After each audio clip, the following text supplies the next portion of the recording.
March, Thursday, March 20. We're going to take you live now to the House of Representatives, where the Most Honorable Andrew Michael Holness, the Prime Minister of Jamaica, will make his contribution to the budget debates. Prime Minister, would you be so kind as to turn your mic on for me?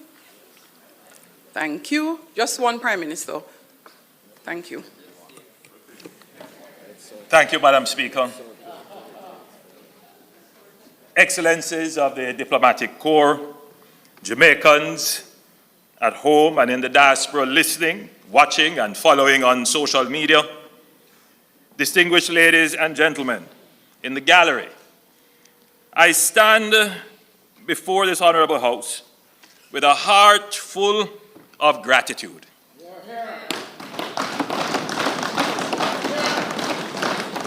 First and foremost, I give thanks to the Almighty God for His grace, wisdom, and countless mercies to allow me to stand here for the 10th time to deliver my contribution to the national budget debate.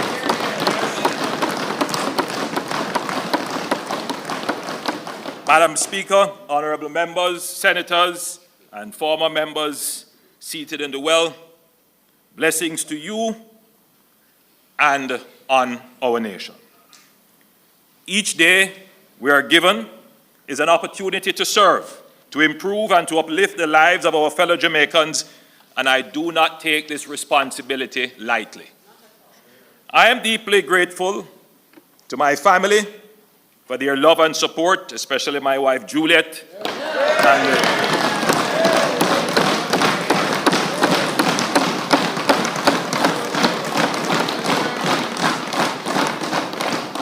and my mother, whose presence here and prayers continue to strengthen me.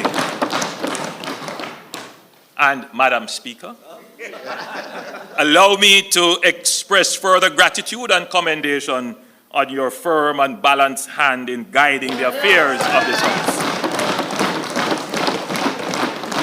To my colleagues in Cabinet, our parliamentary team, and the dedicated members of our party, I appreciate your steadfast commitment to the people of Jamaica and to my West Central family. Thank you for allowing me the privilege of representing you. I also extend sincere appreciation to my personal staff and advisors for their tireless work and support, and I want to thank the hard-working public sector workers, permanent secretaries, and board members whose work has made the achievements of this administration possible. I especially want to acknowledge the work of the security forces who face great danger in keeping Jamaica safe. In the same breath, allow me to thank the members of my personal security detail for their dedication, vigilance, and oftentimes running that extra mile to ensure that I can safely serve the people. I also want to thank the countless industrious Jamaicans, known and unknown, who work tirelessly to keep this country moving forward. Your dedication is the backbone of our progress, and the plans I present today would not be possible without your hard work.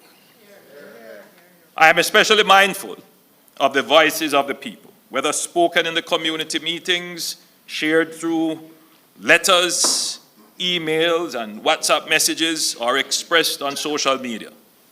I hear you. I value your concerns, your ideas, and your hopes for our nation. My government remains committed to serving you with humility and purpose. At this point, Madam Speaker, I want to reference a letter that I received from a member of the public. I can't say where I received it because whenever I go out into the public, persons literally put envelopes in your hand and they say, please read it, Mr. Prime Minister. And I always ask them, do you have your name on it? Do you have your telephone number? Well, this letter, Madam Speaker, I could barely make out what was read in it. And I had to pass it to my chief of staff and to someone else to say, please read this and give me a sense as to what the person is saying. But what the person was saying, Madam Speaker, they were relating an incident they observed with a blind man going on a bus. And an unfortunate incident where this blind man was denied access to the bus. And the person was writing to say, Prime Minister, please ensure that our disabled community is protected. It was not in the best language, and pardon me if I say that the writing was closer to hieroglyphics. But it was the thought that counted, that the person took the time to write this letter, to send it to me for my attention. And I want that person to know, wherever they are, that we read the letter and we're going to ensure that our public services pay the respect and give the access to our disabled community that they deserve.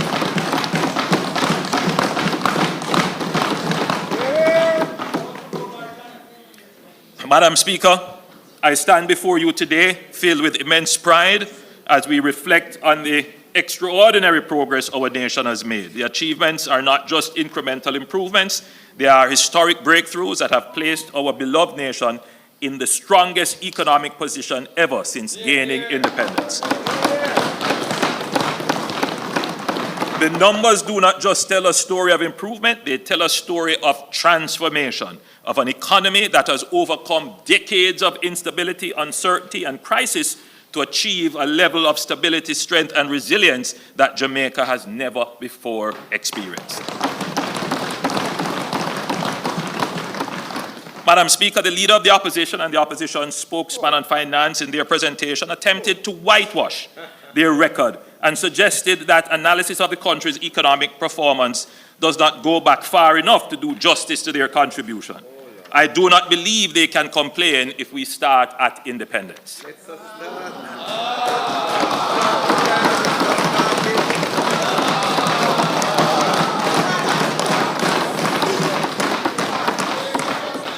There are several generations of young people who do not know our modern economic history. There are generations of middle-aged and older Jamaicans who experienced the history but did not quite understand it or have forgotten about it. Then there are those who were the architects of the destructive past. Some quietly and privately admit shame over their actions, but some still try to justify their actions and absolve themselves of responsibility as they battle for your mind. I don't like to dwell on the past, but I find myself having to correct the problems of the past while at the same time dealing with the current challenges and creating new legacies for the future. We cannot lose the battle for the minds of the people of Jamaica. Otherwise, we are at risk of having the people who made the mistakes of the past repeat them.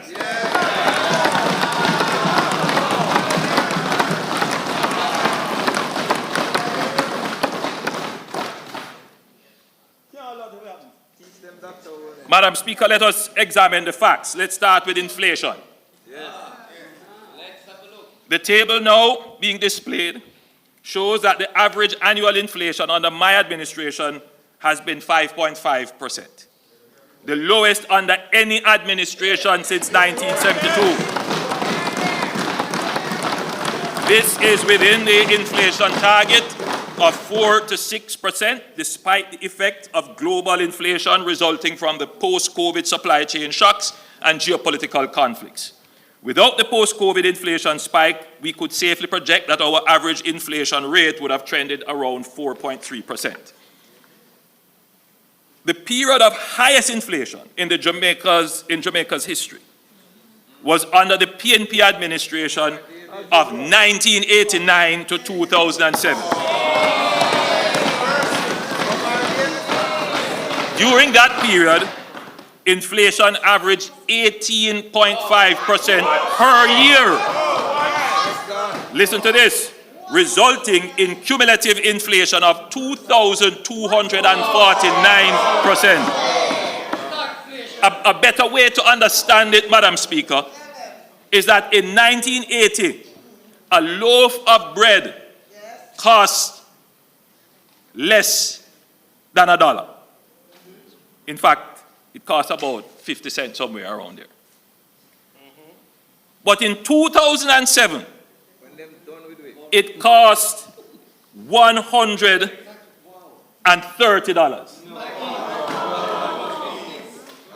You know how much inflation that is?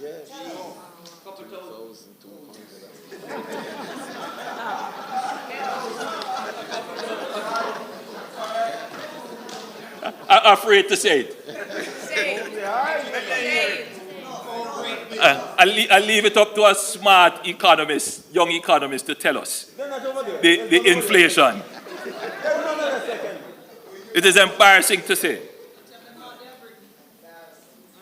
Cumulative inflation in the United States during the same period, 1989 to 2007,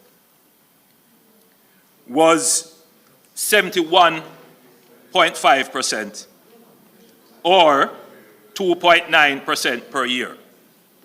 In 1992, Jamaica's inflation rate was nearly 80%. So in 1 year, in a single year, Jamaica had more inflation than the United States had over the same 18 and a half years.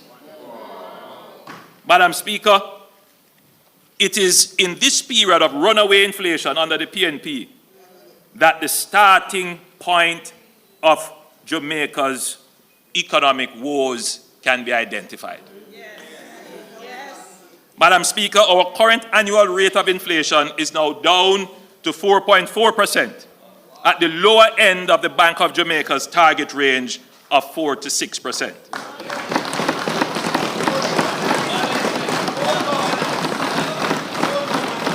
Through well-managed fiscal and monetary policy, we have brought inflation back down to sustainable levels.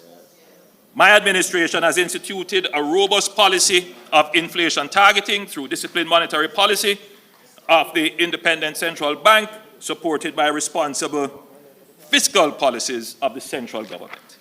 We must not allow the failed policies of the PNP to destroy the gains we have made in managing inflation over the decades. Let's look at job creation. Madam Speaker, let us look at the unemployment rate. When the PNP left office in 2016, the unemployment rate was 13.7%. Now the unemployment rate is a historic low of 3.5%, almost full employment.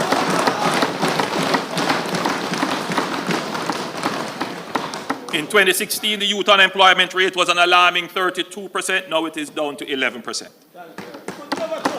Since 2016, we have created 253,000 new jobs. That's an average of 28,000 new jobs per year. The last PNP administration between 2011 and 2016 created an average of 15,000 jobs per year. Our rate of job creation is nearly twice that of the PNP. Madam Speaker, these are not just statistics. They represent real jobs impacting people, families, and communities. Young people who were once left out of economic opportunities, they now see the door of opportunity opening. Mothers and fathers who struggle to make ends meet are now securing stable employment. Jamaica today has the strongest economy since independence.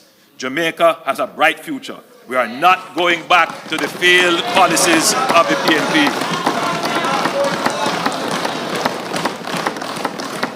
Madam Speaker, let's now look at the exchange rate. The table now being displayed shows that during the past 9 years, the Jamaican dollar has depreciated by an average of 2.9% per year relative to the US dollar. This is by far the lowest rate of currency depreciation under any political administration since independence. By contrast, Madam Speaker, the dollar depreciated by an average of 8.5% annually under the last PNP administration. And the worst currency depreciation took place under the PNP administration of 1989 to 2007. When they assumed office in 1989, the exchange rate was 5.51, that's $5.51 Jamaican dollars to $1 US.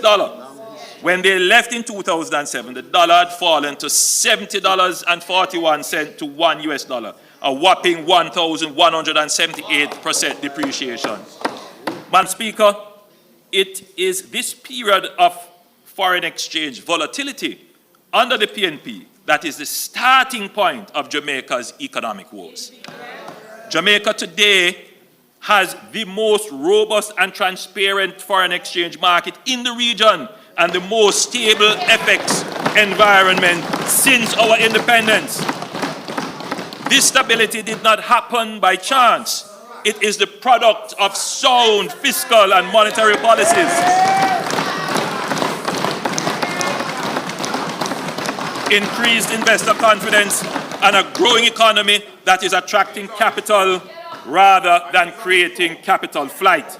We must never allow the failed policies of the PNP to destroy what we have built. Madam Speaker, an important factor in achieving sustained currency stability is the country's balance of payment. The balance of payment is like the country's current account. It's our income statement with the rest of the world. It tracks the money flowing in and out of the country from trade, services, and remittances. If the money coming in from exports of goods and services and remittances exceed the money going out to pay for imports of goods and services, the current account is in surplus. That's a positive. And conversely, if the outflows exceed the inflows, the current account is in deficit. Madam Speaker, in 62 years since independence, Jamaica has recorded persistent current account deficits. There have only been 5 years in which we recorded a surplus, and that was in 1963, in 1993, and in 1995, and in that year we had a minor surplus. However, in fiscal year 2022-2023, we recorded a surplus of 1.9% of GDP, and in fiscal year 2023-2024, we recorded a surplus of 3.1% of GDP. The graph now being displayed shows the quarterly current account balances since 2012. It shows that we have recorded a surplus for 7 of the last 8 quarters under this administration. So we are well on track to achieve our 3rd consecutive year of a surplus in the current fiscal year. Jamaica today has the strongest economy since our independence. We are not going back to the failed policies of the PNP. Madam Speaker, our net international reserves now stand at a record high of $5.5 billion, representing 29 weeks of goods and service imports. This provides Jamaica with a crucial buffer against external shocks. In the past, we lived in fear of global financial crises, natural disasters, or commodity price swings that could send our economy into turmoil. Today, we stand prepared and protected with reserves that give us the confidence and security to navigate the uncertainties of the global economy. When my administration took office in 2016, the NIR was less than half what it is today. We have increased the NIR by 131%.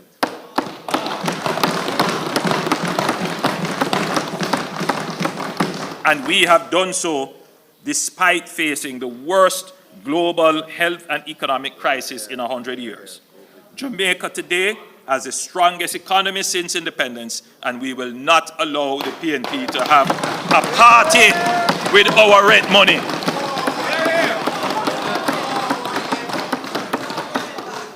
Yes, we will not allow the PNP to party with our rent money as the Minister of Finance.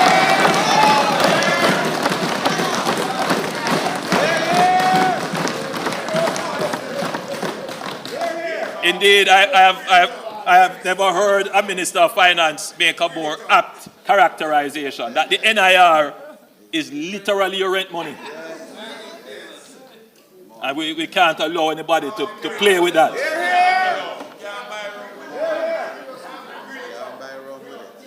Madam Speaker, perhaps one of the most remarkable indicators of our economic transformation is our debt to GDP ratio, which has fallen from unprecedented levels. When my administration took office, the debt to GDP ratio was over 120%. It is now approximately 68.7%, and we are on track to meet our target of 60% by March 2028. It is important, especially for young Jamaicans, to understand the roots of our debt crises. Jamaica faced two major periods of debt distress. The first, from the 1970s to the late 1980s. And this was driven by two global oil price shocks, a failed experiment with democratic socialism, a global recession that slashed bauxite revenues, and Hurricanes Allen and Gilbert in 1980 and 1988, respectively. The second period of debt distress,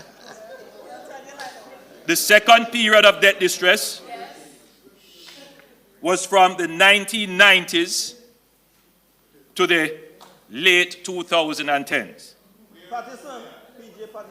And it stemmed largely from the PMP's policy during the FinSAC era,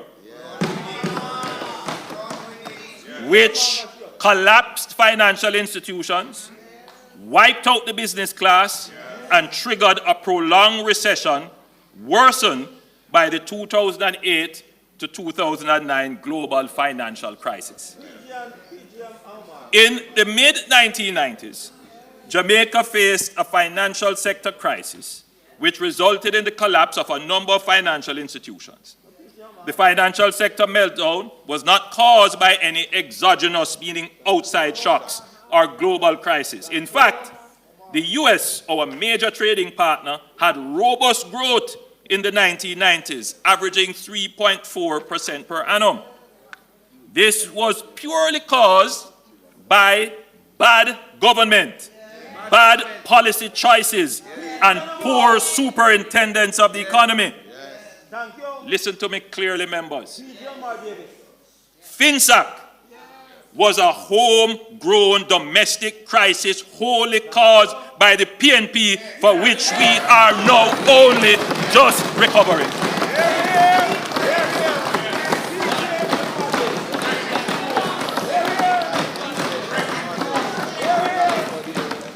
Our debt to GDP prior to the advent of the FinSAC crisis was 72%. The government at the time established FinSAC to bail out the collapsed financial institutions. This bailout cost the country 42% of GDP. In other words, 42% of what we produce in any one year, we had to take it to pay for FinSAC. By way of comparison, the US government's bailout intervention during the global financial crisis of 2008-2009 was only 9% of their GDP. So you see the magnitude of the scale of FinSAC relative to the size of our economy. Within 6 years after the establishment of FinSAC, our debt spiraled out of control from 72% of GDP to 130% of GDP, almost doubling.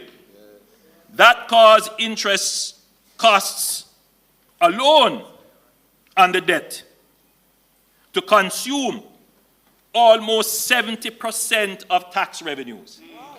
So just the cost to pay for the debt, the interest, at one point cost us 70% of all the tax revenues that we collect. If you add public sector wages to that, and other things that you have to pay for out of tax revenue, then you basically would have no money left. You would have no money left to fix roads, no money left to build schools, no money left to repair clinics, no money left to pay for water. So if you ever wondered, if you ever wondered why we have so much infrastructure that has been left unmaintained and now falling apart, if you ever wondered why things are the way they are, if you ever wondered, Madam Speaker, it's an important point that needs to be made. Because the average man listening might, in the background of the shrill of noise that we hear, this might go way back in their memory. And they see a pothole emerge in a road, and they wonder, why doesn't the government fix that pothole now? But they will never stop and reflect on a very important point, Madam Speaker, that when this road was built 30 or 40 years ago, what should have happened is that there should have been a reserve maintenance programmed into the budget, matched with what they call the engineered life of the road, that as a little crack emerges, out of the revenues that you have, you go and you use some tar chemical and you seal that crack. So no pothole appears. But that road that you are looking at now, that the potholes are all emerging, they weren't maintained. And the reason why they couldn't be maintained is because we had to take almost 70% of our tax revenues to pay for the bad policy choices of the PNP during the 1990s and FinSAC.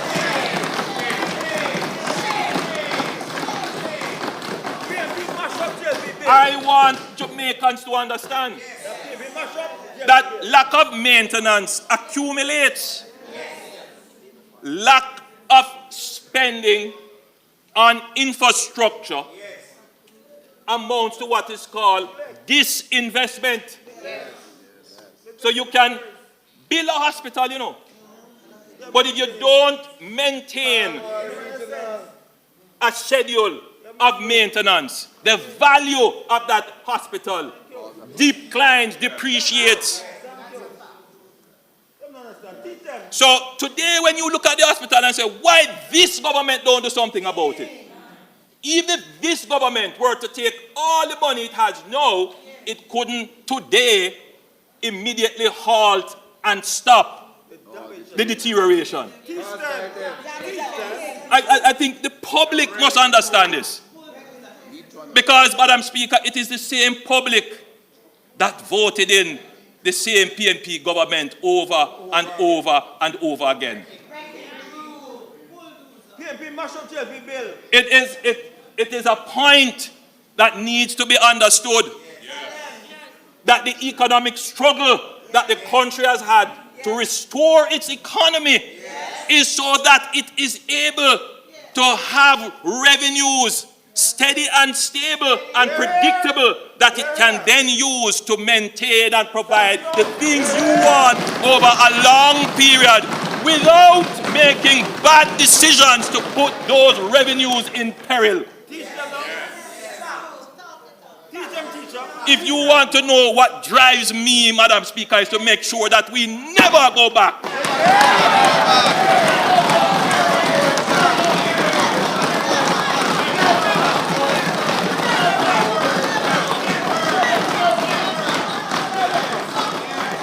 So, Madam Speaker,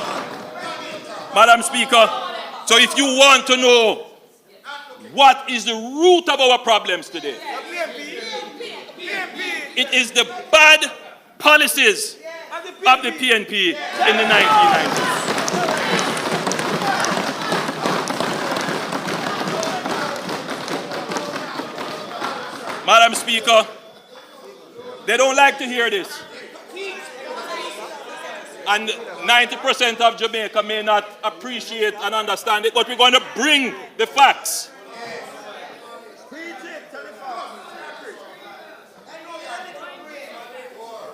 The member's time for speaking. There's none. Madam Speaker. The member's time for speaking. Madam Speaker, the Prime Minister's time for speaking is expired. I beg to move that his time be extended sufficiently to allow for the completion of his presentation. May it please you, Madam Speaker. Thank you, House Leader. Those in favor? Those against? The ayes have it. Prime Minister. Thank you, Madam Speaker. Thank you, members. Madam Speaker, the root cause of the crisis, the FinSAC crisis, was the premature policy decisions of the PNP to liberalize the foreign exchange market in 1991 without the necessary preconditions such as reserves in place. In other words, they went to party but didn't have any money. This triggered a rapid depreciation of the Jamaican dollar and skyrocketing prices, with inflation reaching 80% in 1991 and 40% in 1992. Not having any rent money to ward off speculators, the government then tried to protect the exchange rate through exorbitant interest rates. As a result, productive enterprises, especially small businesses, were unable to service their loans, and the loans became non-performing. Mounting non-performing loans and loan defaults then caused banks to collapse. Madam Speaker, the PNP's high interest rate policy created a two-tiered economy. One where cash-rich speculators thrived while productive businesses drowned in insurmountable debt. This led to what a prominent member of the PNP described as the largest transfer of wealth from the poor to the rich since slavery. Madam Speaker, who were the beneficiaries of this wealth transfer from the poor to the rich?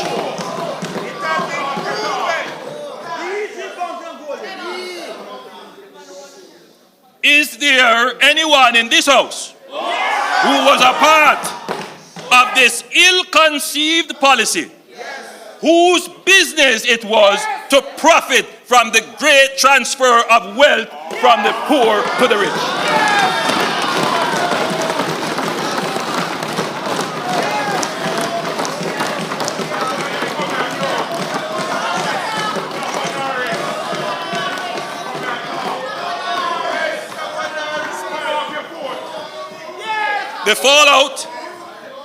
The fallout was immense. It is estimated that over 40,000 businesses collapsed, wiping out entrepreneurs and leaving thousands destitute. This decimated the manufacturing sector in Jamaica. Burdened with high-cost debt, unable to retool to keep competitive, many factories closed during this period. We recall companies like Thermoplastic, Highgate Food Products, Home Electrics, and others too numerous to name that could not survive the inhospitable climate that FinSAC created. Madam Speaker, those who formed the government that presided over this economic debacle have never apologized or even expressed any remorse. Worse, they have the audacity to lecture this administration on how to run an economy.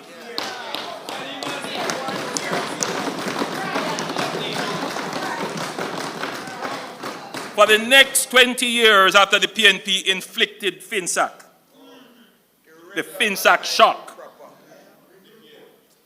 we basically just meandered along as a country with no attempt to fix the real problem. Our debt situation was already unsustainable when the global financial crisis hit in 2008, 2009, and that took the country to the verge of bankruptcy. The real attempt at grappling with high debt, high interest rate, this vicious cycle created by the PNP, started with the Bruce Golding-led administration of 2007 to 2011. Indeed, we fathered the deep structural reforms needed to break the PNP-created debt crisis. The debt inherited from the PNP had reached unsustainable levels, and it was under the leadership of Bruce Golding and Audley Shaw Manayard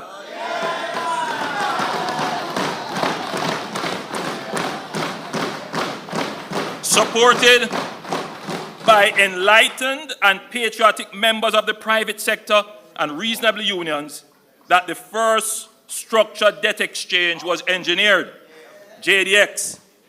This pulled Jamaica from the brink of another financial collapse by successfully reducing Jamaica's interest cost, extending debt maturity, improving debt sustainability, and giving the country the credibility to approach the IMF. We put in place the fiscal responsibility framework, which enhanced transparency, accountability, and reporting on public finances and placed limits on the fiscal deficit. This was the basis for the fiscal rule legislation and all the other reforms we have today.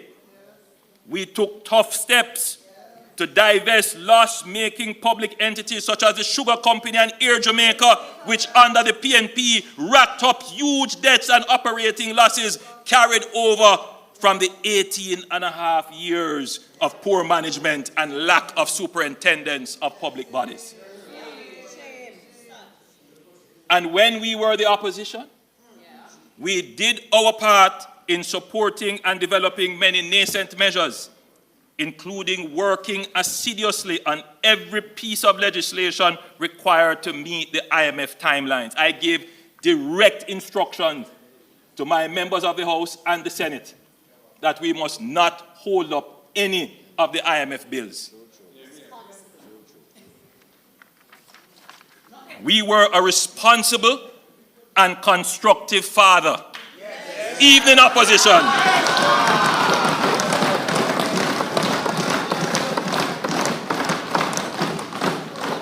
We acted in the interest of Jamaica's economic recovery.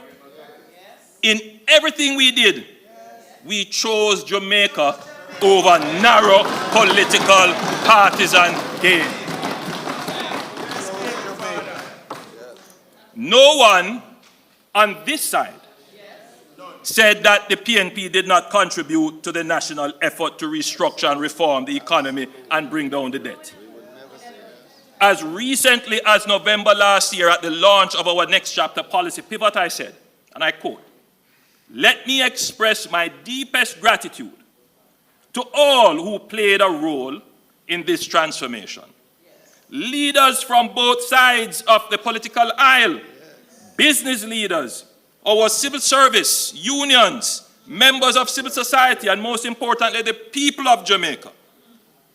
I want to specially recognize and thank the Honorable Bruce Golding, former Prime Minister,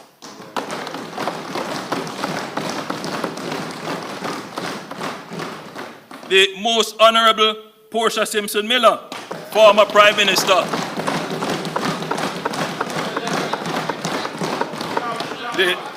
the member,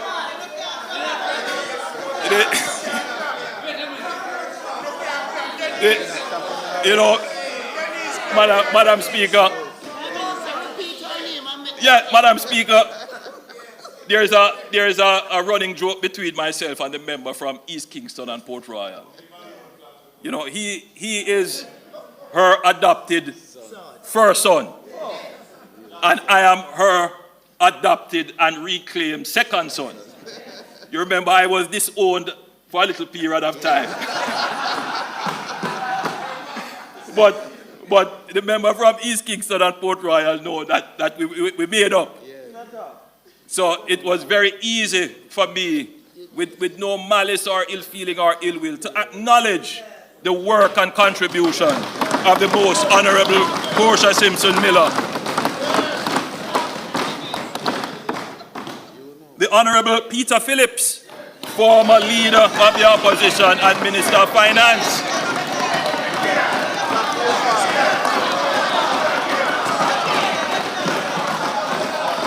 The Honorable Audley Manayard Shaw, former Minister of Finance.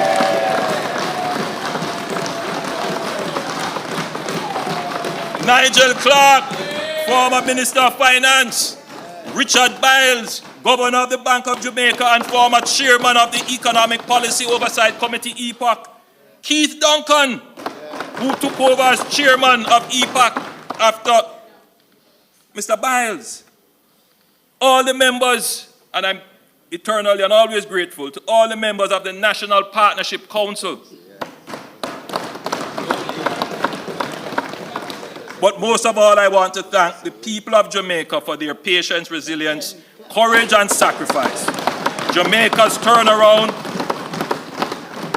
would have been impossible without the willingness of the Jamaican people to endure the hardships that they had to bear. This is my public statement for the public record as to how we on this side characterize this period of economic recovery. So this falsehood and attempt at whitewashing history, this kind of revisionism, is unnecessary, indeed undignified. Let me give a fair and balanced characterization of the historical development of the Jamaican economy.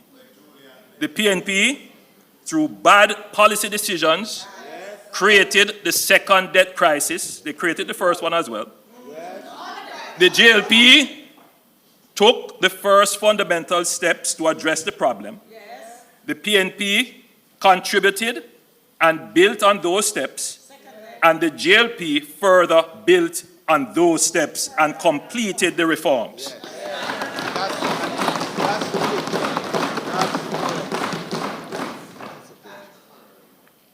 While we acknowledge the work of the PNP in the national effort across administrations, any political credit they should get for contributing to the solution is totally wiped out because they are the ones whose bad policy caused the problem in the first place.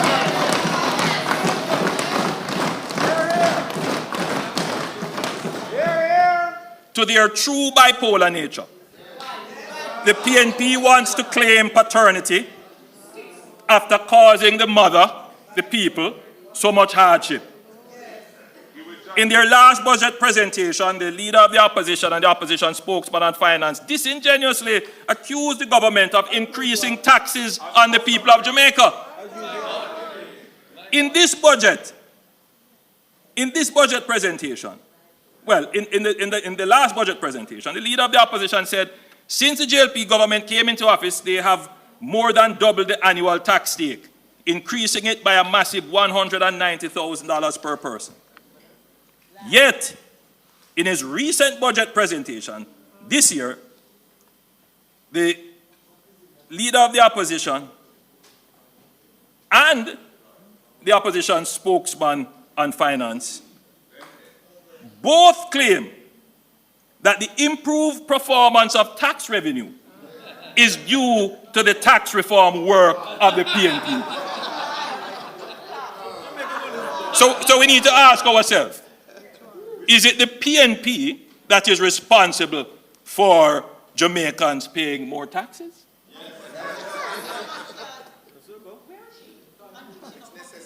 In the 2023 budget, the leader of the opposition complained that the government was moving too fast to reduce debt. He advocated that we abandon the fiscal responsible path, use $40 billion, in other words, go and party with the rent money. Money that we're supposed to use for debt repayment, to spend on temporary relief.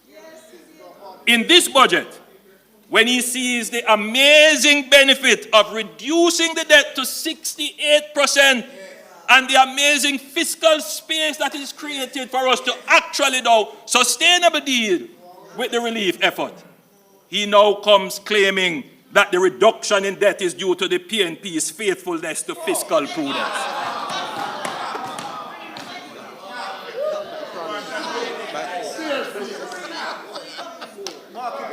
This reminds me of the classic tale of what we in Jamaica sometimes regretfully call Butler's father, who caused the mother so much pain and then abandons the child.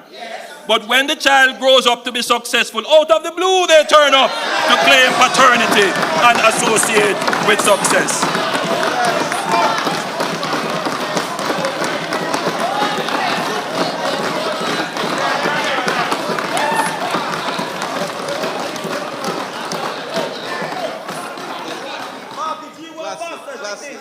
This leader of the opposition is a man of convenience, flip-flopping between prudence and popularity when it suits him.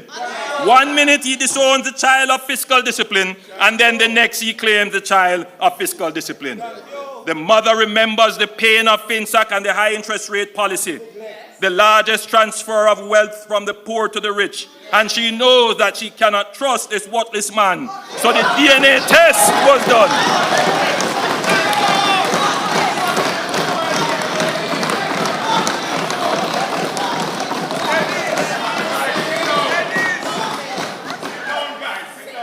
The DNA test was done. The results are in. When it comes to 15-year-old fiscal discipline, PNP, you are not the father.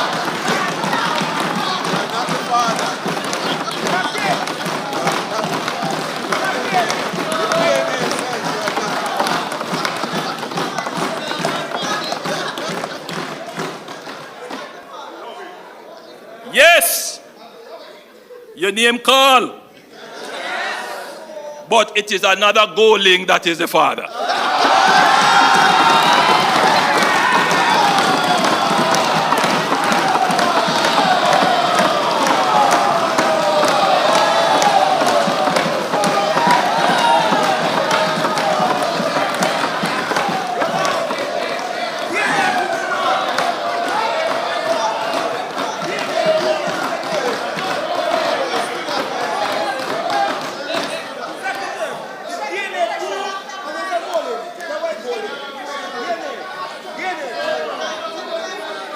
Madam Speaker,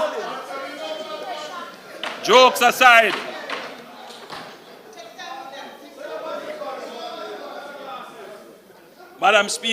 aside, this is the first time our debt to GDP ratio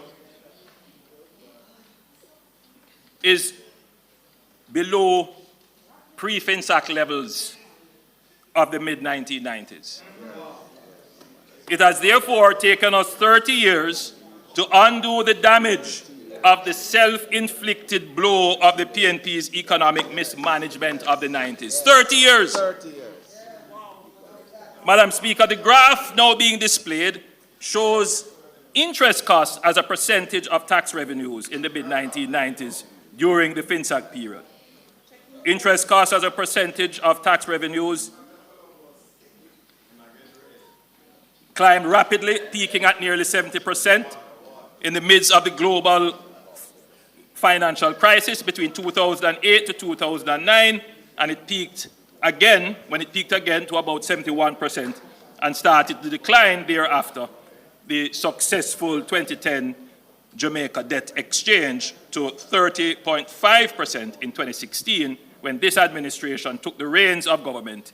And as of this budget, very important, Madam Speaker, as of this budget, Mr. Speaker rather, only 18.7% of tax revenues will go towards paying interest on debt. Mr. Speaker, this shows why we must always maintain fiscal discipline. From having to pay 71% of tax revenues to having now paid down the debt, we only are going to be paying 18.7%.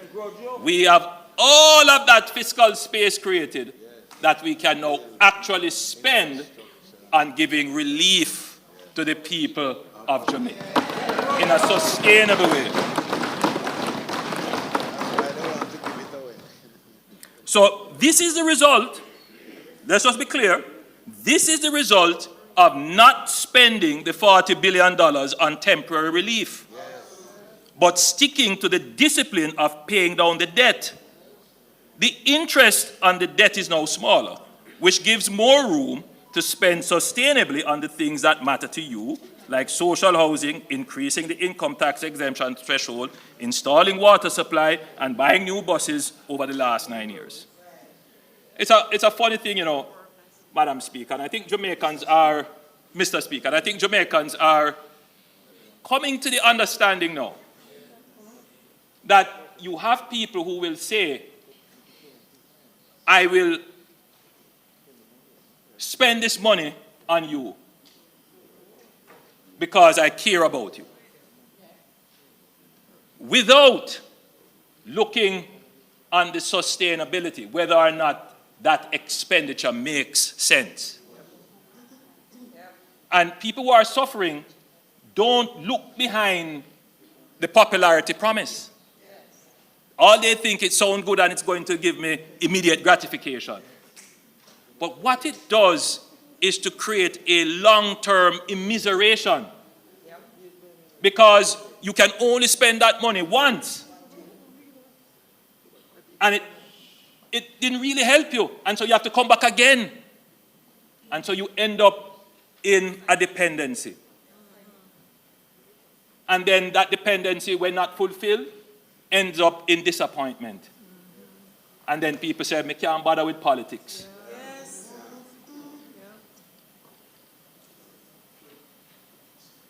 This struggle that we have gone through to move our debt from as high as 140% of GDP to now 68% of GDP, and to reduce our debt servicing ratio to tax revenues from 71% to 18%, is a symbol of struggle and sacrifice. It is.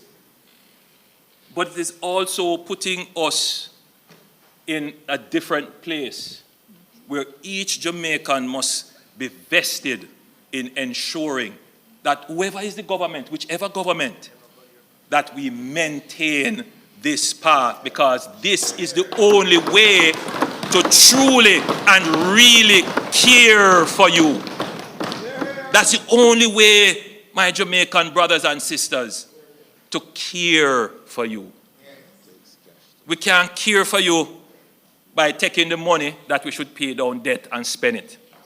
We can't care for you by taking our reserves that keep the foreign exchange rate stable and go party with it. That's not how we care. How we care is to manage the government responsibly. Don't make bad policy decisions. Be frugal and prudent so that we secure long-term revenues for which we can make long-term investment in your future. This government genuinely cares for you.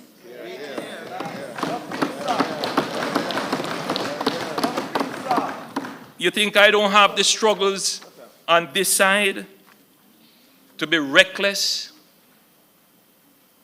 You think I don't have the struggles of people getting nervous and seeing oh God, look at what is happening. You have to spend money. You think I don't have those struggles? Run with it. But I don't run with it, Madam Speaker. I don't run with it. And you know why, Madam Speaker? Because, I pass the stage of trying to be in a popularity game. Thank you. Do what has to be done. So I am not going to go do reckless things for popularity. Madam Speaker, I do it for the love, not for the likes.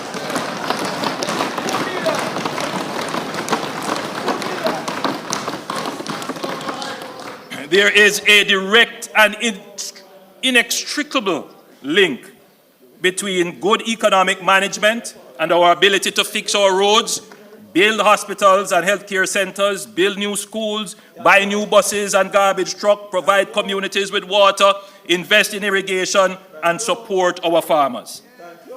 In other words, Madam Speaker, good economic management can yam.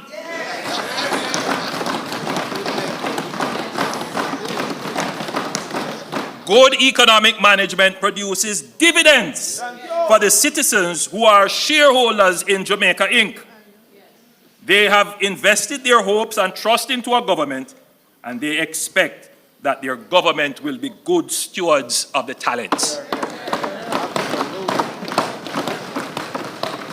My administration has paid dividends to the people of Jamaica through tax reductions and givebacks. The budget that we have presented represents the 8th consecutive budget of no new taxes and the 10th consecutive budget of no net new taxes. This is unprecedented in Jamaica, but has now become a feature of the Jamaican economy. And Madam Speaker, I claim paternity for that picnic.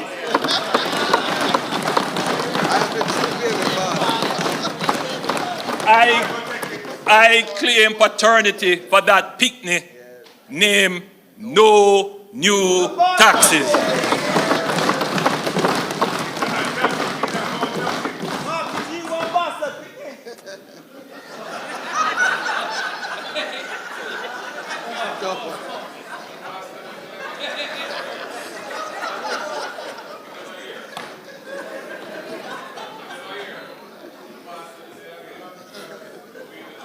In Jamaica,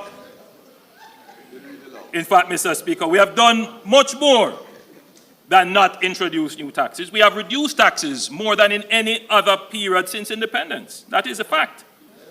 Here are some of the dividends that the Jamaican people have gotten from our good stewardship of taxes. We have increased the income tax threshold. When we came into office, the threshold was $592,800. It is now $1.7 million and will move to $1.8 million next month. And then to $2 million over the next 2 budgets. Increasing the income tax threshold is my baby.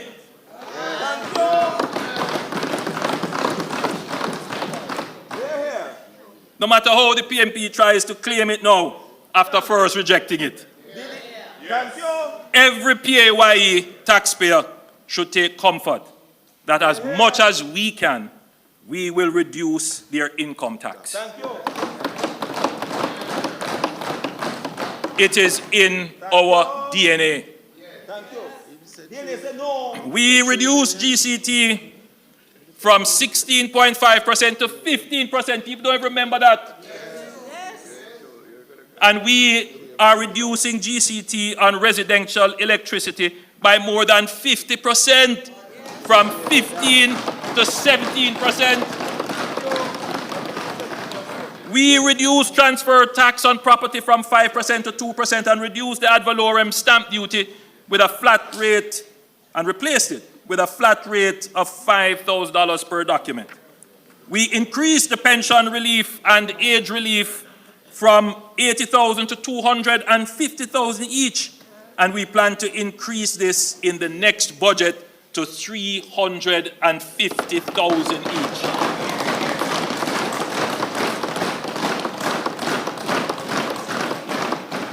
can't leave out our pensioners. We increased the turnover threshold required for registration to pay general consumption tax from $3 million to $10 million, and now we are increasing it further to $15 million. More relief for small business. We also increased the de minimis value for imported goods for custom purposes from $50 to $100, and the duty-free allowance for inbound passengers from $500 to $1,000. We reduced estate taxes, reduced the asset tax on financial institutions, abolished the asset tax on non-financial institutions, and abolished the minimum business tax. What did they do in their time? Tax increases year after year. Madam Speaker, when they were the government, the people approached the budget season with trepidation, wondering what additional taxes will be imposed. Today at budget time, the population is looking forward to goodies. However, I prefer to say the government will deliver dividends on the vote of confidence you placed in us. Madam Speaker, we have created an environment of tax certainty and predictability. Workers, families, and businesses can plan their affairs and think long-term without worrying that the government will impose some tax to mash up their plans. We are not going back to the days of fiscal recklessness and more taxes under the PNP. Madam Speaker, the PNP calls their plan the 4 E's. They definitely have a legacy of 4 E's. Excessive debt, economic erosion, endless hardship, and empty promises.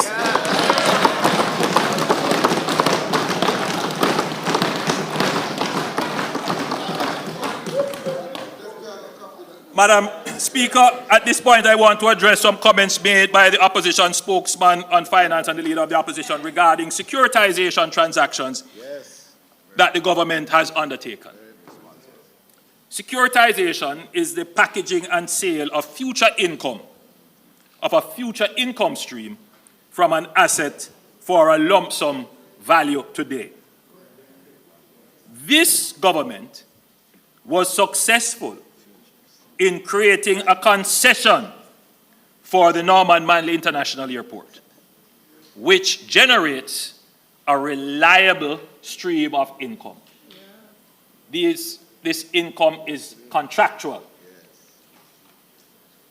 I want the country to remember that the previous PNP government tried to create the same concession out of the NMIA and failed miserably.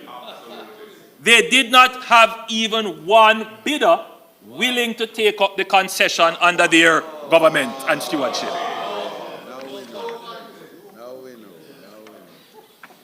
The key question then is, what do we do with the lump sum money that we receive now? Do we use it to party? No. We have used it to pay down debt.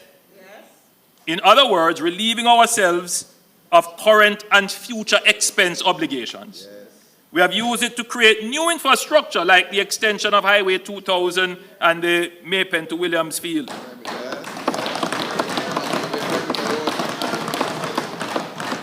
Which enables us to generate more revenues in the future. There is absolutely nothing wrong with this.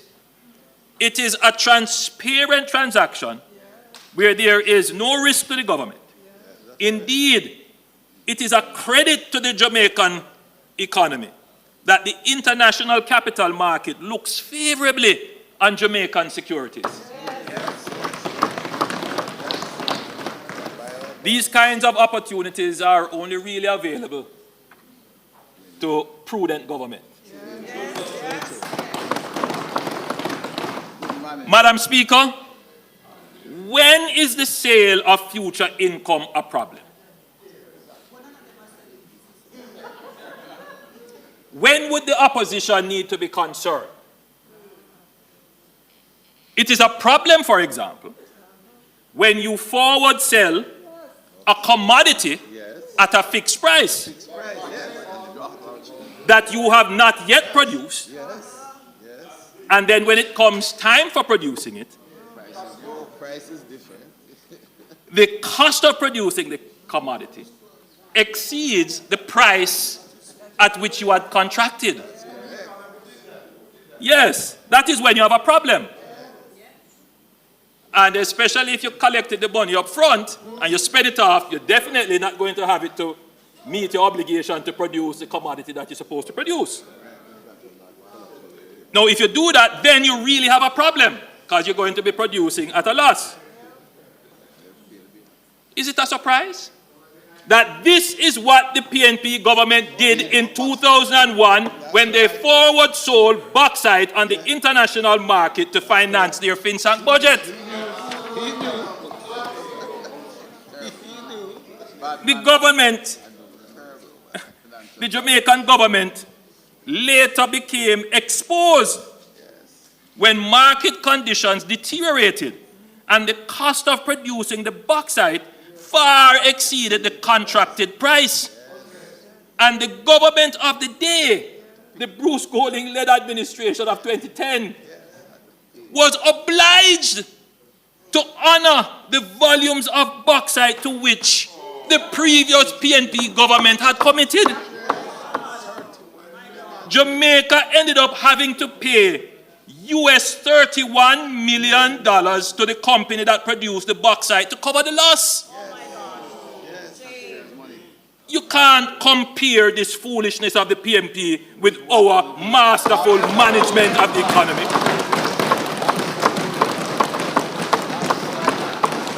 Madam Speaker, there is a very popular song, It says, they are not like us. We are not like them. Two different philosophies and way of thinking. When we say that we believe in fiscal discipline and the proper management of the economy, because that is how we can genuinely show that we care for you.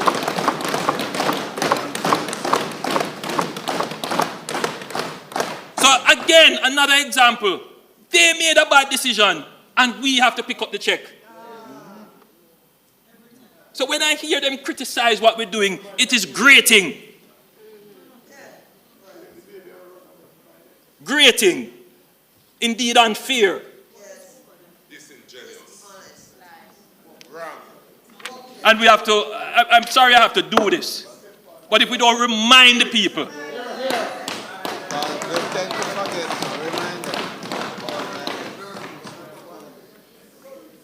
Madam Speaker, unlike the forward sale agreement that the PNP administration entered into, the securitization that we have undertaken are prudent financial strategies that leverages existing predictable revenue streams without creating future liabilities or exposing the government to market risks beyond our control.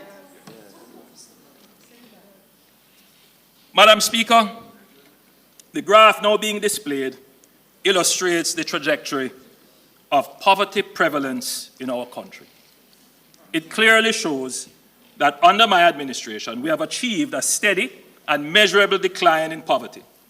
Apart from the temporary spike in 2020 caused by the pandemic, the steady reduction in poverty is clear evidence that our economic gains are reaching the people who need it the most. Madam Speaker, we recognize that while progress has been made, much more needs to be done to ensure that benefits of economic growth are inclusive and sustainable.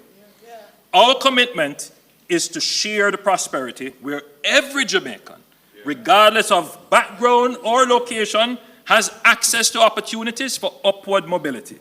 Whether in rural communities, inner city neighborhoods, or remote districts, we are working to ensure that no one is left behind and that absolute poverty is eradicated.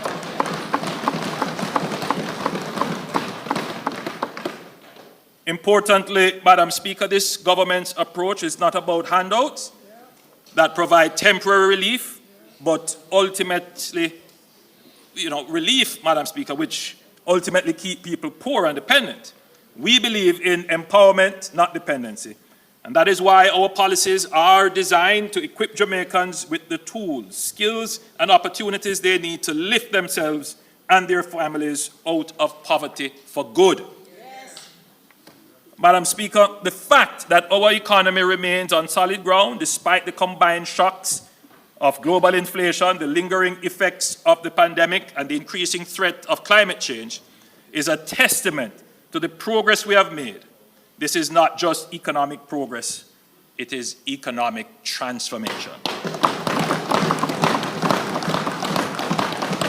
And the transformation did not happen by chance. It is the result of strong, competent leadership, sound economic policies, and the deliberate choices we have made to protect the Jamaican people while safeguarding the stability of our economy. But, Madam Speaker, we know that we are mere servants of the Almighty, and all good things come only from his blessings and grace. As 1 Corinthians 3 verse 7 reminds us, so neither the one who plants nor the one who waters is anything, but only God who makes things grow. So this is our next chapter, the pivot to growth.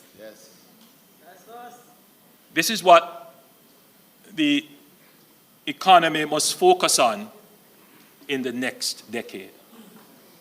I feel very humbled, and I give God thanks for allowing me to be able to steward the country in this decade.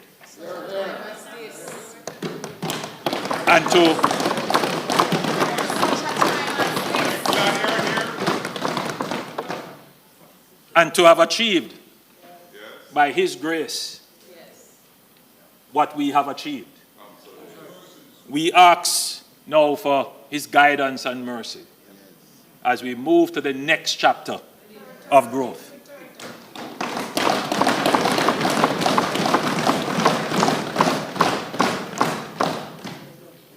Madam Speaker, I'm about to display a chart which it's hard to present the information without the political undertones.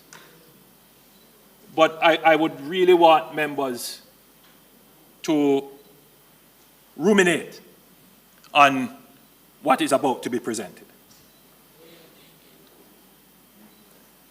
The graph now being displayed shows GDP shown as gross value added at constant prices since independence. It shows that our most rapid period of economic growth was the decade immediately following independence.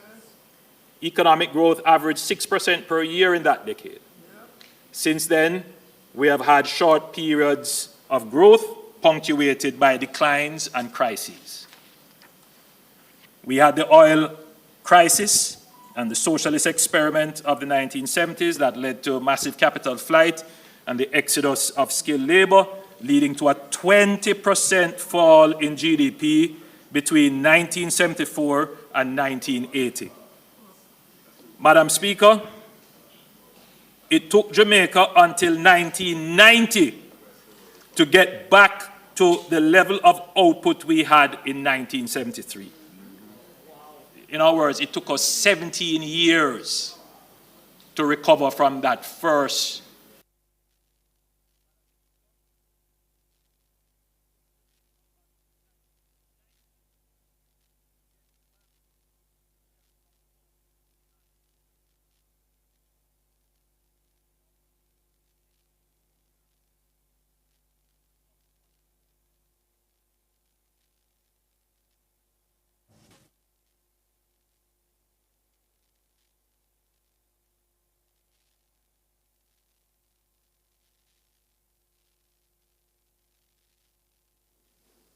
We had the COVID-19 pandemic and the overlapping global supply chain and geopolitical crises.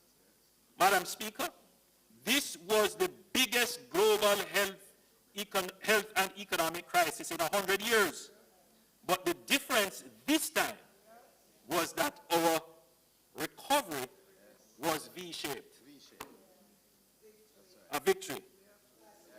And we recovered in 3 years.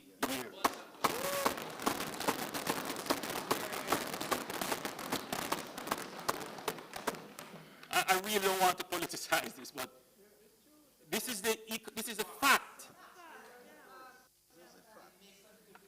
When you add up all those years, Jamaica has spent 38 years out of our 62 years as an independent country recovering from crises. Jamaica has spent 38 years out of I see a great future for you, for an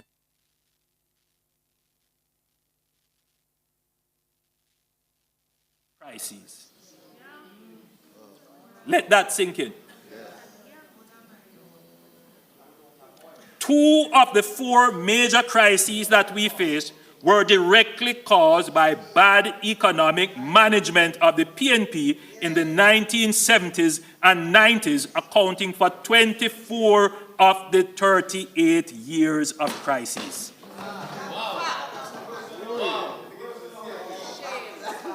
As a fact, not rewriting history, just bringing the facts. I didn't want to go back down this road because this is behind us. But when there are attempts to whitewash, separate and apart from our debt recovery efforts, Jamaica has a new feature in our economy that the other side can't claim. They weren't close. Their name can't call on that one. And that feature, Madam Speaker, is resilience. Yes. My administration has focused on building fiscal buffers through provisioning the National Disaster Fund. No administration put money inside here. No. Right? Maintaining high reserves. That's a this administration activity. Securing insurance and issuing catastrophe bonds. This is why we were able to recover quickly from the pandemic and other natural disasters and geopolitical shocks. Before the pandemic, Jamaica recorded 20 consecutive quarters of economic expansion. After the pandemic-induced contraction, we rebounded with 13 consecutive quarters of economic growth. Over the last 2 quarters, we had a temporary setback due to the impact of Hurricane Beryl and Tropical Storm Raphael. But, Madam Speaker, let me disappoint those who seem to be gleefully celebrating and wishing depression and recession on Jamaica. Let me disappoint them and disabuse them quickly.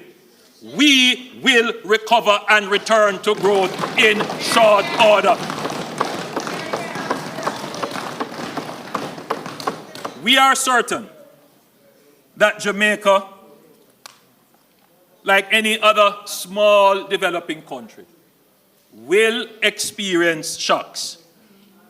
With climate change and the growing local geopolitical uncertainties, we observe that shocks are becoming more frequent, more intense, simultaneous, and they overlap. So the one thing is certain, Jamaica is going to be hit by some shock. So Jamaica must therefore be prepared for shocks. And importantly, we must not create any shocks of our own.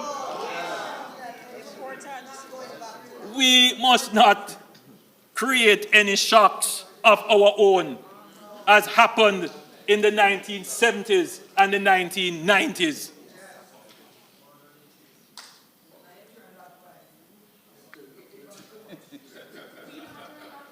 Resilience is in our culture. We liquor, but we talawa. My administration has translated this spirit of ours, talawaness, into our economy and government. We are resilient, and that is wholly and solely a policy objective of my administration. Resilience is my picnic. However, Madam Speaker, the reality is that except for the decade immediately after independence, our growth has remained anemic and far below what is required to achieve our vision of shared prosperity, higher incomes, and an economy that generates opportunities for all. The next chapter of Jamaica's economic journey must therefore be about accelerating growth while maintaining fiscal and macroeconomic stability. Resilience is an important part of accelerating growth, as without the capacity to withstand and adapt to shocks, recovery can be slow. Our increased resilience means that we are already on the path to faster growth, better equipped to navigate challenges and seize new opportunities. Madam Speaker, in November 2024, I outlined the key pillars of the government's growth strategy, ASPIRE. A, access to economic opportunities for all, that is the inclusive growth agenda. Safety and security, S. P, people and our focus on human capital development. I, for infrastructure development. R, for reform of the bureaucracy to improve ease and speed of doing business and to reduce the cost of doing business. And E, economic diversification. Madam Speaker, the A in ASPIRE, I must emphasize that the first and most fundamental pillar of our growth strategy is access and inclusion. Growth must be for all Jamaicans. True progress is not measured solely by GDP figures, but by how many lives are improved, how many doors are opened, and how many Jamaicans, regardless of background, have a fair shot at success. Madam Speaker, I have said this before, but let me say it again so that there is no room for misunderstanding and misinformation. The government does not believe in trickle-down economics. The notion that if we simply grow the economy at the top, prosperity will somehow find its way to the rest of the society. History has shown that growth must be deliberately structured to be inclusive. That is why our approach to economic expansion is people-centered and opportunity-driven. It is about broad-based empowerment, ensuring that growth fuels investment in education, skills training, small business development, and community infrastructure. It's about expanding opportunity and ensuring that no one is left behind. This government is systematically strengthening our social protection framework, expanding opportunities, and breaking the cycle of generational poverty.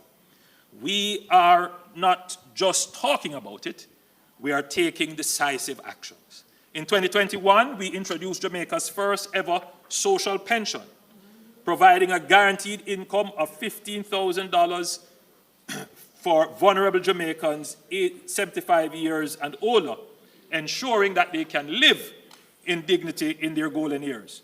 We have ramped up investment in the new social housing program, which provides safe and secure housing for the country's most vulnerable. Over 300 houses have been built or handed over or under construction, transforming lives and communities. In 2022, we implemented the Tourism Pension Scheme, making Jamaica the first country in the world to implement a comprehensive pension plan for tourism.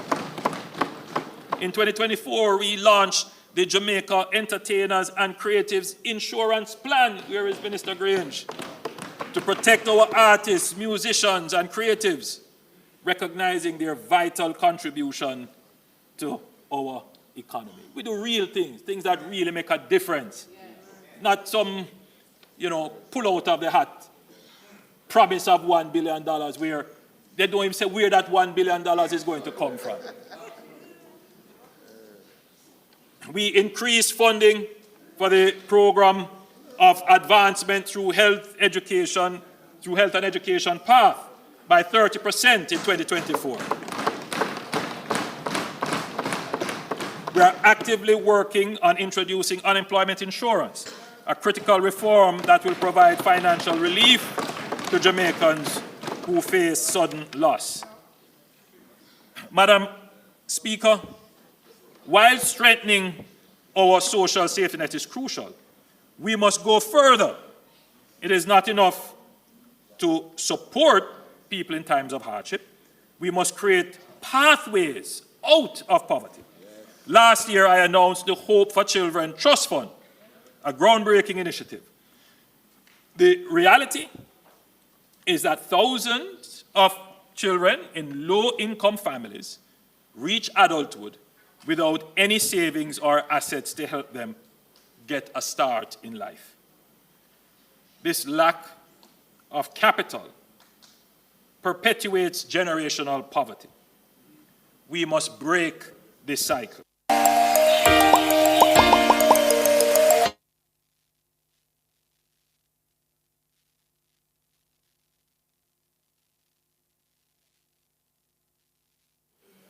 Where that household has some asset base, whether it is a house or a piece of land, or their father had a car, or their mother operated a business.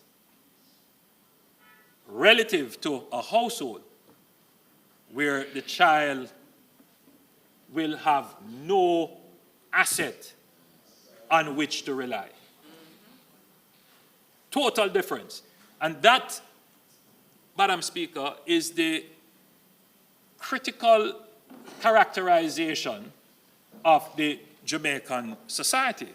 And that is why we see that Jamaica has this wide disparity in terms of income distribution. The income distribution disparity really starts with the initial endowment of households. I mean, you'll always have households that have endowments and fail. So households that start off with some assets and then they lose it. And then you will have households who start off with no assets but gain it. But that is not going to be enough to close the gap.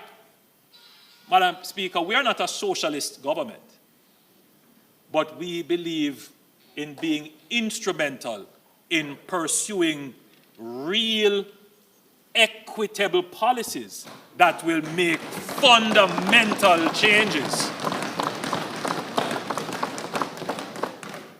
to the income and asset profile of the country.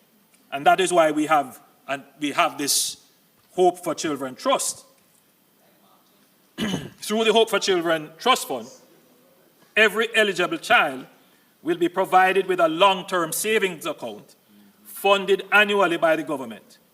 The funds will accumulate with interest and will be accessible on or after the child's 18th birthday for transformational purposes, such as education and skills training, home or commercial property acquisition, or business investment.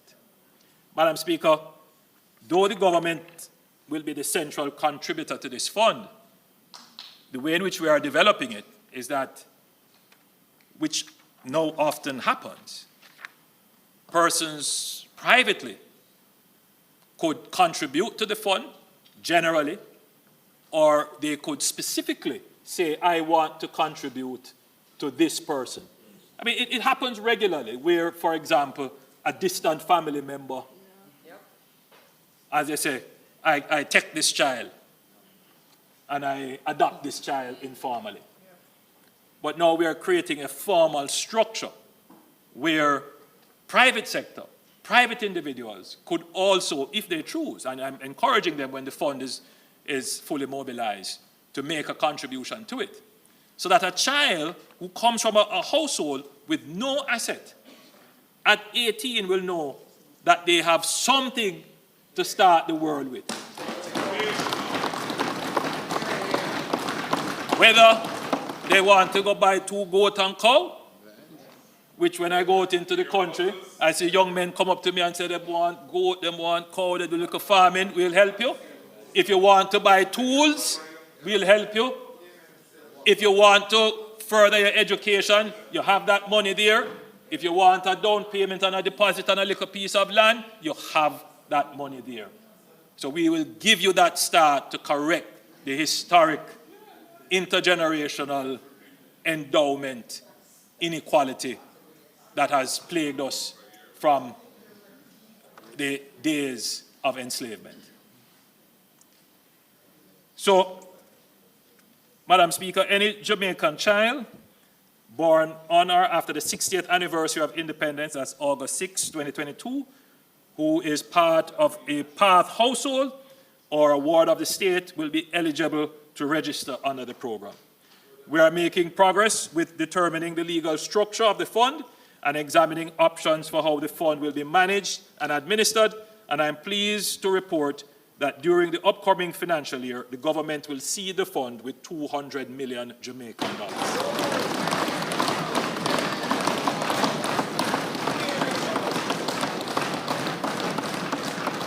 And again, I put out the call to the private sector, start looking at making contributions to this fund. We welcome it. Madam Speaker, the government has pursued a deliberate strategy of socializing wealth by enabling Jamaicans to own shares in key national infrastructure assets through the stock market, literally paying dividends to the people of Jamaica. This approach democratizes economic opportunities, allowing citizens to benefit directly from state-owned enterprises, transitioning to public ownership. In May 2019, we divested Wigton Farms, and in March 2020, we divested 80% of Trans-Jamaica Highway. Tens of thousands of small investors have benefited from dividend income and capital gains through ownership of these shares, aligning national development with wealth creation and broad-based economic empowerment of the people. Unlike the PNP, who socialized debt while transferring wealth from the poor to the rich during the FinSAC era, Madam Speaker, I am pleased to report that the offer for sale for the remaining 20% of the shares of Trans-Jamaica Highway has been oversubscribed with over 22,000 applications totaling $12 billion. Madam Speaker, Jamaican people, get the message that this government is about creating wealth.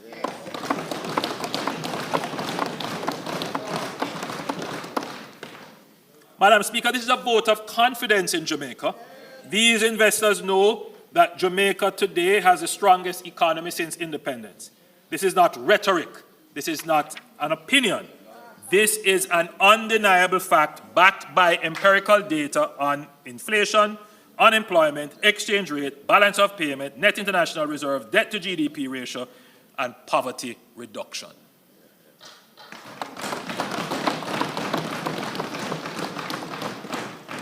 Madam Speaker, creating wealth and making it accessible to all is the DNA of the JLP administration, and this is how we accelerate growth. There are several other assets that the government is preparing to bring to market so that the ordinary Jamaicans can participate and share in the value they create when paired with private sector enterprise and innovation.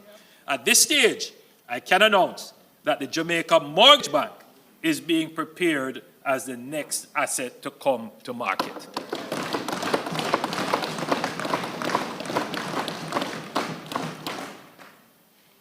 I want to turn quickly to the S in Aspire, and that S stands for safety and security. Madam Speaker, there can be no real economic growth, no true inclusion without security. For too long, violent crime has cast a shadow over our progress, stealing the potential of young lives and holding back our economic transformation. Thankfully, we can now say the tide is turning.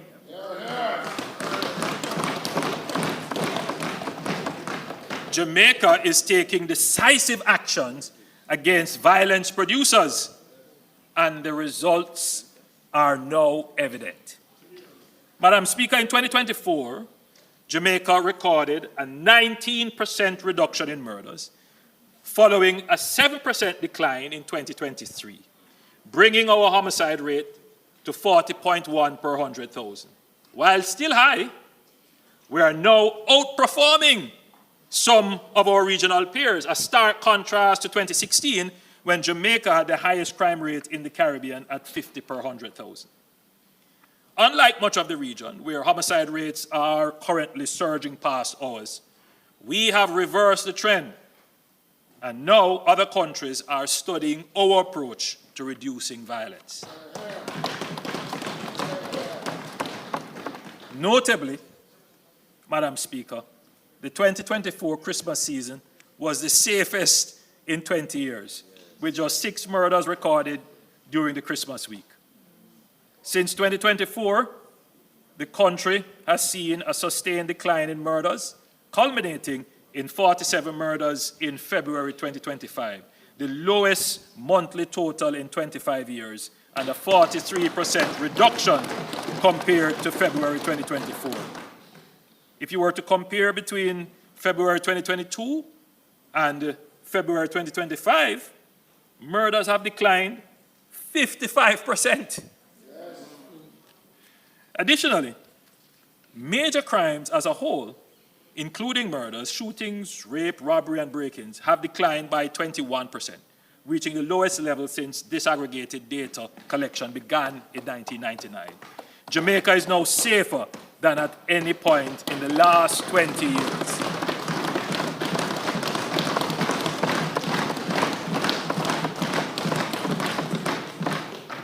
On our current trajectory, Jamaica is on track to record fewer than 1,000 murders in a single year for the first time since 2003. We are confident that this downward trajectory will persist as these results stem from our deliberate planning, strategic investments, and targeted efforts to dismantle organized criminal gangs.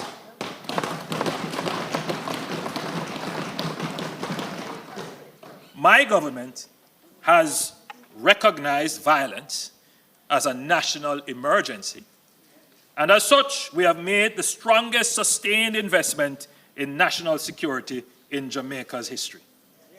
In 2015, before my administration took office, capital expenditure for national security was $2.67 billion.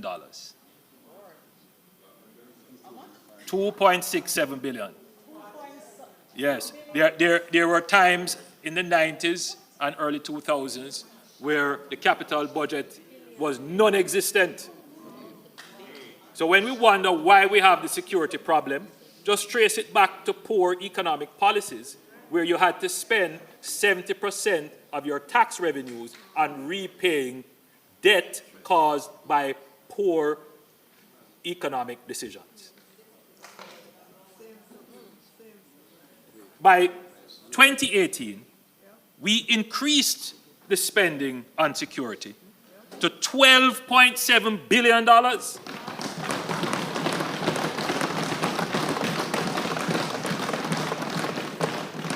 And in 2019, we made a record $19.5 billion investment to modernize our security apparatus. This substantial increase in our first term was necessary to compensate for years of underinvestment. And you can just look at the years of underinvestment. In fact, when you look at the last 20 years, it's clear that, the Jamaica Labour Party government made the greatest attempt at funding the security forces. These funds have strengthened our security forces through investment in equipment, vehicles, intelligence, forensic technology, and advanced training in cybercrime, counter-trafficking, and financial intelligence. Yes. We have enhanced the operational capability of the Jamaica Constabulary Force and Jamaica Defense Force, rearming them with modern tools to dismantle criminal networks. In the case of the JCF, we have invested in building one of the most advanced law enforcement agencies in the hemisphere. To this end, significant progress is being made on the development of a C5 center, that is a state-of-the-art command and control center. This cutting-edge center will seamlessly integrate, coordinate, and analyze real-time data from all available sources, including CCTV and body-worn cameras. I break from my script, Madam Speaker, to point out that there's a lot of debate going on. Why is it that the JDF and the JCF are not wearing cameras on their person? I think there is a kind of misunderstanding to believe that standalone cameras can be effective. That's not the case. You have to build out an entire back-end network to ensure that the footage on the camera can be downloaded, that it can be stored and retrieved, that it can be digitally transmitted to other locations, and that it can be protected from manipulation. When we say that we're going to do a force-wide use of body cameras, it's not just buying a little camera off the shelf or getting a camera from a supplier here. We have to think of and implement a system-wide comprehensive solution. And I'm afraid, Madam Speaker, that sometimes this is just the haphazard thinking that forces governments into making wrong decisions. Madam Speaker, it's the same thing that we have done with our police cars. You know, we have totally changed the way in which we order and purchase and maintain and use our police cars. We don't buy a police car. We buy a transportation service, a full-end solution. And just to be clear, there are no used cars in what we are procuring.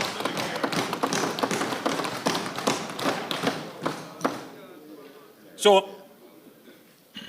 this cutting-edge center will seamlessly integrate, coordinate, and analyze real-time data from all available sources, including CCTV and body-worn cameras supported by a robust back-end infrastructure. This development is a game changer for modern, efficient, and intelligence-driven policing that will have a major impact on crime.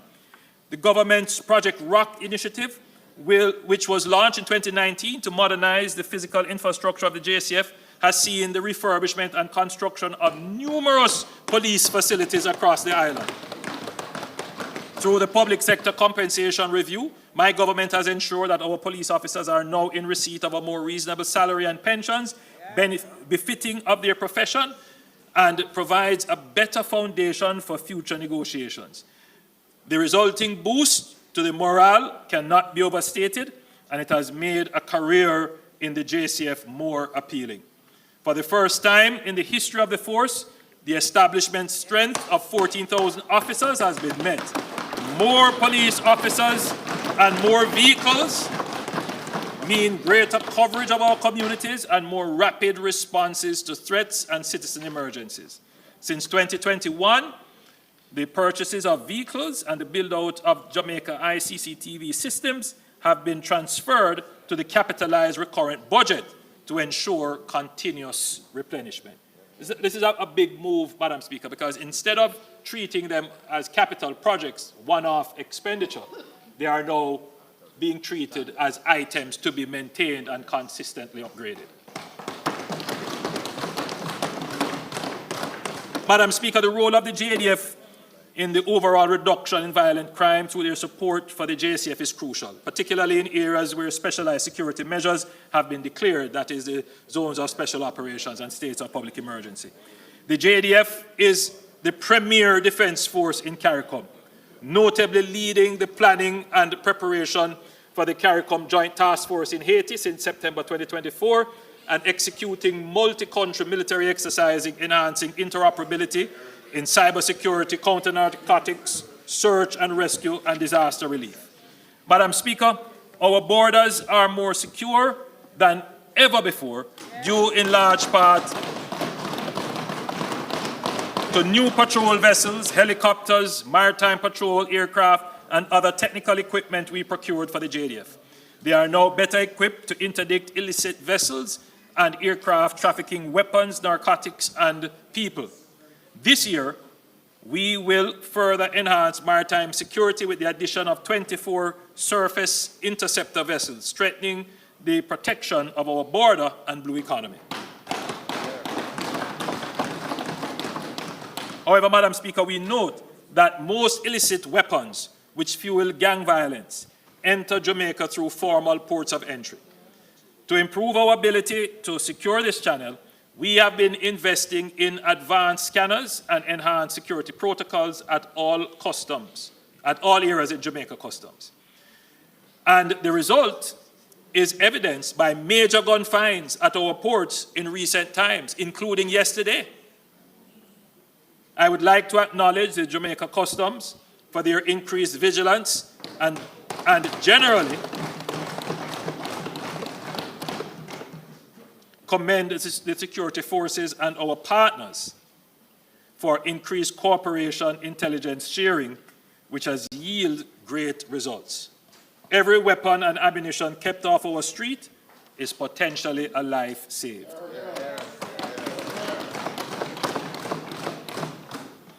Additionally, we are finalizing the Customs Mutual Assistance Agreement with the United States, which will enable even further and greater intelligence sharing to strengthen our port security and protect our national and economic interests. Madam Speaker, data and intelligence confirms that Jamaica's chronic violence is driven by organized criminal enterprises, euphemistically called gangs. It's not sociological or economic factors like poverty or unemployment that drives violence, as the opposition would have us believe. More than 70% of murders in Jamaica are directly related to gangs. Madam Speaker,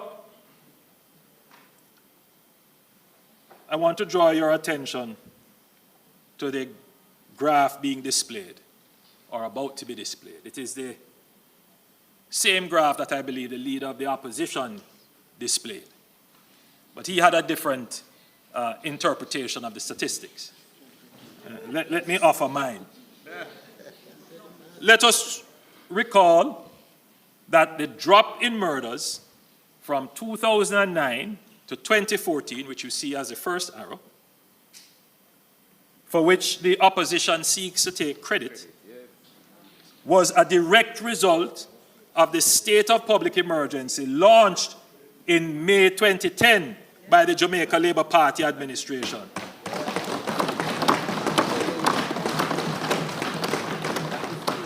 Which dismantled and scattered the gangs and created a 21% drop in murders in 2011. 21% drop in murders in 2011. No other police action has resulted in any such drop.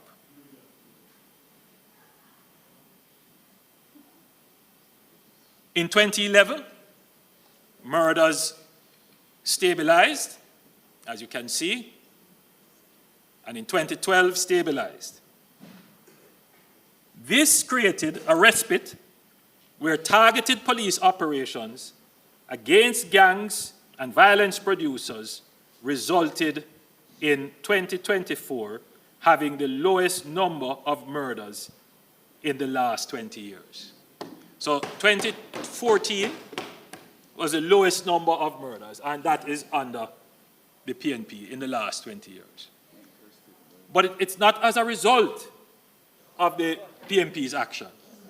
It is as a result of the 2010 state of public emergency, which gave you a 21% reduction. Then a slight carry-on reduction in 2012. Madam Speaker, I still posit that if the opposition then had supported the government in extending the state of public emergency, the fall in murders would have been even greater.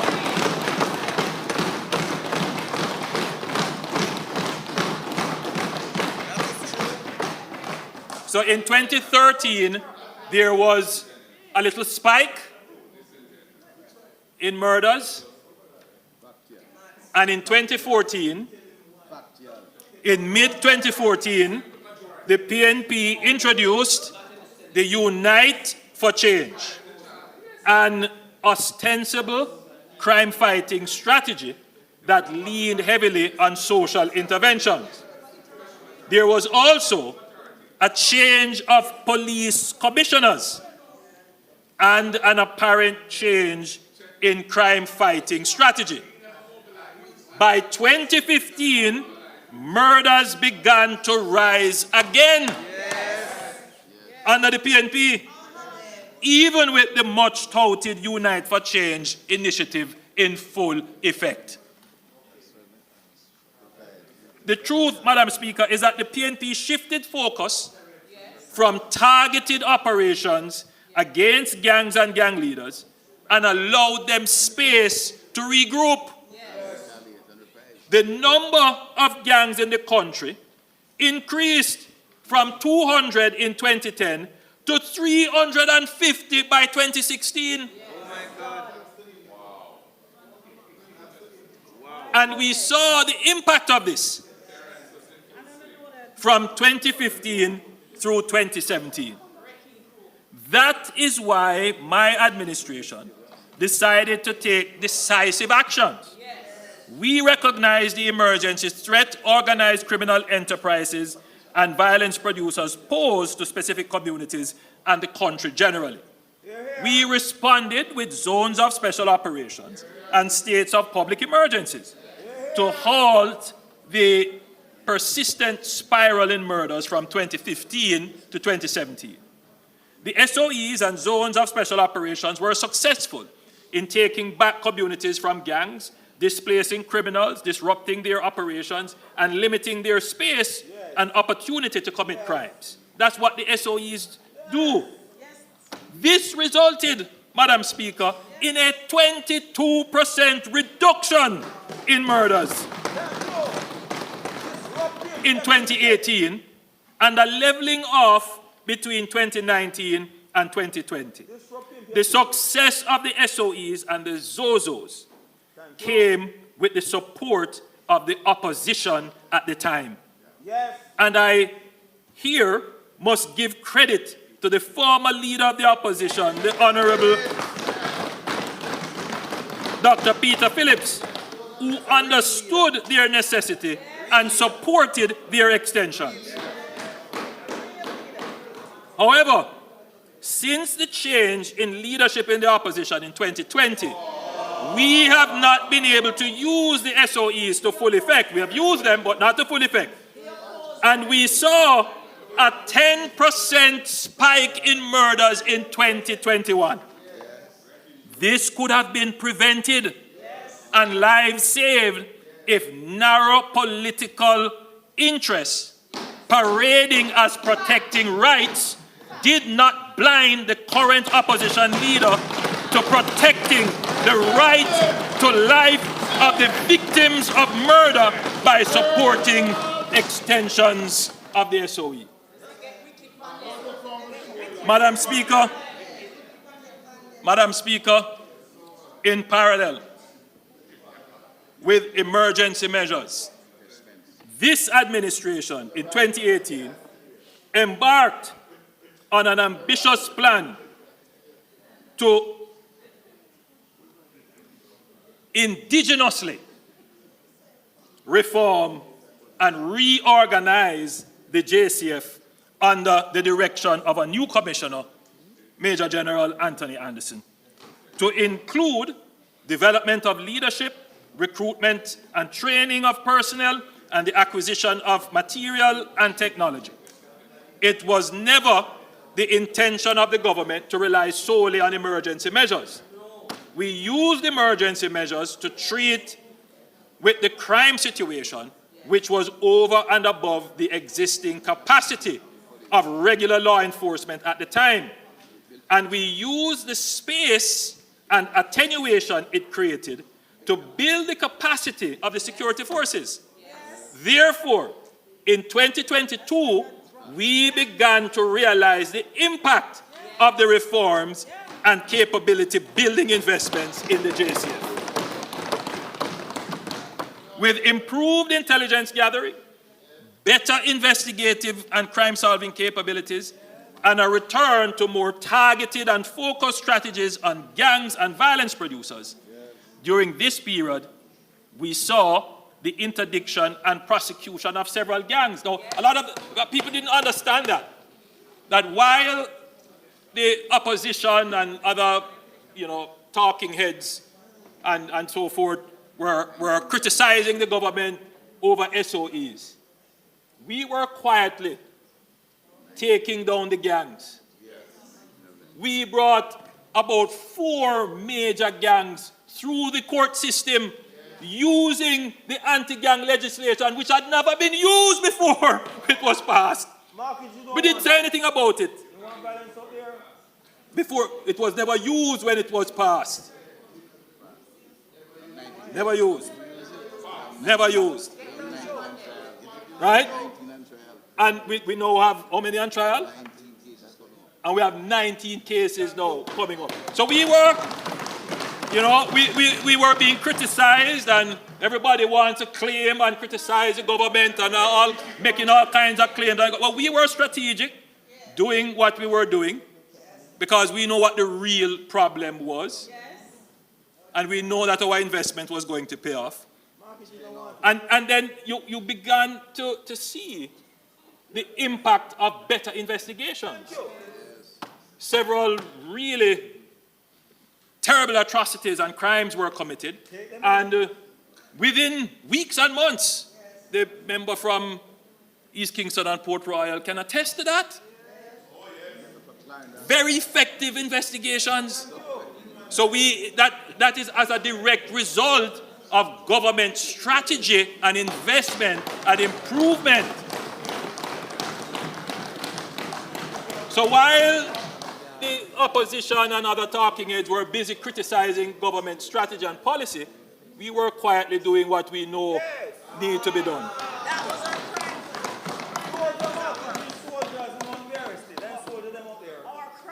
So, Madam Speaker, today we can say that year to date, murders are at their lowest level in 25 years.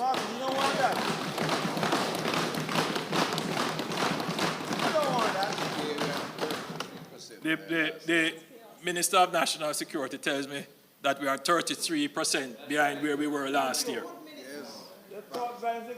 But I still lament that had we the support of the opposition in the use of SOEs, the fall in murders would have been even greater.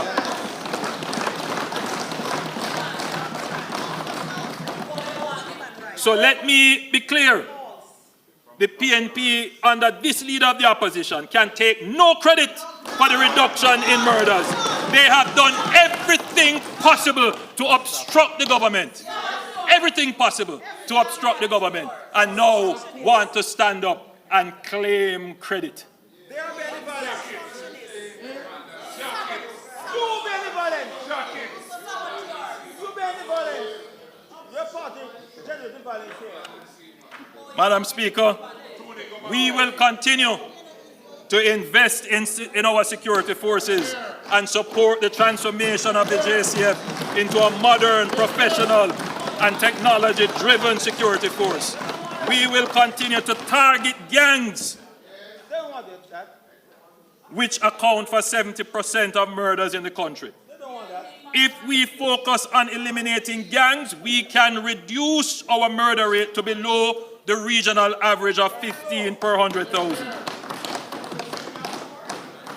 And I'm pleased to announce, Madam Speaker, that police intelligence now estimates, listen to this one, police intelligence now estimates that there are fewer than 100 active gangs in Jamaica since the beginning of the year, coming from 350.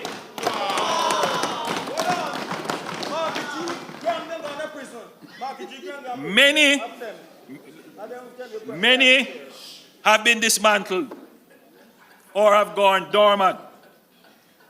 They are laying low because they know they are being hunted relentlessly by the security forces. Madam Speaker, this administration takes national security seriously, and through the National Security Council, something that we have instituted in a consistent way, we have been able to coordinate, enhance, and strengthen the work and collaborative efforts of various security forces to yield greater synergies from our security forces. And again, I would like to acknowledge and thank, but most importantly, encourage the members of our security forces.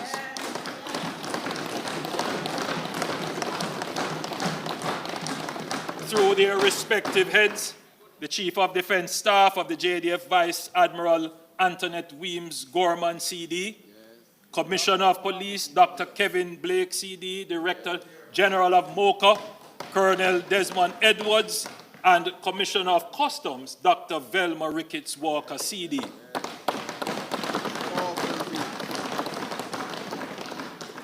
Continue with your concerted effort to make Jamaica safe.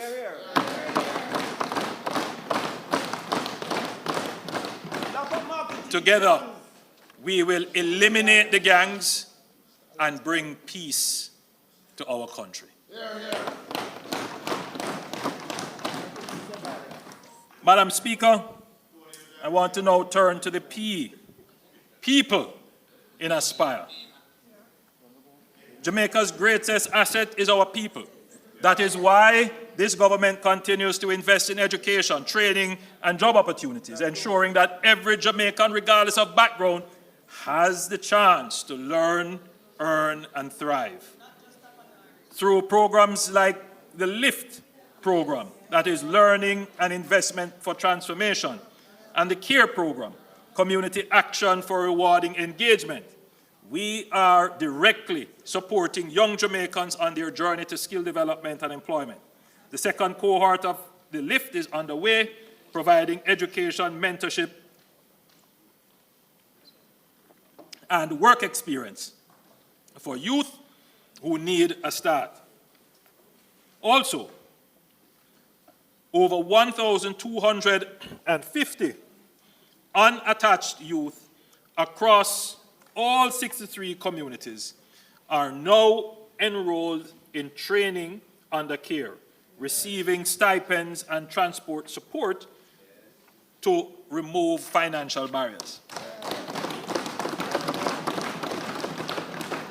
Madam Speaker, these programs transform lives.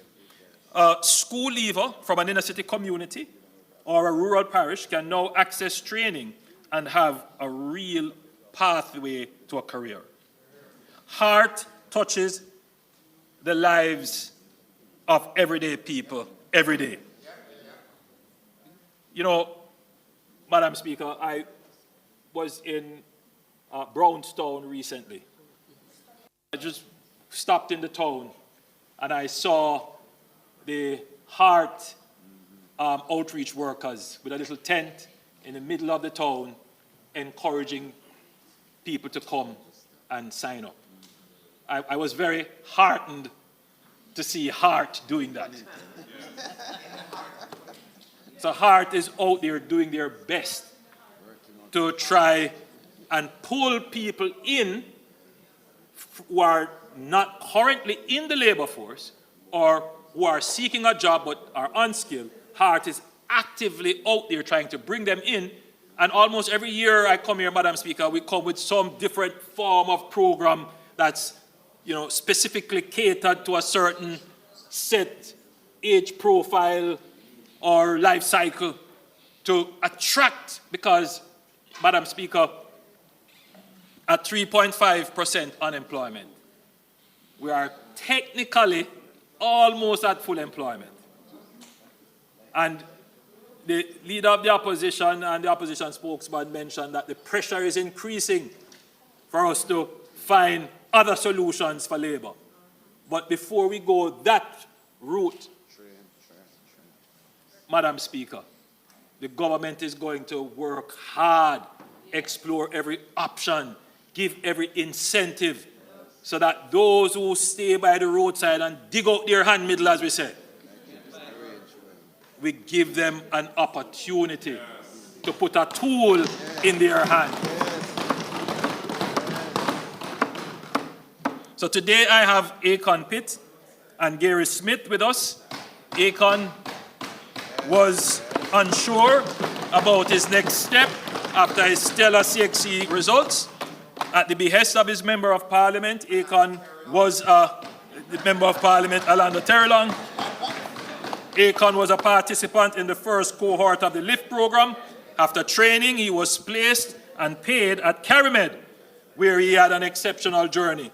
Akon is now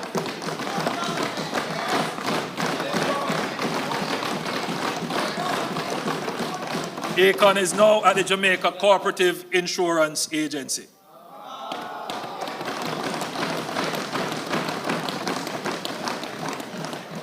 Gary is a 20-year-old pursuing a business administration level 2 certification as an on-the-job trainee at Colville Training Limited under the CARE program. He dreams of becoming a certified engineering contractor and establishing his own air conditioning repair business.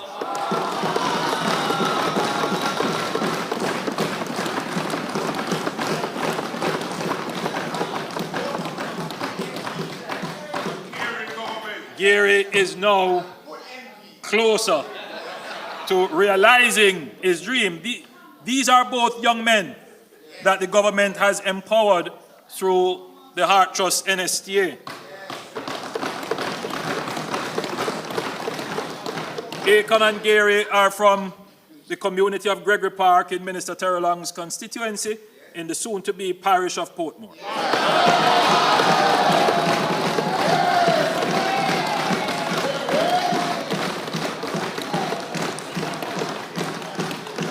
There are hundreds of thousands of Akons and Gary that we have empowered through skills training since 2020.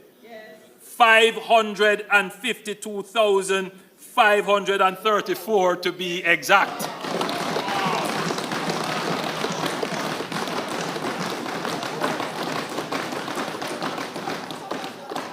And this is primarily, look, since the elimination of fees, over 150,000 persons have signed up for the various vocational programs at Heart. So, let's be clear. Heart is not a perfect institution, but it is a hard-working institution.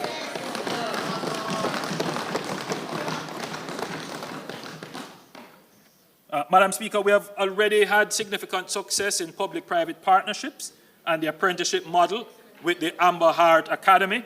Nearly 500 youth have graduated specializing in data analytics, cybersecurity, web and app development. Most have secured paid internships with career pathways. 112 JDF soldiers are also now being trained in coding, which will strengthen the JDF's technological capabilities. Madam Speaker, building on the success of this model, I'm pleased to announce an expanded apprenticeship program in critical industries that urgently need more skilled labor. These industries include construction and the hospitality sector. Over the next 2 years, 300 young people will receive paid hands-on training alongside industry professionals.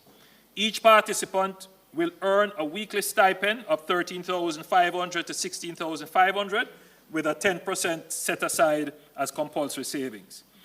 This approach allows our youth to build a career, support their families, and contribute to the economy, all at the same time. Madam Speaker, we will begin this pilot in conjunction with the Sandals Corporate University. Additionally, later this year, we will establish the Institute of Higher Apprenticeship in partnership with industry and the Inter-American Development Bank. This will provide advanced vocational certification while participants work in the field.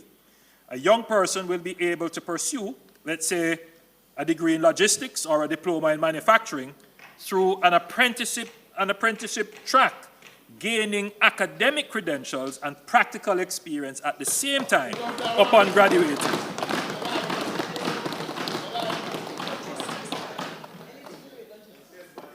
Upon graduating, they will be ready to take on higher paying jobs and be certified.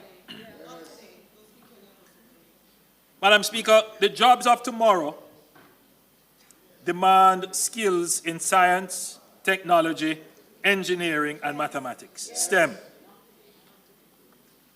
To prepare our students, HART is investing $400 million to establish state-of-the-art, HART, I'm going to say STEM labs, but I'm going to change it, Madam Speaker, because in our culture, the creative industry is a strategic industry for us, and it is part of our strategy for diversification.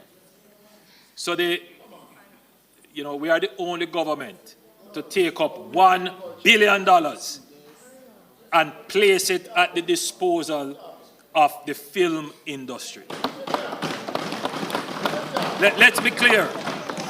Let's be clear. That is the largest budgetary allocation to the creative sector ever.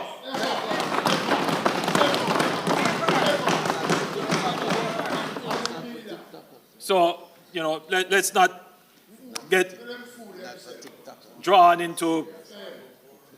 So, Madam Speaker, HART is investing $400 million to establish state-of-the-art STEAM labs.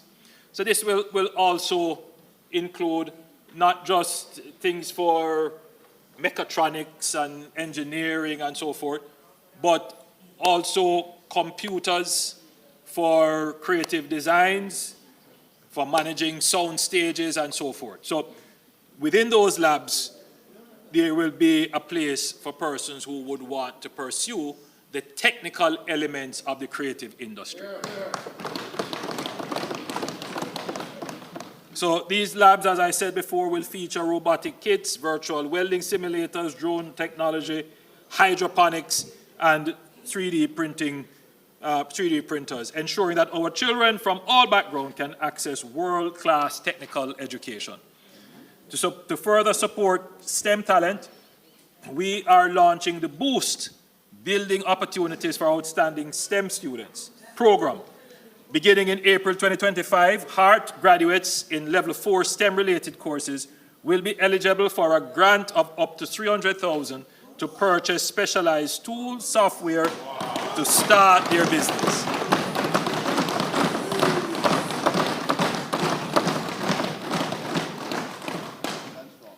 Madam Speaker, I know that there are many in Jamaica who are skeptical of technology. They see technology as a threat. Madam Speaker, we can't view technology in that way. Technology is immanent, it is ubiquitous, and it is universal. Can't escape it. AI, that is artificial intelligence, is reshaping industries worldwide. When the first industrial revolution started, Jamaica was still a colony. That's a reality. So Jamaica didn't benefit from the first industrial revolution.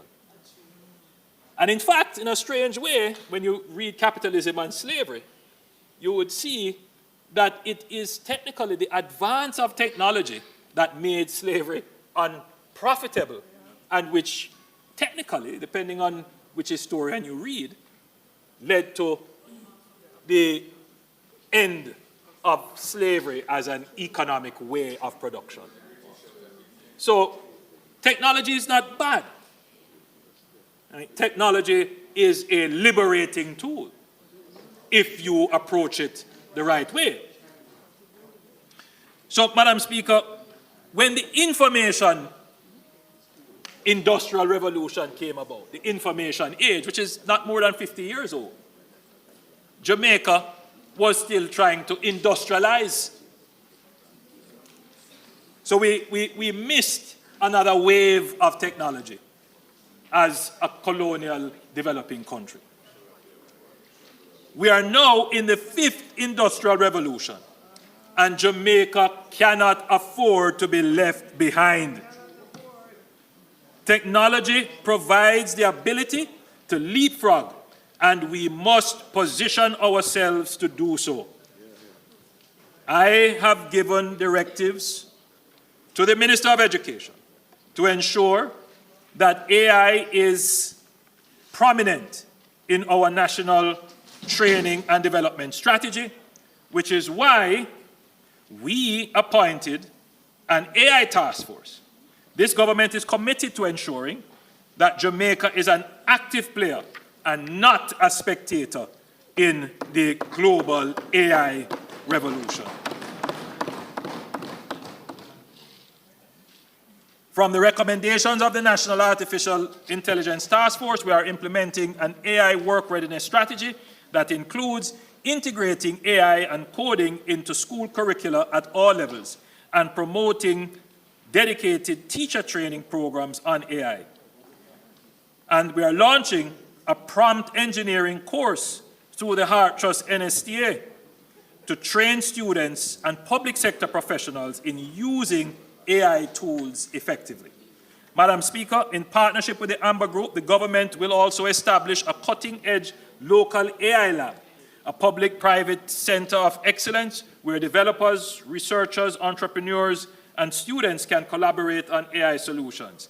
The AI lab will serve as the catalyst for a new era of technological advancement in Jamaica. Madam Speaker, AI will disrupt some traditional jobs, but it will create new high-paying opportunities. This government is ensuring that Jamaicans are equipped to seize those opportunities and lead in the digital economy. Madam Speaker, we will also be using AI tools to help our children learn. We are developing the Jamaica Learning Assistant, a groundbreaking AI-powered platform designed to revolutionize learning with an end-to-end AI-generated and curated content, fully aligned with the national curriculum. And I don't know if the video is cued, but let me give you a preview of what it could do. Introducing Jamaica Learning Assistant, the world's most comprehensive AI educational platform, reimagining learning for Jamaica. It's like giving every child a personal mentor who adapts to their needs and pace. Interactive adventures that make science and math come alive. Human-like AI tutors, detailed explanations, humor, poems, interactive tests, mind maps for visual understanding, videos and real-life applications of knowledge, so each lesson isn't just learned, but lived. Who are scientists? Scientists are people who study the natural world using observation, experimentation, and reasoning. Teacher, tell me a joke about scientists. Why did the scientists bring a ladder to the lab? Because they wanted to reach new heights in their research. Come with us as we transform education for all our children.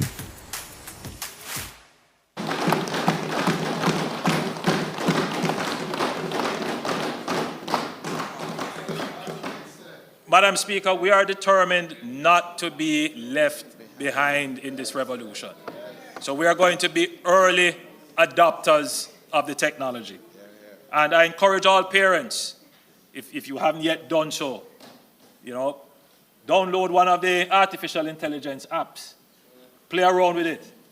Ask it questions. You would be surprised how well structured, coordinated, and in-depth the answers you receive are. You would be surprised how you can train these AI bots to do specific tasks. So I would encourage all Jamaicans not to fear AI, but to develop an inquisitive mind about it. Let us not become spectators while another wave of technological development is going on. Let us ride that wave.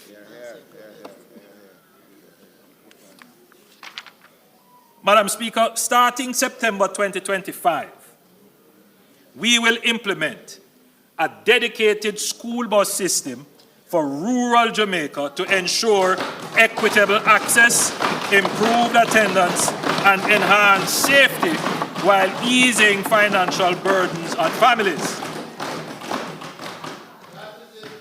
This is part of the dividends for good government. This will be rolled out in phases. Phase 1 is already underway, with the JUTC expanding services in Clarendon, Morant Bay, and Linstead, providing affordable transportation for students. We will add 12 additional 45-seater buses to the already existing fleet of 10 buses, giving the Montego Bay area a total of 22 buses. Phase 2 will see 100 fully refurbished buses deployed across parishes, with 60 buses in September 2025 for the start of the new school year, and another 40 buses by January 2026. Madam Speaker, these are school buses used in the American system. They will be refurbished. The doors will be placed on the correct side, the entrance doors. They will be governed.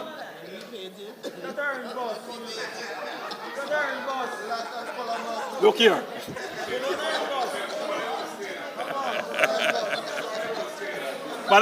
Madam Speaker, the buses will be refurbished. Just to repeat, the doors will be on the appropriate side for safety. And I think most importantly, the speed on these buses will be governed. So they won't be able to drive above a certain set speed to ensure safety of the children. On some of the buses, where there is connectivity, we will place cameras, and the collection of fares will be digital. Now, these are refurbished. They are going to be refurbished. So they will be refurbished with those. So, it is not at all going to be entertain disturbance to the budget debate. Do not answer any member questioning you in this House. Please continue with the debate, Prime Minister. Thank you, Madam Speaker.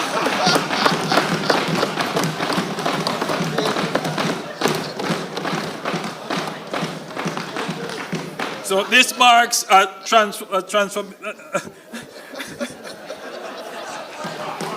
this marks a transformative step in making school transportation safer, more reliable, and more affordable for Jamaican students. Others talk about it, but we do it.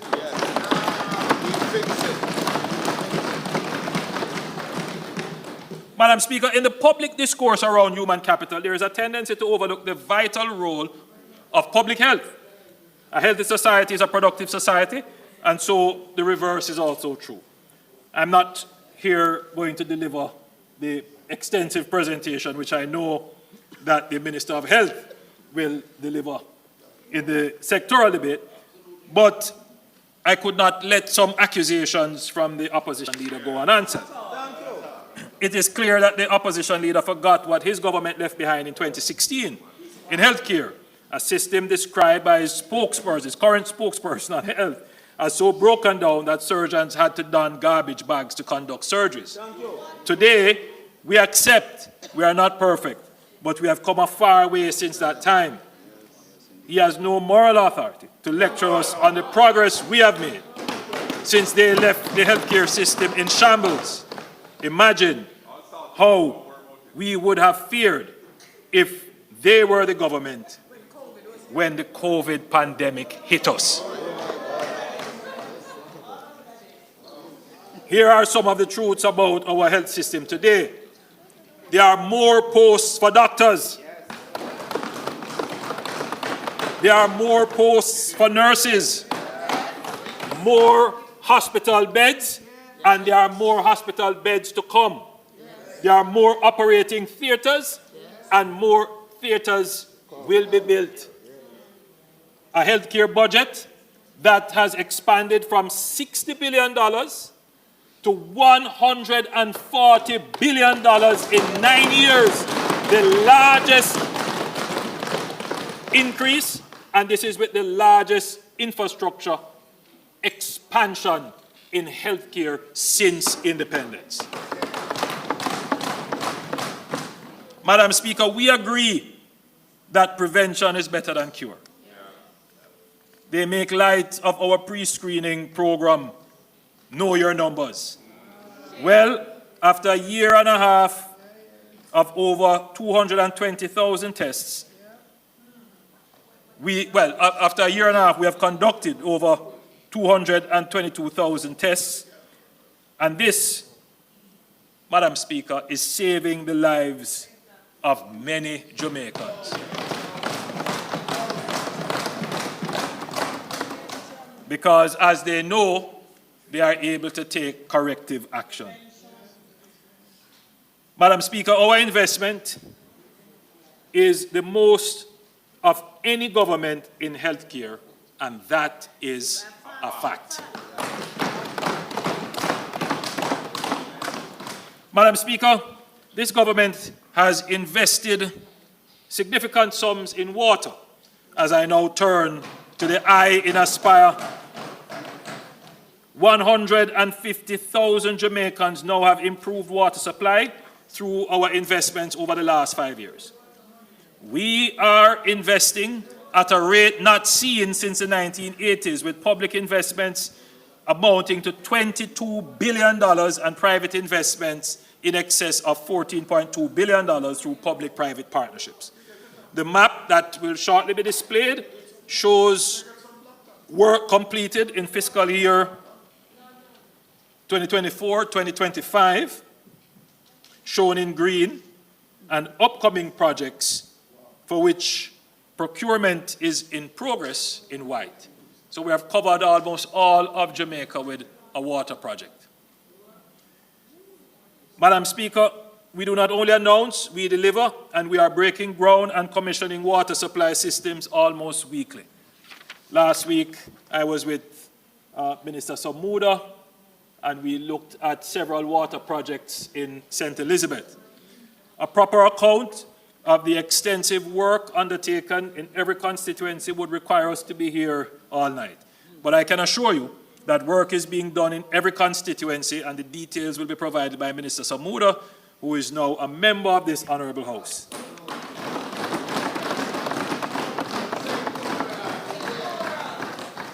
Minister Samuda will also give an update on the environment and climate change.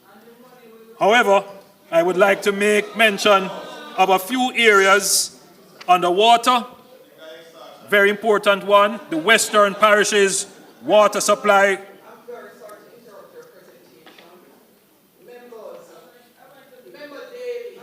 Can't sit in the house and keep shouting and speaking to the member on their feet. It is the member from St. Catherine.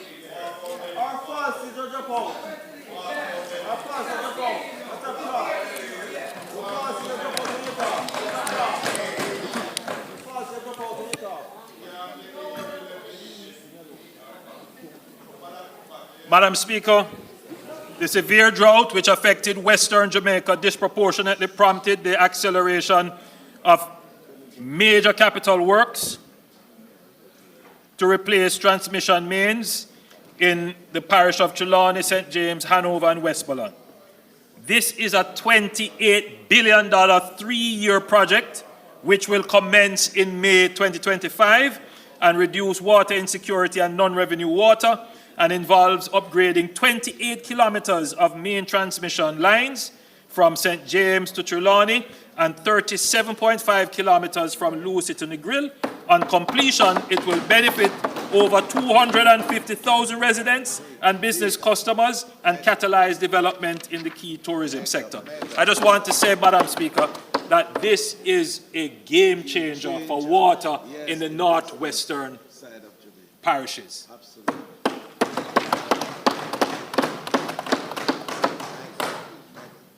Madam Speaker, 6 major projects funded by the Caribbean Development Bank are being undertaken by the Rural Water Supply Limited, which will significantly improve access and transform the lives of more than 38,000 Jamaicans in rural areas of Southeast, Western St. Mary's, Southern Trelawney, Northeast St. Elizabeth, Eastern St. Thomas, and Northwest St. Anne. Currently, the Rural Water Supply Limited and the CDB are finalizing the necessary documentation for procuring design services, with the advertisement expected to be published in March 2025.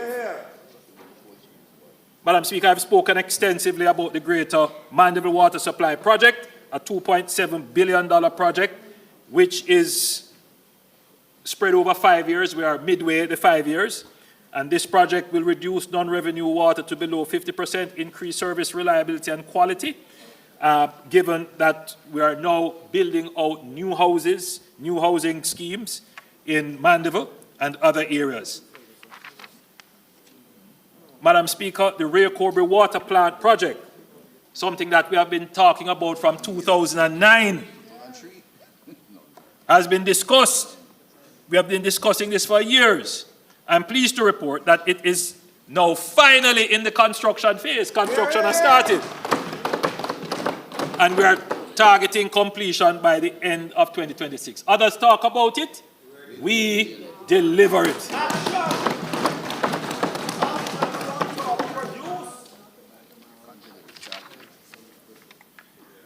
Madam Speaker, the expansion of the sewer network in Kingston and St. Andrew is critical to the future development within the parish, both to facilitate greater densities and safeguard groundwater. This year, the NWC will be investing $1.4 billion into the laying of sewer lines along Monroe Road, Retreat Avenue, Seymour Avenue, and Olope Road. Additionally, there are 2 areas of deep concern which must be addressed forthwith. The first is the situation in downtown Kingston with collapsing sewer mains, and overall of the entire potable water, sewage, and drainage network is required for most of Central and West Kingston. I have directed Minister Samuda to ensure that the project design for this massive infrastructure is done this year. I have further directed that $450 million be immediately deployed to the worst affected areas within the Market District to provide immediate relief. The NWC has also commenced procurement of an additional HVAC truck to be stationed downtown to ensure that any blockages that emerge are immediately dealt with. Madam Speaker, the infrastructure is old. It is aging and collapsing. Decades of no investment. It is now showing. And it is this administration that is finding the economic wherewithal to deal with the maintenance of these critical infrastructure. Madam Speaker, I just quickly want to say that we have now started the distribution of the Black Tank program. MPs are now collecting and distributing tanks in their constituencies. We hope that that can move very quickly to mitigate any impact of drought that may occur later in the year. Madam Speaker, in November 2024, I announced that the NWC would provide an amnesty to customers cut off from the utility for more than 6 months. The amnesty has benefited pensioners, PATH recipients, and members of the disabled community with up to 100% reprieve and up to 50% for other categories of customers. As at March 14, 2025, over 21,000 customers had engaged in the process. Total reconnection so far are 3,271, with a further 5,135 awaiting reconnections. This has yielded over $207 million in revenues collected for the NWC, and that would have been uncollectible otherwise. We have also written off over $600 million of debt from those who most need it, restoring the supply of water and returning dignity to those households. Madam Speaker, this government is helping our most vulnerable. As such, I have instructed the National Water Commission to extend the program for a further 2 months. Madam Speaker, we do this because we care about the people.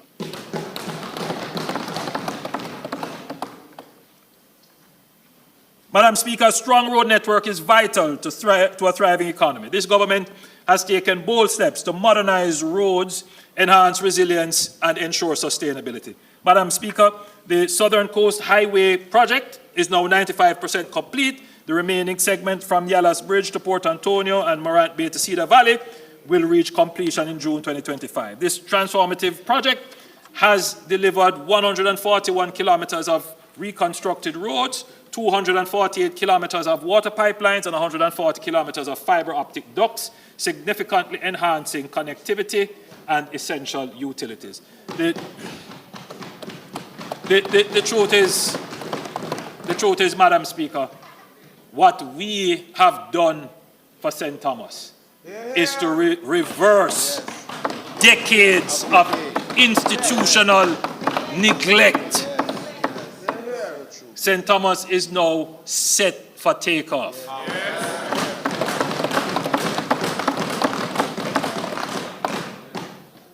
The launch of the $45 billion Spark program marked another pivotal achievement of our road and water supply infrastructure. For the first time, all constituencies had an opportunity to provide an input, and as I had committed, construction work began before the end of 2024, with the rehabilitation of Everest Drive in Harborview.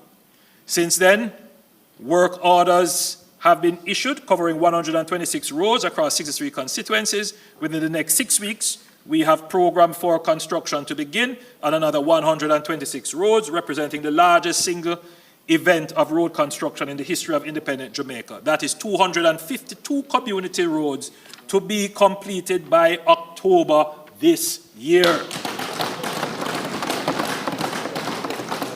And Madam Speaker, the member from East Kingston and Port Royal can attest to it. He can attest to it. Road is going on in this constituency.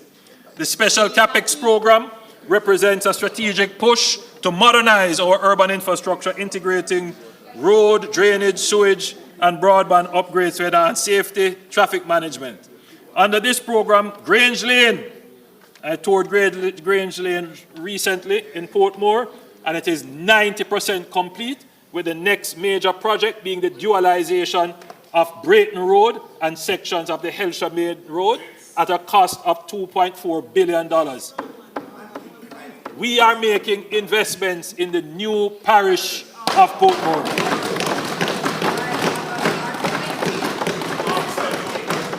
Other projects include the Arthurwint Drive extension, and we have expanded the original scope to include the stretch from Arthurwint Drive to Tom Redcombe and Camp Road, incorporating sewage and additional water infrastructure, ensuring greater benefits for residents, businesses, and future developments. Madam Speaker, the government will invest $2 billion to enhance key entrance corridors leading into the capital city, creating a more attractive and welcoming gateway. This initiative will focus on major thoroughfares, including the Airport Road from Norman Manley International Airport to Mountain View, from the roundabout to Port Royal. Well, you know, the member again from East Kingston and Port Royal, several years ago, came to me and he pointed out that his government had budgeted or projected to do that program. But the truth is, it didn't get done. And I have committed, Madam Speaker, that the road really deserves to be done. No political issues here. That road is the entrance to the city. And it is in a deplorable condition. So that road will be done. So that's one of the roads to be done. We will be doing as well 6 miles to Dunrobin Avenue and 6 miles to the Portia Simpson Miller Square through to downtown via Spanish Town Road. The project will begin with the pre-investment works, including design and planning, community consultations, and these upgrades will not only beautify Kingston's points of entry, but also enhance infrastructure, improve connectivity, and create a positive impression for visitors and residents alike. I want to give a quick update and just to keep our citizens who are looking out for their bypasses. So we have the bypass road projects that's still ongoing. So we will have a bypass for Port Maria, for Santa Cruz, for Lucy, for Anato Bay, for Hopewell and Sandy Bay. And the Port Antonio bypass is set to begin in the fiscal year coming, following the completion of the feasibility study. So we are going to start the Port Antonio bypass. Madam Speaker, under the accelerated bridge renewal project, we are upgrading and replacing over 55 critical bridges. Work on the Craig Mill Bridge in Portland is set to begin early in the new financial year. As part of the project, a pedestrian bridge will first be built to restore foot traffic for the community, which is now cut off. The House will be happy to hear that the Troy Bridge is now approximately 50% complete. Other key projects including Spring Village Bridge in St. Catherine and Alley Bridge in Clarendon. New bridges under development include in Westmoreland, the Southwood Bridge, Barham in Westmoreland rather, Southwood in Clarendon, and Guanabo Vale in St. Catherine. Toll roads. Madam Speaker, let me now speak on toll roads, which is a critical aspect of our improved connectivity, productivity, and efficiency. We know that long waiting times at toll plazas can cause costly delays, frustration, and impact the nation's productivity. The Angels Toll Plaza is now one of the busiest of our network. And I'm pleased to announce that 3 additional lanes will be added to the Angels Toll Plaza. We are very advanced with the engineering designs for those. A longer term, more transformative change will be the introduction of open road tolling. This is a state-of-the-art system that allows vehicles to be charged electronically without having to stop at a toll booth. This system is widely used across the world and has proven to be faster, more efficient, and more convenient. The Montego Bay Perimeter Road will serve as the first road to have this system. Let me give a quick update on the Montego Bay Perimeter Road, which includes the Long Hill Bypass and critical upgrades to Barnett Street and West Green Avenue. For residents in the Long Hill area, you would have already noticed that clearing works have commenced. The initial concept of the Long Hill Bypass considered 2 lanes. However, the government has taken a strategic decision to expand the roadway to 4 lanes. So the people in that side of Jamaica, St. James, Hanover, Westmoreland, that would rely on that very important corridor, which is now an obstacle course. When this is done, they will have a 4-lane highway. Additionally, works on the Montego Bay Bypass are progressing rapidly, with earthworks at a very advanced stage, And the Montego Bay River Bridge, which I toured recently, is 95% complete. That's the highest and longest bridge in Jamaica, an impressive piece of infrastructure. As of today, the overall project stands at 55% complete. Once finished, this network of roads will significantly ease the long-standing traffic challenges in Montego Bay and open up new areas for development, fostering greater investment and economic activities. Jamaica's North Coast, Madam Speaker, is booming.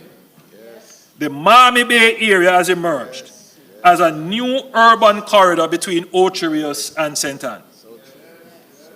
It is also a critical tourism corridor. And in recent times, it has become an area for residential communities. Effectively, the corridor, which is supposed to be part of the North Coast Highway, is now serving as the main boulevard to a town, with several ingress and egress from local roads. The corridor now handles traffic coming to and from the North-South Toll Road, traffic moving between Ocho Rios and St. Anne's Bay, and local traffic moving within the various businesses and residences along the corridor. This has created a significant traffic hazard for residents and commuters, which will stifle the natural development energy in the area. This situation would be further complicated if we should proceed to widen and improve the existing roadway without having an alternative in place, as there are no other viable alternatives. We have learned our lesson from the South Coast Highway Improvement Project, which created significant dislocation to residents in St. Thomas as we fixed the road while they were using it. This dislocation and risk to residents, businesses, and the government would be far more costly in this case. Can you imagine a road obstruction that prevents a tourist bus getting to their flight on time to the Donald Sangster International Airport, or missing their cruise ship return at the Reynolds Pier, or persons can't get to their homes because of some obstruction in that one little road. And can you imagine an obstruction on just that one road, how it would impact the entire north-south traffic?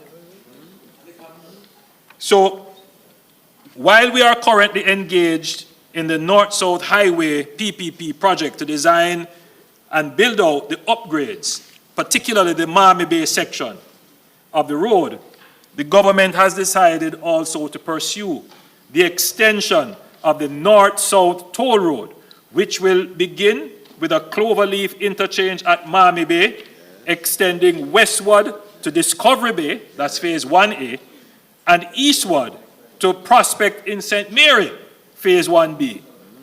So this, Madam Speaker, is a major infrastructure development that will allow you to go around Ocho Rios and to go around the Miami Bay area and Prairie. And that, Madam Speaker, will increase the natural urbanization energy which exists in that corridor.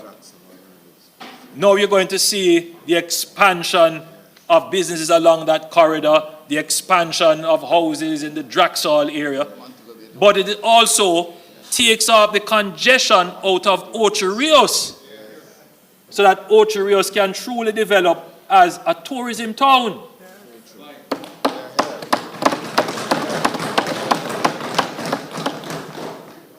So given the urgency of the development and the dislocation risks involved in upgrading this existing roadway, the government of Jamaica will take steps to designate the North-South Highway extension as a national development project.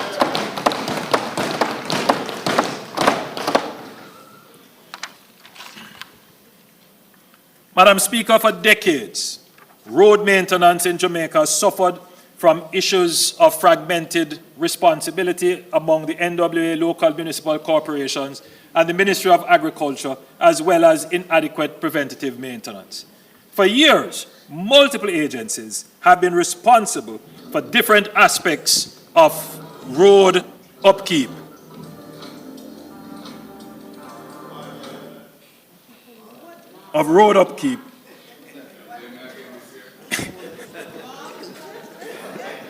Leading to inefficiencies, gaps in accountability, and inconsistent standards. Additionally, a lack of structured preventative maintenance has resulted in roads deteriorating faster than they should, increasing the burden of costly emergency repairs. This reactive approach is neither sustainable nor cost-effective. We are therefore undertaking a strategic review of road maintenance with a focus on institutional governance arrangements to give consideration to the possible establishment of a single road authority to streamline governance and oversight. With this in place, we can have clear lines of enforcement against persons who destroy our roads. It is particularly disturbing to see concrete spilled on our roads and no accountability for clearing and restoration.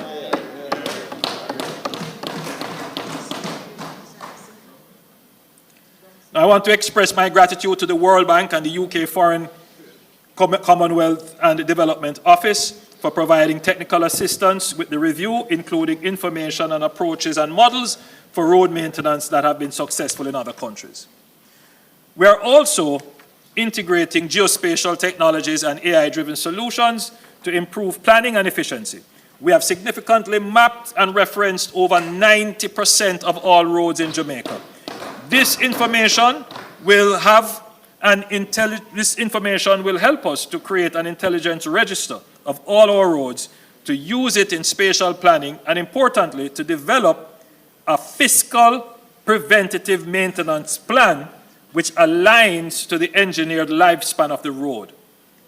This also lays the basis for smarter and connected infrastructure to address traffic, public safety, civil defense, security, and logistics. To this end, I have given directions to the NWA and the Spatial Data Management Branch to begin work on developing a uniformed address system and zip code for Jamaica, including the use of digital addresses.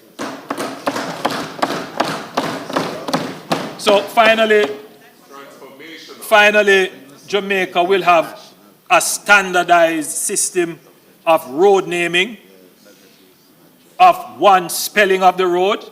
You know, Madam Speaker, when you look at the vote, Mr. Speaker, when you look at the voters list and you are trying to order and sort the voters list, and you see 10 different spelling of the roads, 10 different ways of writing addresses. In a modern country, that shouldn't be the case. We need to have one uniform system of address. And I've given the directives for us to start on this path. Madam Speaker, Mr. Speaker, after decades of underinvestment, we are shifting to a structured, sustainable, tech-based system of road maintenance, and this approach will extend the road lifespan, reduce frequent repairs, and improve safety. This government is not just rebuilding roads, we are building a smarter, more resilient future for Jamaica. Madam Speaker, approximately 20% of Jamaicans live in informal settlements, but in urban areas, the situation is even more dire. 60% of the urban population reside in unplanned, substandard housing, which is higher than the average in other Latin American and Caribbean countries. Madam Speaker, we are committed to transforming informal settlements into secure, legally recognized communities that foster stability, economic development, and a better quality of life for all Jamaicans. Madam Speaker, in 2007, the Jamaica Labour Party government restructured the failed Operation Pride into the Housing Agency of Jamaica, making it the leading force in tenure regularization.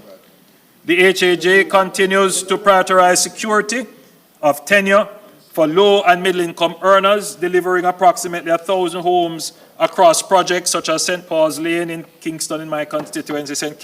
Catherine Estates in St. Catherine, Sandown Palms in St. Catherine, and Edmond Ridge in St. James. Additionally, the HAJ has been tasked with the upgrading of 81 informal communities, with work set to begin in Eden Park, St. Mary. To expand home ownership, the HAJ plans to implement 10,000 housing starts and 4,000 completed solutions over the next 4 years. The HAJ will also be intervening in 5 small informal urban communities, that is, communities 5 acres or less, to upgrade their housing and infrastructure, replicating the success of the St. Paul's Lane model. We have identified communities in Almond Town, Anato Bay, Parade Gardens, Long Acres in Montego Bay, and Russia in Savnamar as communities to benefit from this intervention. Penwood Road has a particular challenge, which I've asked the HAJ to investigate. There is the land is lower than the road, and so there's a flooding issue, and so they have to figure out how to solve that. Madam Speaker, through systematic land titling and registration, the National Land Agency is set to deliver 12,000 titles. 12,000 titles ending this year, and they are targeting an additional 8,000 additional titles in 2025-2026. The NLA, Mr. Speaker, is well advanced in deploying a system of electronic titles. So this will transform the whole issuing of titles and the speed of issuing of titles in Jamaica. In fact, they are expecting to start by 2027-2028. We are now ready to use systematic titling to regularize parcels in urban areas, starting with a pilot in Kingston and St. Andrew. And to support this expansion, we are increasing the number of commissioned land surveyors through an apprenticeship program at the NLA, with plans to train 33 student surveyors and equip them with modern surveying instruments. Additionally, a geospatial training center developed in partnership with the Government of Korea will enhance land survey capabilities using advanced unmanned drones to expedite cadastral mapping and land registration. Mr. Speaker, a substantial number of communities across Jamaica have shared facilities, which necessitate shared management of expenses. There is an increasing effective demand for these types of developments as Jamaica has steadily moved towards a stable and prosperous economy. Unfortunately, as experience has shown with strata properties, these communities are plagued by numerous challenges that can only be adequately addressed by new legislation. The government has heeded the numerous cries for help, and Madam Speaker, as promised in my 2024 budget presentation, the long-awaited registration shared community bill was tabled in the House of Parliament on March 18, 2025. Commitment made, commitment kept. This act, when passed, will provide a clear legal framework to govern all new and existing communities where their proprietors own common real estate or any other facilities and amenities. Madam Speaker, I encourage property owners to review the legislation and provide any feedback where necessary to ensure it adequately addresses your needs. Mr. Speaker, beyond the regularization of existing settlements, we are also building entirely new planned settlements to provide high-quality, affordable housing for Jamaicans. The Bernard Lodge project was the first of this large-scale master plan development and represents a new era in sustainable and structured community development in Jamaica.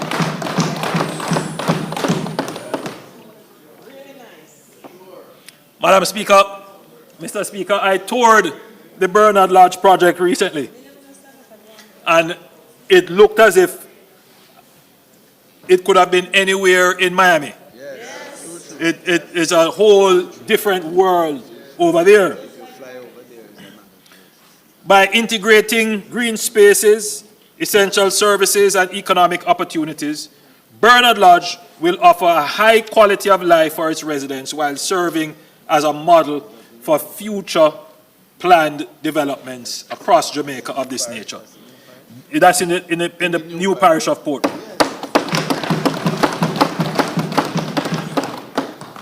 So, Madam Speaker, already to date, 6,000 units have been completed or are under construction. And they are moving at a rapid pace. When it is all finished, there will be about 15,000 homes. It will be the most modern community in Jamaica. And we have the pleasure of being the founders of that community. Madam Speaker, the next planned development of this kind will be in Innswood. I have given directives to the NHT to lead a multi-agency team to undertake the master planning for lands at Innswood, in addition to lands slated for development along the St. John's Road corridor. And let me say, Madam Speaker, the St. John's Road corridor is another corridor of significant traffic congestion, particularly on a weekend, because there are two large cemeteries in that area, but there are also large communities in that area. In fact, there is a community called Naysbury Grove, a community that was founded under the Operation Pride scheme, where the people were given lands. You know, it is really sad when you go there. There is no infrastructure. There is no real titling, no roads. The people have just been left there.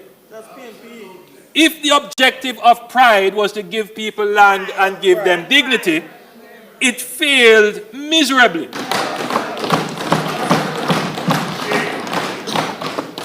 So what we're going to do, Madam Speaker, is when we do the master planning for Innswood, we're going to extend the master plan to take into consideration the St. John's Road corridor and all the lands around there, because, Madam Speaker, there is significant private sector interest in developing the land, but they have problems getting approvals because there's so much uncertainty. There is a major drainage problem in the area. And so what we're going to do, Madam Speaker, is to do a comprehensive development plan. And therefore, we will call the area the Greater Innswood Development Area. So that, Madam Speaker, will be the next Bernard Lodge.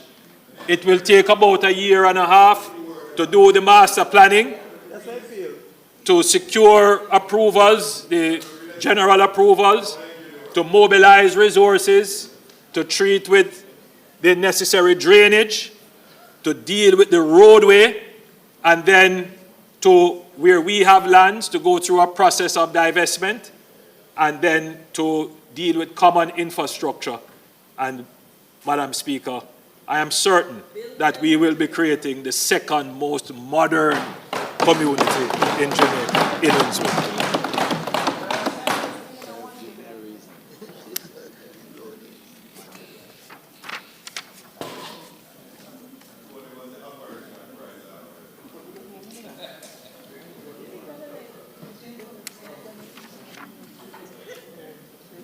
Madam Speaker, the NHT has 12 projects that we will be executing this year, and they are at varying stages. Mount Nelson in Manchester, 1,758 units, for which I broke ground earlier this month. Galena in St. Mary, 360. Dry Valley in Trelawney, 1,560. Brampton Farm, St. Catherine, 2,000. Spot Valley, St. James, 418. Carlsberg in Clarendon, 200. Chantilly in Westmoreland, 135. Friendship Oaks, Phase 2, St. Elizabeth, 543. Longville Park Pen in Clarendon, 2,077. Barrett Hall in St. James, 1,565. Roselle in St. Thomas, pay attention to that one, 660. And Nonsuch, St. Mary, 46. Planning and designs are also underway for schemes consisting of 10,598 solutions, including 5,000 solutions in Longville Park, in Longville 4, Clarendon.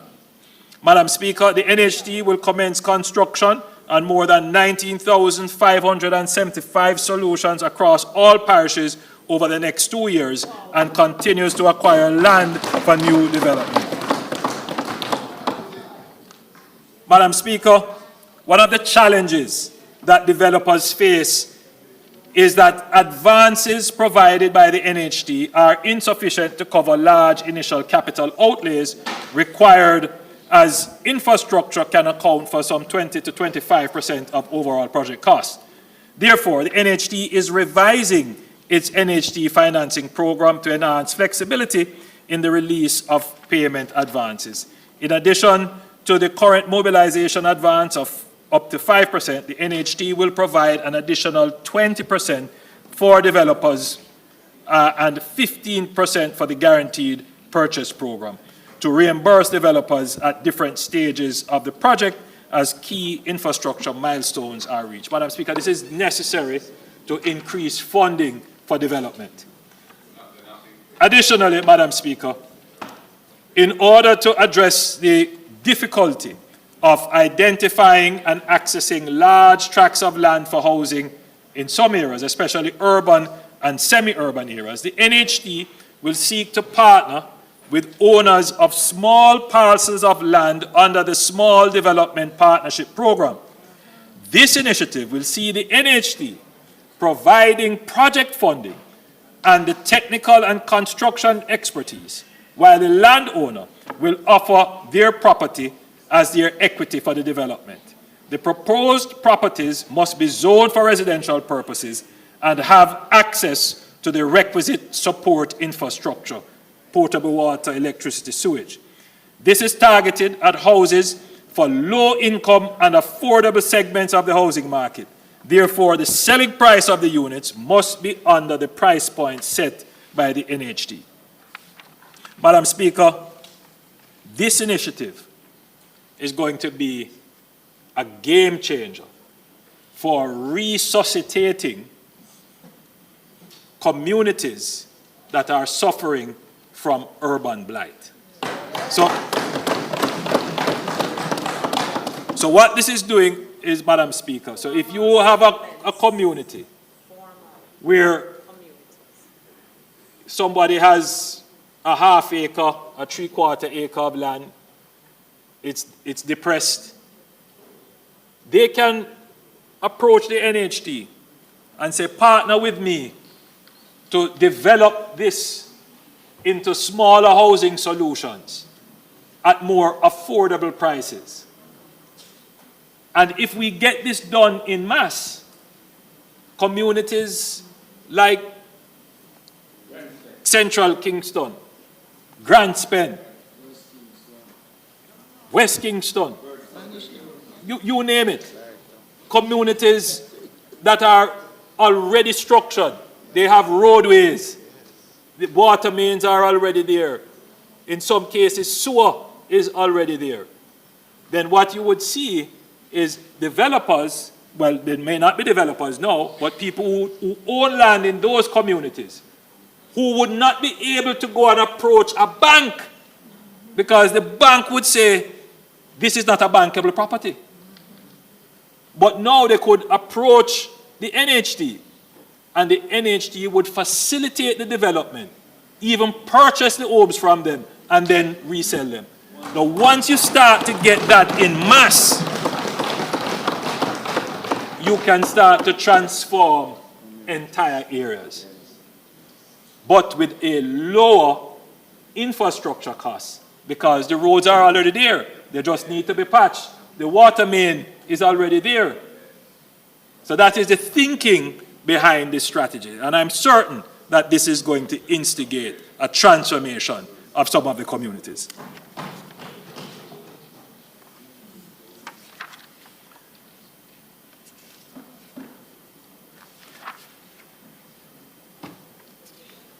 Madam Speaker,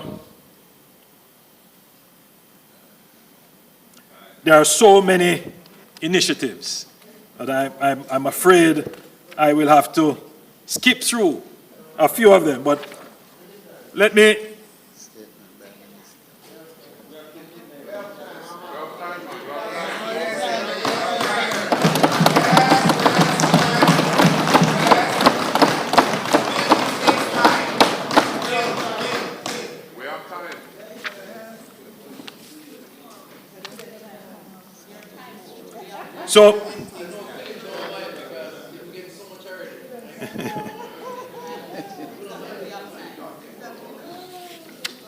So currently,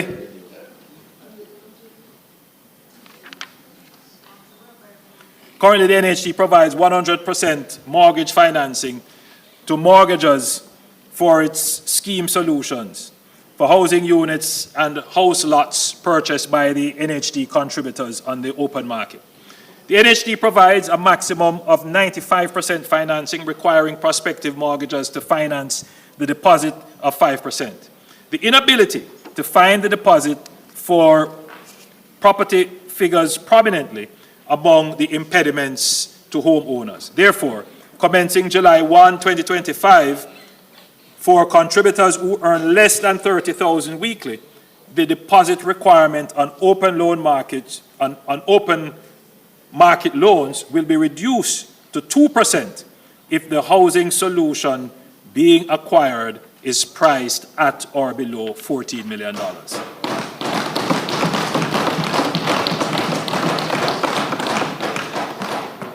Starting July 1, 2025, the service charge on mortgages will be reduced as follows. For prospective mortgagors who earn $30,000 or less each week, their service charge will be reduced from 2% to a loan, will be reduced from 2% of the loan amount to 0. Yeah, so if you earn $30,000 or less, no interest, no service charge. And for prospective mortgagors earning between $30,000 and $42,000 per week, the service charge will be reduced from 5% of the loan to 2%. Prospective mortgagors earning $42,100 per week or $42,001 per week and above, their service charge remain at 5%. Madam Speaker, currently a minimum wage earner who has contributed to the NHT for at least 7 years may access a home grant of up to $3.5 million. We are modifying the eligibility requirement in order to make the grant available to more contributors. The maximum qualifying income for home grants will now be $30,000 per week. The NHT is mindful that house construction can be challenging, particularly in light of the rising cost of labor and materials. Consequently, a number of contributors have been unable to complete their housing units or bring it to a habitable stage, resulting in some instances in contributors having to balance their limited resources between rent and servicing construction loans. In instances where a current or retired contributor earning $30,000 per week or less accessed a build-and-own land or construction loan benefit to construct a housing unit comprising 2 bedrooms or less, for which that unit has remained incomplete for 2 years or more due to unavailability of funds, the NHD will firstly offer the mortgager an additional loan of up to the difference between the balance of the borrower's current loan and a limit of $11 million subject to affordability. Secondly, where this additional fund is not able to bring the unit to a habitable stage, or in the case of a pensioner, there is insufficient income to support a loan arrangement, the NHD may provide a home grant of up to $3.5 million to assist in bringing the unit to completion. Now, Madam Speaker, a number of contributors who work in the public health system face challenges in finding suitable housing, especially when they are not from a nearby community or where they have been transferred from another health facility. The NHD will expand its institutional loan program and pursue partnerships with hospitals through the Ministry of Health and Wellness and the regional health authorities to provide housing for employees in the public health system. Where possible, these housing units will be constructed on the hospital compound. The NHD, yes.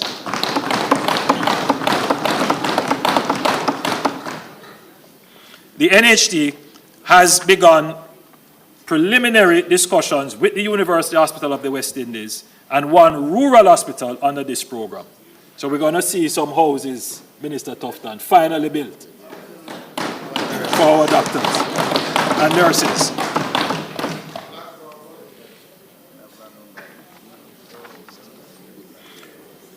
Madam Speaker, currently, all contributors who do not have a mortgage processed directly with the NHD are eligible for a cash refund of their contributions as they fall due. Public sector workers are, however, able to access cash refunds even while servicing a mortgage. This option is not currently available to private sector mortgagors. Effective July 1, 2025, private sector mortgagors will have the option of either a cash refund or the application of their refund amounts to their existing mortgage obligations, provided that the loan is free of arrears. Madam Speaker, this will be assessed on a year-by-year basis based upon the NHD's cash flow position. But this is big. Yes. This is big. A lot of people, look forward to their refund. Now they will be able to, the private sector persons who have mortgages will have the same options as the public sector workers. Effective July 1, 2025, the NHD will reduce the waiting time for accessing home improvement loans from 10 years to 7 years. So, yeah. So before, you would have to wait 10 years before you could get another home improvement loan. Now we have cut that, and we have increased the loan limit to $5 million from $3.5 million.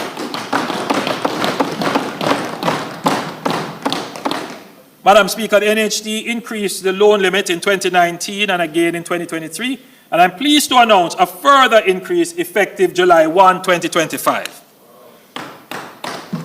The individual loan limit will be increased from $7.5 million to $9 million.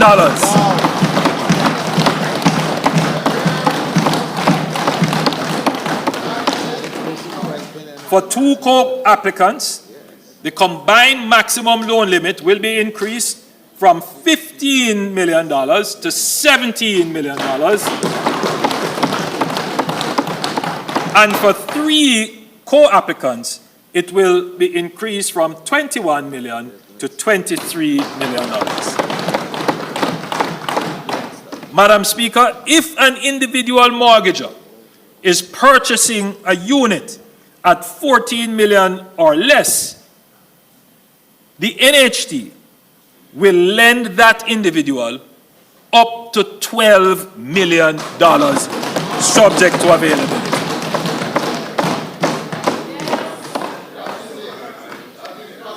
Let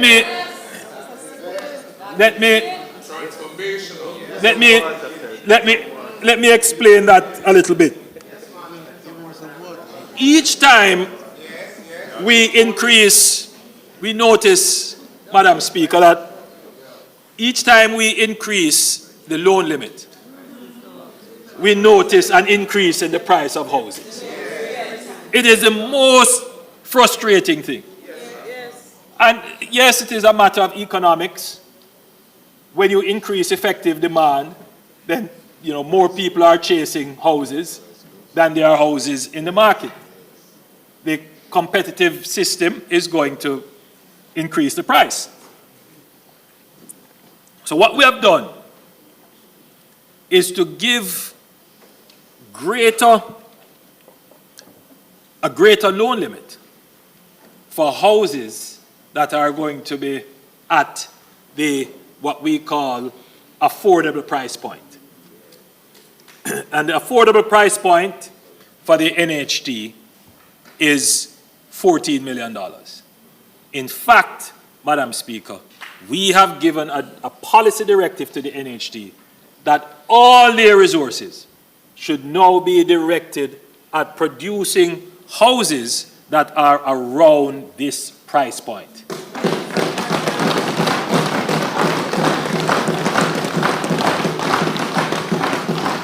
The NHT will not get involved in any new development of houses above this price point.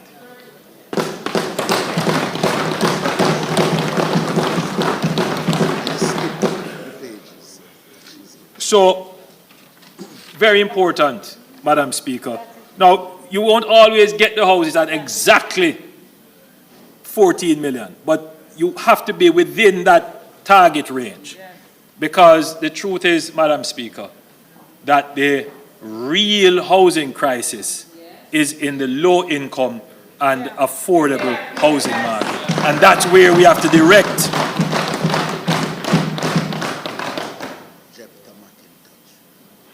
So, for construction of houses so just to be clear, Madam Speaker, if an individual mortgager is purchasing a unit priced at $14 million or less, the NHT will lend that individual up to $12 million. Now, also for construction of houses by individual contributors, the individual construction loan limit will be increased to $11 million. For 2 co-applicants, it will be $17 million, and for 3, $23 million. Madam Speaker, in 2025-2026 fiscal year, the National Housing Trust will celebrate 50 years of service to the people of Jamaica. Recognizing the profound impact of Emancipation Park and Harmony Park in providing a space for recreation, wellness, and community engagement, the NHT will commemorate its 50-year milestone by developing a new park in Mandeville, the center of the island.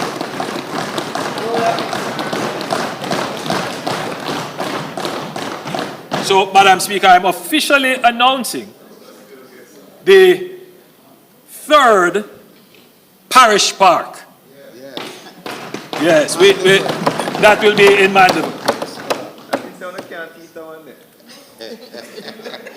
Additionally, for this special year of the NHT, the Trust will also award 50 scholarships 50 scholarships instead of the 10 that we usually offer. We'll give 50 scholarships this year in various subjects.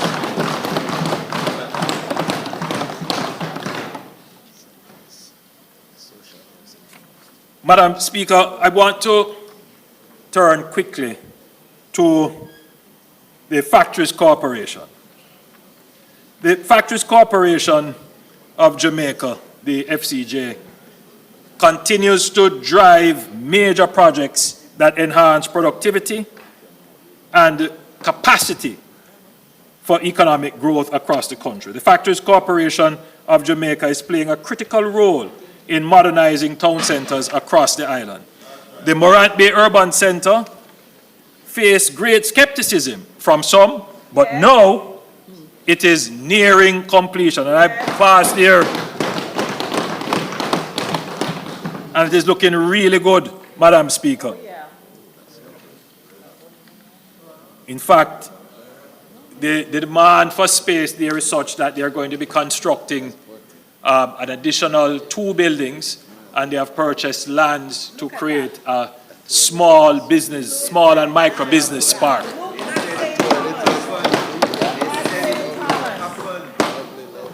Building on the success of Morant Bay, Boundbrook in Portland is out of the planning phase and will commence construction in the coming financial year. Plans are advanced for similar urban centers for Negril, Nagohead, Whole Harbour, and Lucy.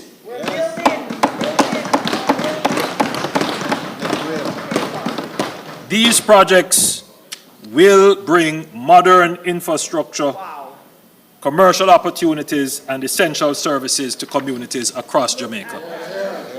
The intention is to modernize all our townships and urban commercial nodes. The truth is, Madam Speaker, all our townships are overcrowded and congested, and unfortunately, aesthetically unappealing. First, we will decongest these towns by developing the bypasses, and this will also open up new lands, which we will then commission master plans for, and then we will use public-private vehicles to execute development of the new urban centers. And then we will partner with the existing property owners in the Old Town Center to develop a new plan for those old areas. So, Madam Speaker, having gone through the successful execution of the Morant Bay Urban Center, we're going to take that and go right across Jamaica to all the townships to upgrade and modernize our towns. Madam Speaker, I want to touch the UDC very quickly. The Portmore Resilience Park is now 50% complete. And it is set to be open this summer. Additionally, next month, we will break ground for the Raintree Commercial Complex, a 69-lot commercial and light industrial subdivision in Caymanas, St. Catherine. This development is part of a larger 4,000-unit residential and mixed-use transformation plan for the Caymanas area.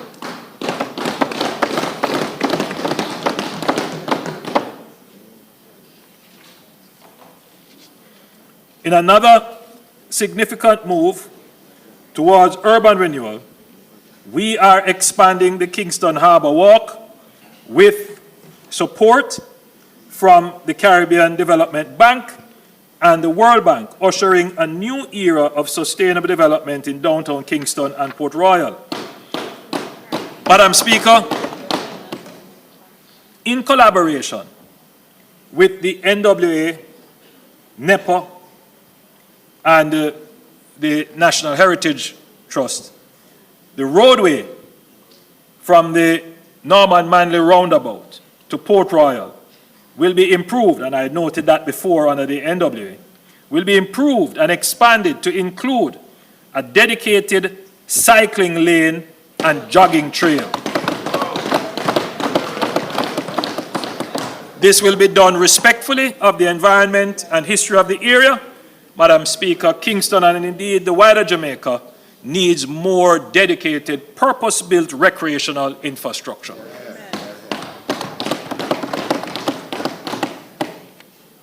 Madam Speaker, to drive urban renewal,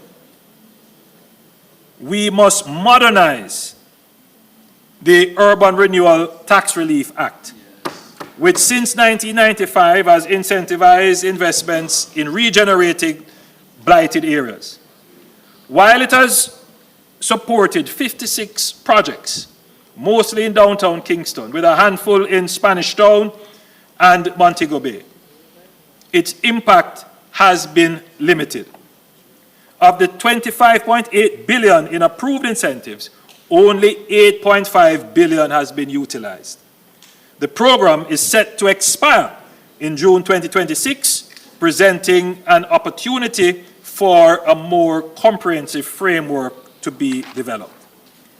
By December 2025, we will introduce new legislation to expand redevelopment zones, streamlining approvals, and enhancing incentives. Madam Speaker, we will adopt a phased approach with certain areas being designated initially. As those are developed, additional areas will be designated. In the first phase, designated areas will include downtown Kingston, central Kingston, Vineyard Town, Swallowfield, Olympic Gardens, Spanish Town Road, Caymanas, Montego Bay, Port Antonio, Lucy, Negril, and Morant Bay. These areas will be formally reclassified as Urban Development Corporation designated areas, allowing the UDC to spearhead development as it successfully did in Negril and Ocherius many decades ago. So, Madam Speaker, additionally, the cumbersome approval process, which currently takes up to 3 years, will be replaced by a single approval portal under the UDC, drastically reducing delays and making investments more attractive. To further incentivize development, tax credits will become transferable. This means that the unused tax credit associated with a particular property can be transferred upon sale to the new owner, enabling greater flexibility in structuring transactions so that incentives can be fully utilized. With these reforms, the government is laying the foundation for a new era of urban transformation.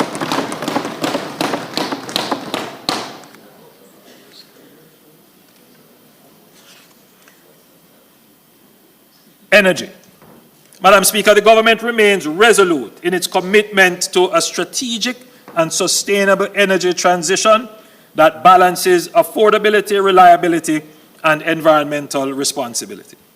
Madam Speaker, Jamaica's commitment to renewable energy development has earned global recognition in the 2024 Climate Scope Report by Bloomberg NEF. Jamaica climbed 8 places to rank 39th worldwide and 10th in the Latin American and Caribbean region. This improvement is a testament to our robust energy policies, strategic investments, and our unwavering commitment to achieving 50% renewables by 2030. To further accelerate this transition, the government has recently awarded 100 megawatts of new renewable generation capacity, which is expected to come on stream by 2027. An additional 220 megawatts of renewables with storage are scheduled to be procured in 2025 alongside JPS's replacement of 171.5 megawatts of retiring fossil fuels units using only renewables. This will bring Jamaica's electricity generation to approximately 48% when the projects are connected to the grid. Madam Speaker, this is a measured and structured approach to the priority that we place on a stable grid, cost effectiveness, and the long-term sustainability of our electricity sector. The government acknowledges recent discussions in the media regarding the pace of our renewable energy transition, while some argue that a more rapid shift would be necessary. This government remains committed to a structured and responsible approach that secures low prices while ensuring grid reliability. This is why we are steadfast in our adherence to the Integrated Resource Plan, which serves as a blueprint for sustainable and cost-effective energy development.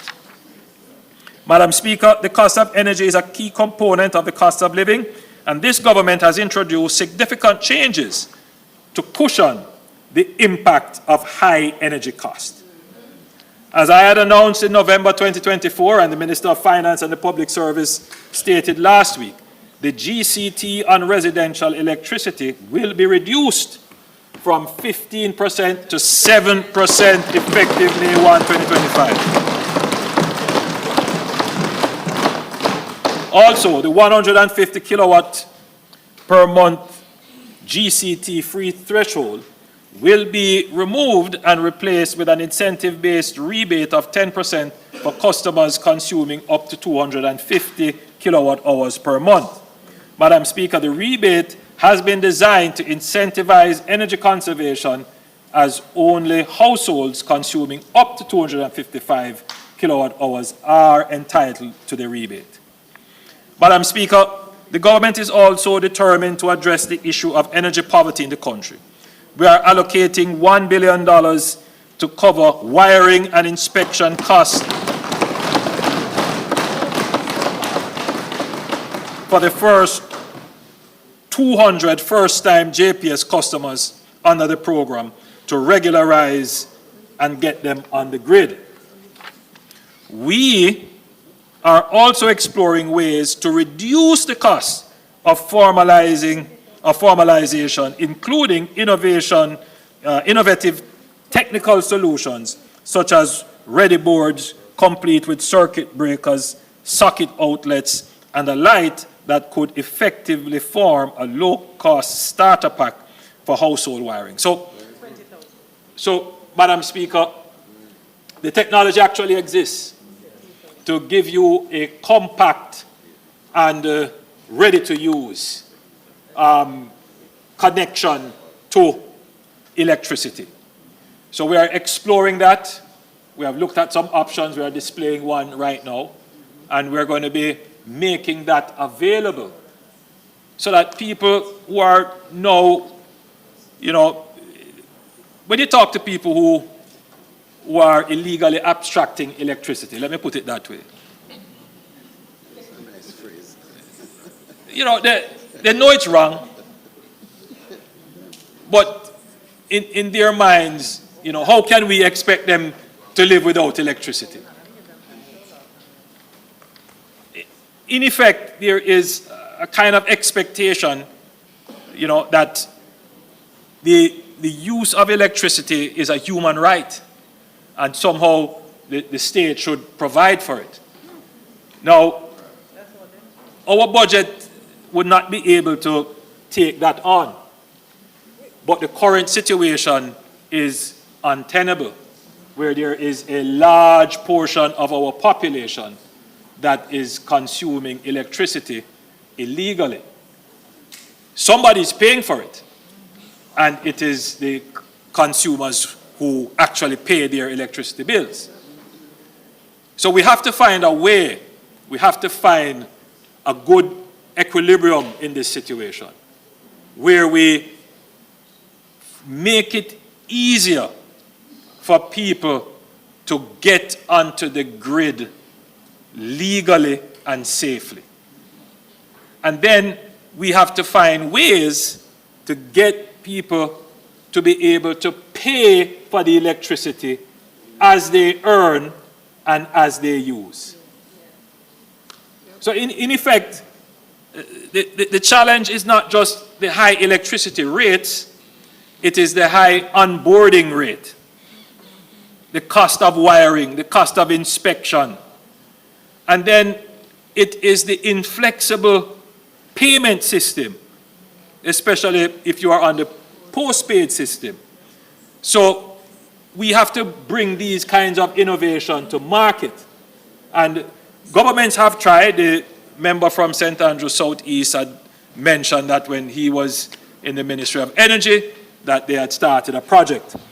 But this project builds on that in some ways, but this is far more comprehensive.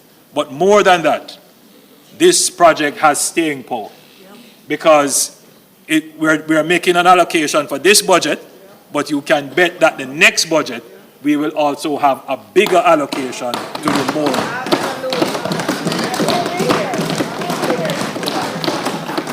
So for the first 20,000 prepaid meter installations under the program, there will be a free monthly top-up of 4,000 per month for 6 months, the cost of which will be shared 50-50 between JPSCO and the government.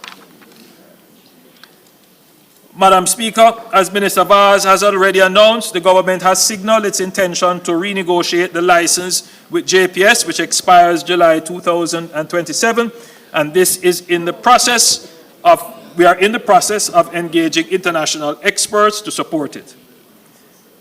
Madam Speaker, I want to now turn very quickly to the reform of the bureaucracy to improve ease, speed, and cost of doing business. The R in Aspire.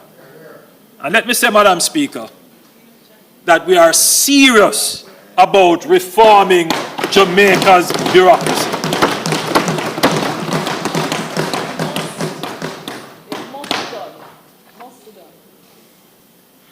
The graph which is about to be shown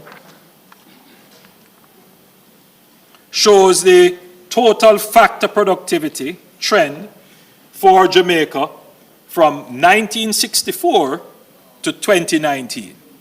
That's what our productivity, Leader of the Opposition, that's what it looks like.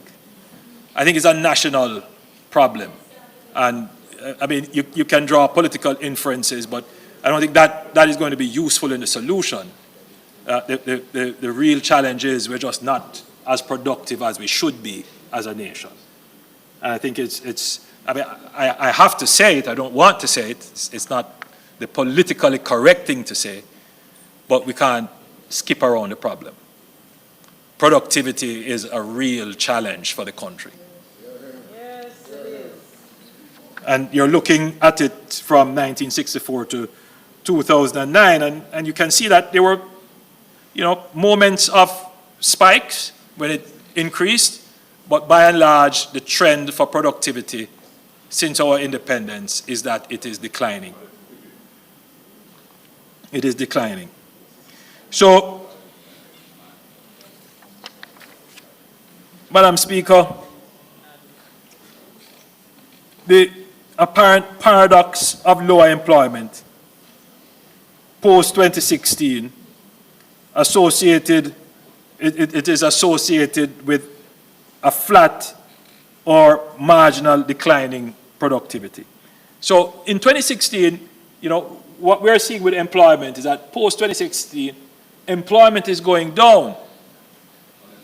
Unemployment is going down.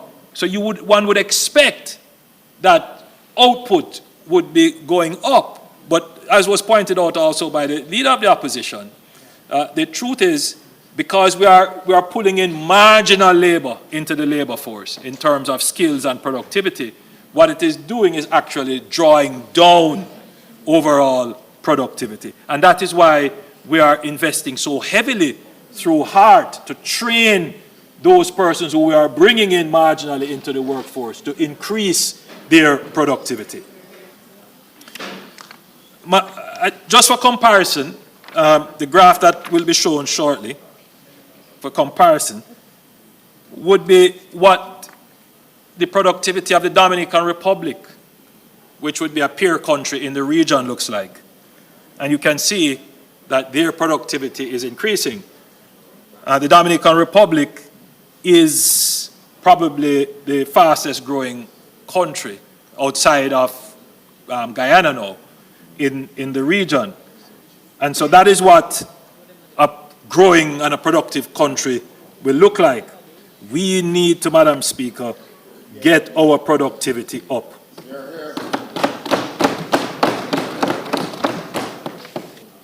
To boost productivity, we must urgently reform Jamaica's public bureaucracy.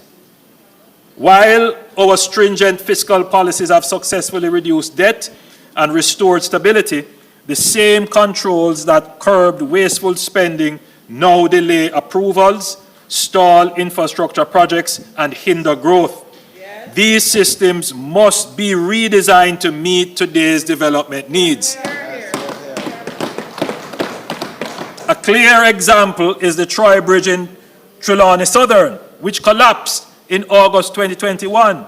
Despite bipartisan support, it took nearly 3 years to clear bureaucratic hurdles before construction finally began in 2024.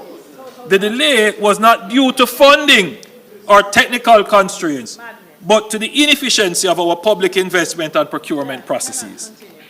Jamaica must now shift from merely controlling spending to enabling strategic growth.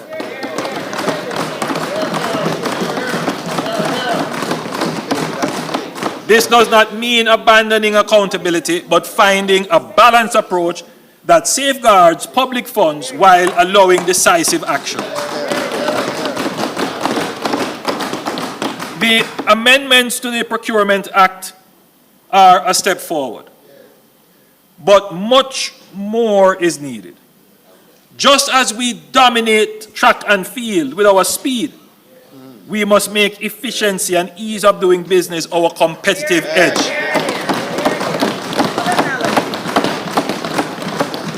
By cutting red tape and leveraging technology, we will transform Jamaica into the region's most business-friendly destination. To drive this transformation, I have appointed Minister Marks to lead the Streamlining Processes for Efficiency and Economic Development SPEED initiative.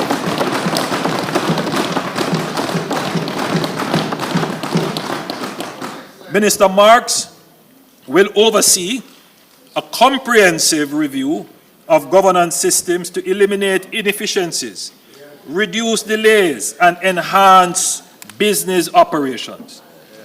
Minister Marks' SPEED mandate is to undertake a comprehensive review of Jamaica's governance arrangements, systems, and processes, and to implement targeted reforms across the whole of government that will eliminate inefficiencies, reduce bureaucratic delays, and enhance the ease and speed of doing business.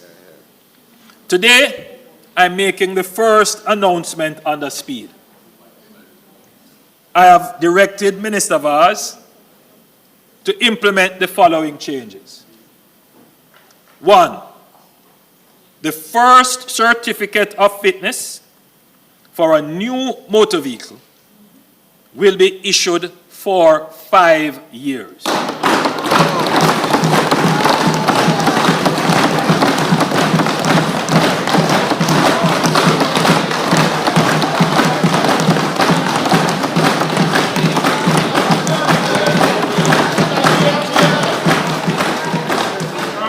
For used vehicles, 10 years or less, the validity period for certificates of fitness will be 3 years.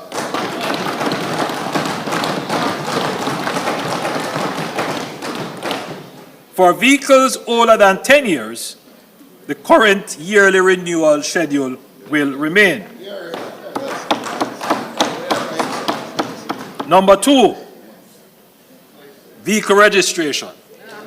Motorists currently have an option to renew motor vehicle registration for 6 months or for 1 year. We will be introducing a 2-year renewal option.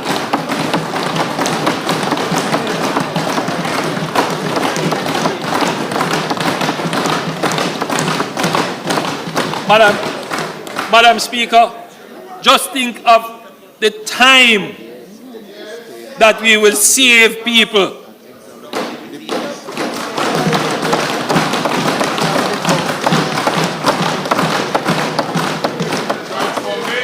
And we don't lose anything by it. I know it might mash up some people's plan.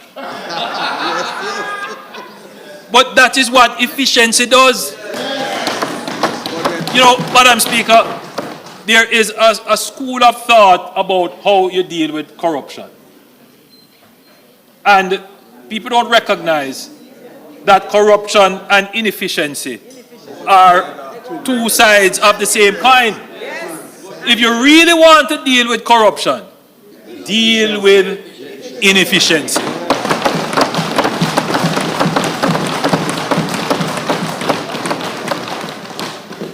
So I'm certain that with just this one move, we will save a lot of man hours and other things as well. So this is just the beginning. We will be reviewing systems and processes across all sectors. And I just want to point out here, especially the approvals. It is a headache and a nightmare.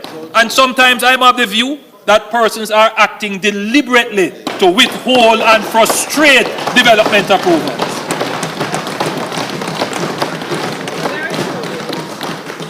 It's as if they find every single thing to withhold development. Madam Speaker, as I stand here, we're going to deal with that in a very systematic and surgical way.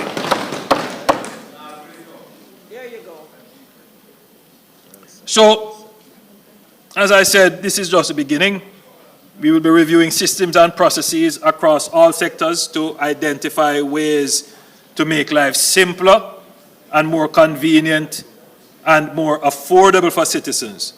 Whether it is in reducing waiting times, improving service delivery, or streamlining regulatory and approval processes, we are taking a comprehensive approach to ensure that everyday experiences in Jamaica for our citizens is one of efficiency, fairness, and ease.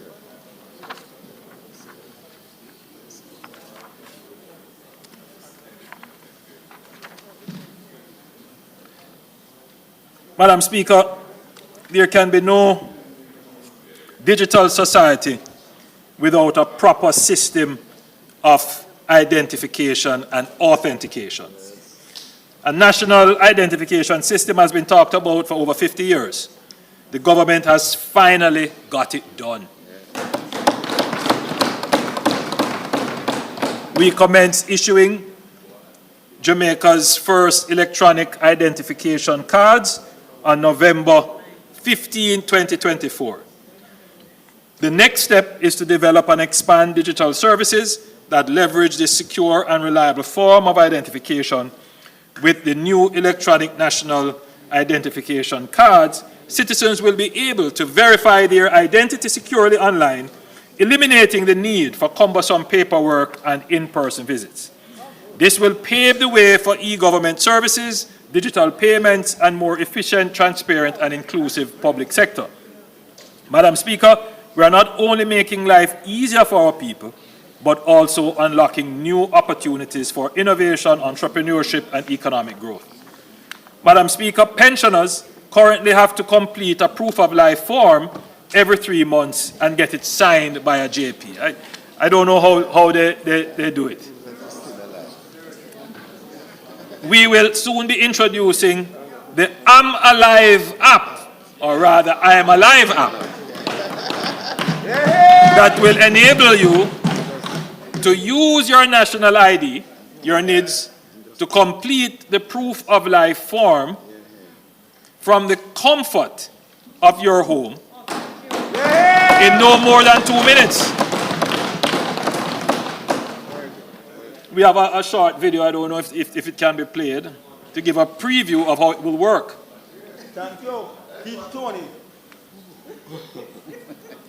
I want to emphasize that the I'm Alive app is just an option, and if persons choose to use the old way, fine with us, but there is now this greater convenient way which we encourage our pensioners to use. We are currently renovating and upgrading the post offices to modern post offices. So we're going to upgrade the post office to modern post offices and nearer service centers. And we're starting in Mandeville, Black River, Maypen, Santa Cruz, Ocho Rios, Montego Bay, Falmouth, St. Anne's Bay, Brownstown, and Spaldings. The construction schedule is to be completed in the first quarter of 2025-2026, and additional locations are slated for renovation, and they are in the process of procurement. And so that would be Mona, Constant Spring, Halfway Tree, Lucy, Savlon Amar. The RGD Spanish Town, Linstead, Hull Harbour, Yallas, Morant Bay, Port Antonio, Port Maria, and Greater Portmore. These will be all areas where persons can go to get their NIDs, their national ID, as soon as they are upgraded. Madam Speaker,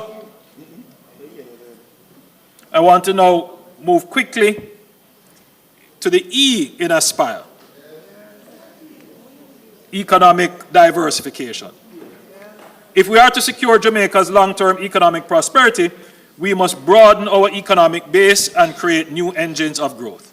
This means catalyzing the development of new industries, ones where Jamaica possesses unique comparative and competitive advantages and where we can carve out a niche in the global marketplace. For decades, we have spoken about untapped opportunities in emerging markets.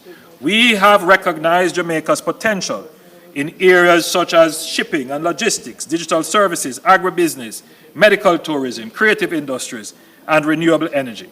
However, despite the discussions, these industries have not yet scaled up into a transformative way. We are determined to take decisive actions to ensure that these opportunities materialize in a sustainable, high-value way that generates jobs, increase exports, and drive inclusive growth. Economic diversification is an imperative if we are to reduce our vulnerability to external shocks, create a more dynamic and competitive economy, and provide greater opportunities for Jamaicans across all sectors of the society. We must invest in the industries of tomorrow while strengthening the foundations of today. Madam Speaker, for decades, we have spoken of the vision to make Jamaica the premier logistics hub of the Americas. We are making steady progress towards realizing this vision.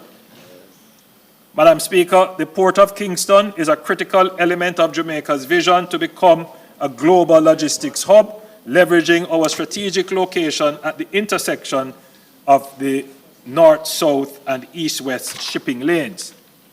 Since July 2016, we have entered into a 30-year concession agreement for the expansion and modernization of the Kingston Container Terminal.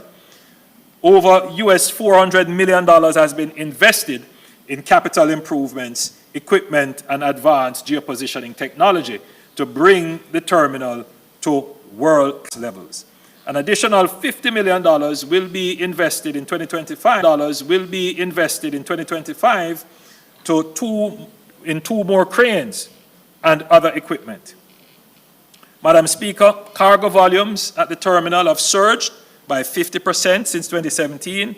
Employment at the terminal has also risen by 53%. Today, Kingston proudly ranks among the top 100 ports globally, a testament to the strategic advancements we have made. The rapid volume of growth means that we are running out of space to store containers. It is a good problem to have to maintain our efficiency and competitiveness. We are taking decisive actions. The Port Authority of Jamaica is working with the Kingston Freeport Terminal Limited to expand cargo storage and construct an additional 15 hectares of space on the Westlands at a cost of US $80 million with potential for further expansion. On the map now being displayed, the area shaded in, well, the map is being displayed, but when it is, the area shaded in red shows the existing area of the Kingston Freeport Terminal Limited, and the area shaded in green is Kingston Wharves Limited. And this area, the area shown in yellow on the map, is the Westlands, where the $80 million will be spent to expand our port. In addition, Madam Speaker, as I had announced in my budget presentation last year, plans are in motion to relocate domestic aviation operations from Tinson Pen to Norman Manley International Airport and reroute Marcus Garvey Drive. This will free up significant additional lands needed for further port expansion. This is shown in blue on the map being displayed. And that's a big investment, Madam Speaker. And we are going to, in short order, see these investments come to fruition.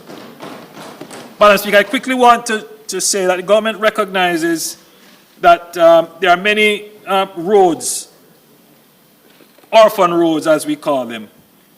Some of them are in development and industrial estates. And Madam Speaker, the Newport West Road is one of them. The government is taking a proactive approach by engaging the private stakeholders who are willing to invest in the rehabilitation of the road that they use daily.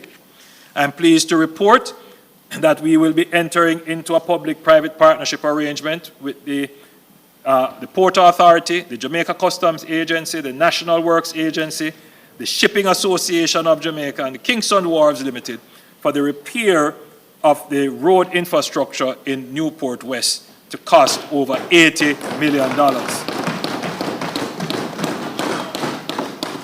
We are actively exploring similar PPP arrangements for other priority areas where private sector collaboration can help fast-track road improvements. Now, this government is thinking differently and acting decisively to find solutions to long-standing challenges. Beyond the port and the lands in the immediate vicinity of the ports, another key pillar of our logistics vision is the 700-acre Caymanas Special Economic Zone project. Yes. Now, this has been spoken about so many times. I see the response of the leader of the opposition. He has been in Parliament and would have heard both sides speak about this. And as I said, it is part of my job to deal with these legacy issues. He doesn't understand. So, Madam Speaker, this project has been talked about for decades. The government is finally making it a reality with a strategic location near the Port of Kingston and major highways. The Caymanas Special Economic Zone is set to transform Jamaica's logistics and manufacturing sectors, attracting global investment and creating thousands of jobs. Madam Speaker, to catalyze the project, the Port Authority has been tasked with land preparation to address climate change risks, including flooding, bringing basic infrastructure and utilities to the site, creating direct transportation linkages to the container terminal, as well as constructing pre-built space for investors who would wish to come to Jamaica but would rather lease facilities. To date, the detailed engineering designs have been completed. The tendering process for the first phase of land preparation and infrastructure work is completed, and all the necessary approvals are in place. Madam Speaker, I am pleased to report that the groundbreaking for the Caymanas Special Economic Zone is scheduled for the first quarter of the incoming fiscal year. So, Madam Speaker, likely the end of April. So we have gone past talk, we have done the work, and we are now ready to break ground and start construction.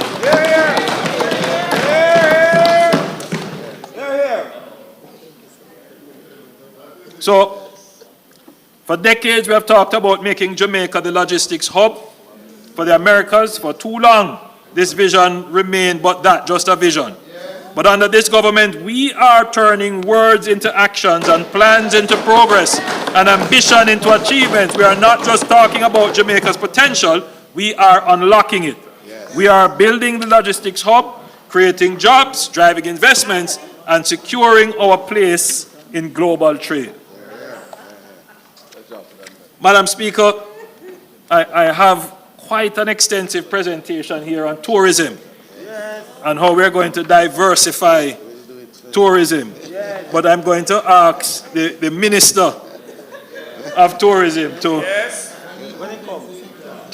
make that presentation. But I want to go quickly to agriculture. Now, I now turn towards a sector that is fundamental to our survival and prosperity. Agriculture. The lifeblood of our nation. Agriculture is not just about tradition, it's about our future. A nation that cannot feed itself cannot be truly independent. Our policy is built on 3 pillars. First, reducing the cost of food for all Jamaicans. Second, maximizing the productivity and potential of our farmers. And third, improving agricultural sustainability. Madam Speaker, there is no denying it. Food is expensive. I know how difficult it is, and I am aware of the impact this is having on many families. Madam Speaker, this government will not increase the cost of food with more taxes.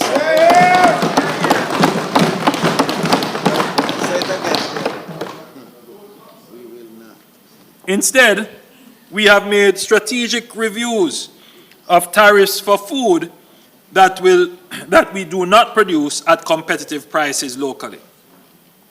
A significant portion of every dollar spent on imported food would be taxes. There are import duties, stamp duties, and general consumption tax, not to mention compliance fees and environmental levy. A few months ago, the opposition spokesperson on agriculture said that he would put a little thing on food. Madam Speaker, I believe that he would do it. They did it not once but twice. In 2007, their government introduced the environmental levy, and then in 2015, they increased it. They heap these taxes on the backs of Jamaican people, further increasing the cost of food. We'll not go back to those days.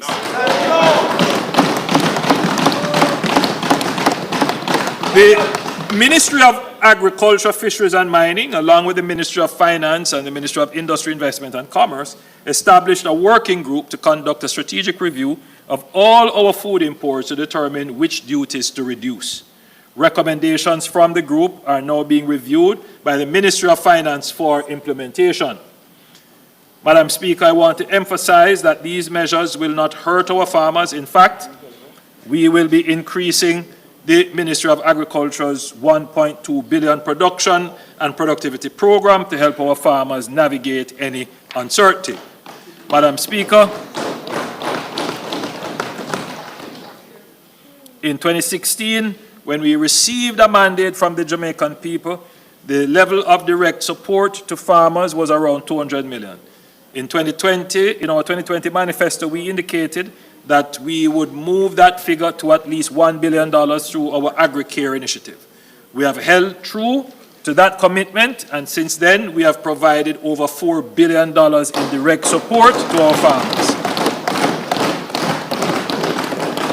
Madam Speaker, the government will also ensure through the Consumer Affairs Commission and the Ministry of Agriculture that distributors, wholesalers, and supermarkets do not exploit consumers by inflating prices. Commodity price reports will be published bi-weekly through traditional and social media to keep the public informed and protect consumers from unfair practices. Madam Speaker, as we are all aware, last year was one of the most challenging years for agriculture. We saw our new climate realities on full display as we went through a drought, and then a Category 5 hurricane, and then non-stop rains. The recovery of our agriculture sector must be quick and robust. While a number of inputs critical to agriculture production are zero-rated, the Ministry of Agriculture has highlighted that seeds are not, and as such, are adding costs to local production. I have therefore directed the Minister of Finance and Public Service to do the necessary amendment to the GCT Act to make seeds zero-rated.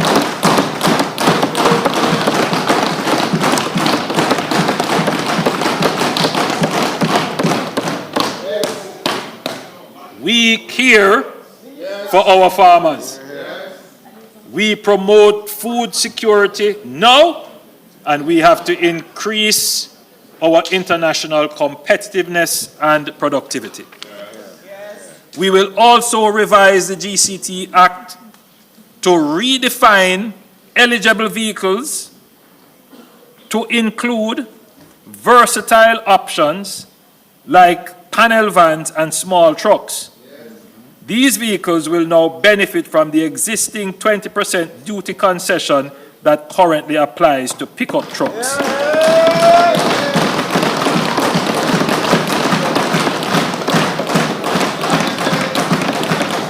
In other words, we are removing barriers that limit our farmers' ability to transport perishable goods, equipment, and livestock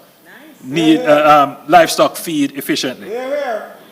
You know, Madam Speaker, it's just the things that we do that make sense. Now, Madam Speaker, if you look at it, a farmer can easily get a duty concession for a van, a pickup that is essentially a luxury good.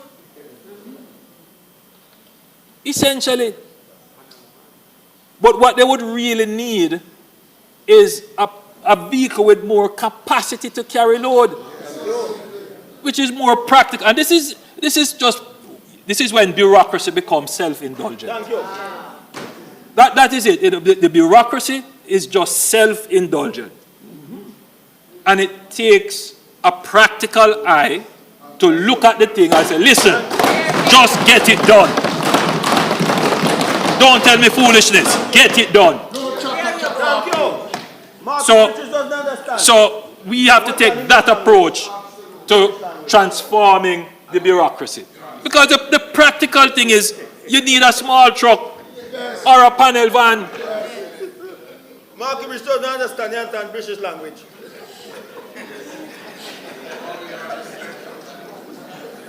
This government will also move to amend the age to permit the importation of light commercial vehicles from 10 to 15 years to reduce the financial burden on farmers. While our fish farmers have always benefited from these duty concessions, our marine fishers have not. And this is an unfortunate anomaly which must be addressed. So I've given directives that steps should be taken for our registered fishers to be included in the 20% duty concession regime.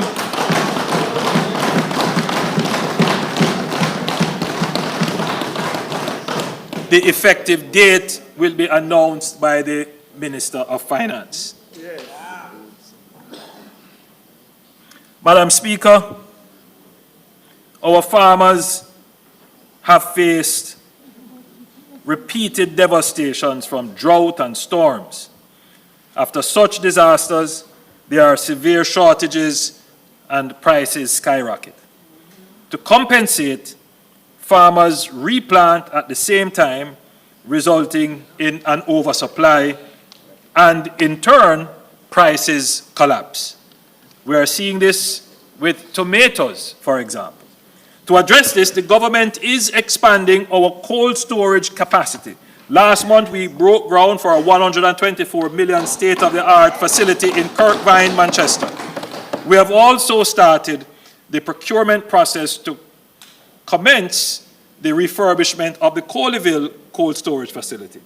Madam Speaker, access to water has been a perennial challenge for decades, but this administration has presided over the most significant expansion of irrigation access in the history of Jamaica.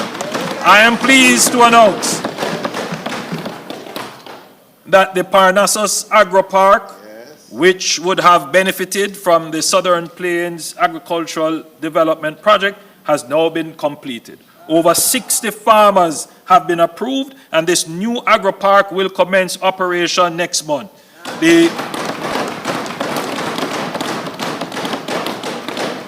Southern Plain Agricultural Development Project has now benefited over 800 farms in total. Essex Valley, which would benefit over 1,000 farmers, is almost complete.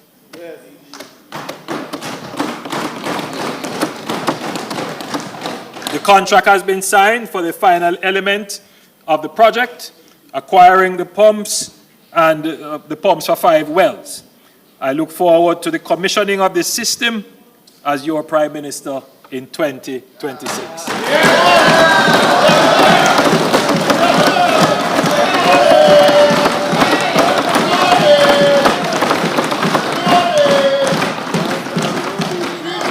The final year, this financial year, we will start the civil engineering work for the $30 billion Pedro Plain irrigation scheme, which will benefit 5,000 farmers. What we did for our farmers in Parnassus, Comapen, Downs, New Forest, Amity Hall, and Bridgepen, we will now do for our farmers in Pedro Plains. Madam Speaker, as we look to the future of agriculture investment in research, but before I go to that, Madam Speaker, this Pedro Plains project was talked about before I was born. As I said, Madam Speaker, I find myself taking up these projects and trying to these legacy projects which other governments start or toyed around and never completed it. And Madam Speaker, it's not a complaint because when you take the baton, you have to run with it. But Madam Speaker, you're waiting for the baton and taking so many batons. It kind of slows you up because you want to be looking ahead. But the truth is, this is an important project. It's an important project. It is going to unleash the productivity of that area. And I'm happy, Madam Speaker, that I will be able to commission that project.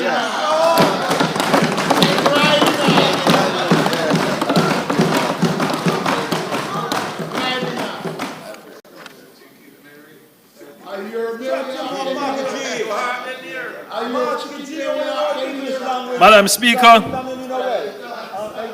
as we look to the future of agriculture, investment in research and development is no longer optional. It is essential.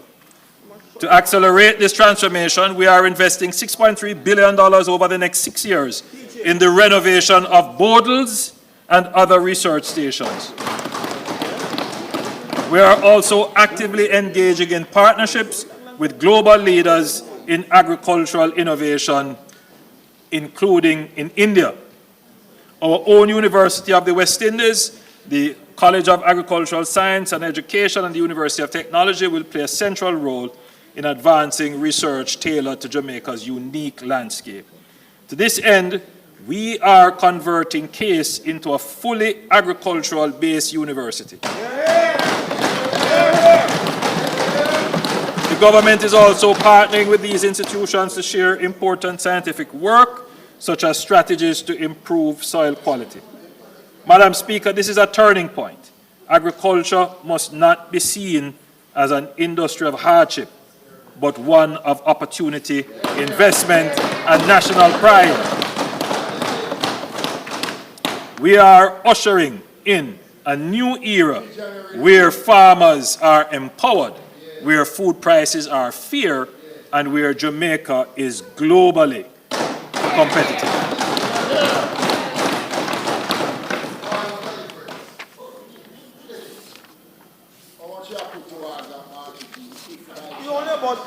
Martin Rich is only about English stuff. Only British stuff. He doesn't understand. Martin British only about British things. You don't want to Jamaica. Martin British. You know about British alone. Not here. That's Scotland. Madam Speaker, the cultural and creative and entertainment industries are cornerstones of Jamaica's informal economy, contributing significant income for many families. Madam Speaker, rest assured, the Aspire growth strategy recognizes the vital role of these industries, and my administration is committed to providing the resources to support and expand them. Madam Speaker, a once forgotten location, Fort Rocky, is now poised to be our first declared entertainment zone.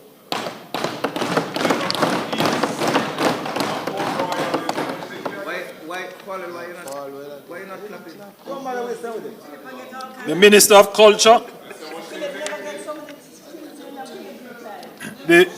Culture, will give us more updates on some of the other initiatives that are there for the creative industries.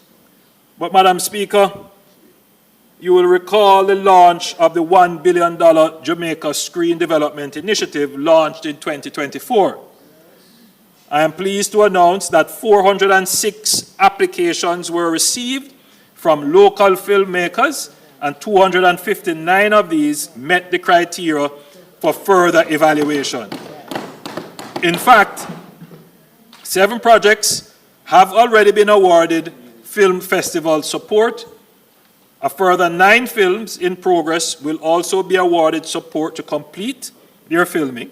And just yesterday, another 51 films were selected for development funding, and evaluation for films at the production level will begin shortly. This is the start of a burgeoning film industry in Jamaica. Madam Speaker, we can attract top-tier movie productions to Jamaica. We saw that with the Bob Marley movie produced by Paramount. And for that film, over 1,800 short-term jobs were created, and US $20 million was spent in the country. JAMPRO is currently negotiating a co-production treaty with Canada, which will allow Canadian filmmakers to partner with Jamaican filmmakers to film in Jamaica. We are also pursuing similar arrangements with Nigeria, India, and South America. Madam Speaker, with sound policies and funding, we will make movies for the world based on our culture. Amen. That are produced by Jamaicans at Jamaican facilities.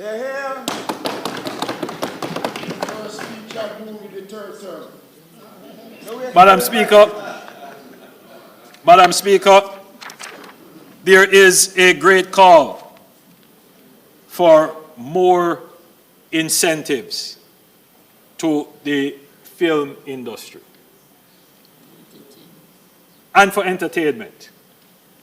And the government is considering it very carefully because we understand the different dynamics of the film and entertainment industry. And so we are seriously reviewing our policy. We have made a commitment and we provided the $1 billion. In budgets to come, no doubt, we will provide further support. But what we have to be always careful with, Madam Speaker, is that when we provide scarce funding, we can't just allow it to be used up without tangible results coming from it. And so there is a process which can be very involved to ensure that we get value for money from the funds. But I want to say, Madam Speaker, that we see the great potential that just one big feature film can do for Destination Jamaica.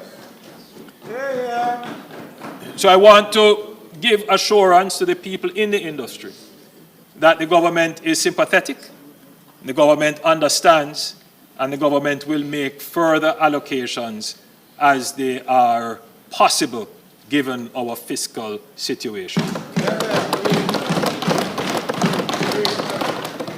I would encourage our filmmakers, our script writers, and our producers not to be deterred by, and our animators, not to be deterred by any form of financial scarcity that might now exist.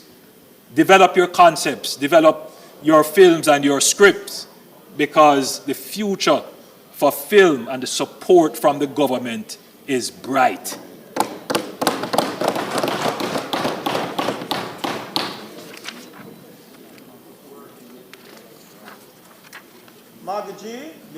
Madam Speaker, this government is committed to ensuring that no Jamaican is left behind.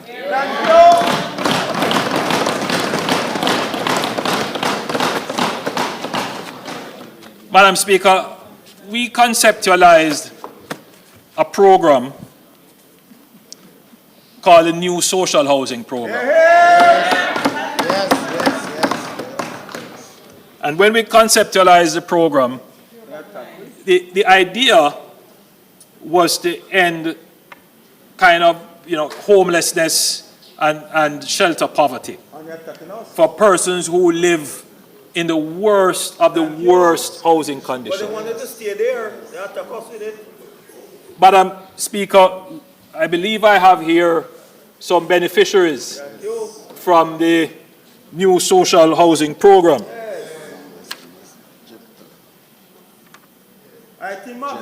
We have Mr.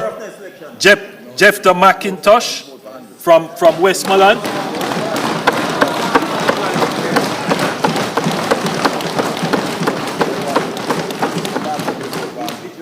And I believe we have Ivadne from, I believe that would be from St. Elizabeth. But, Madam Speaker, the New Social Housing Program is the epitome of care and solidarity with the poor.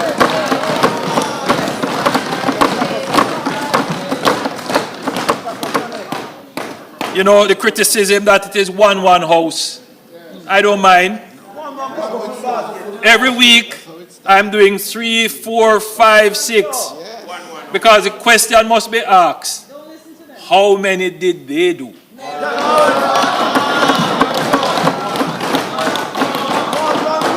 And Madam Speaker, yes, it's 4, 5, 6, 7. I could do more. But the thing is, Madam Speaker, there is now a system in place, there is now a process, and every week we are delivering and handing over a house.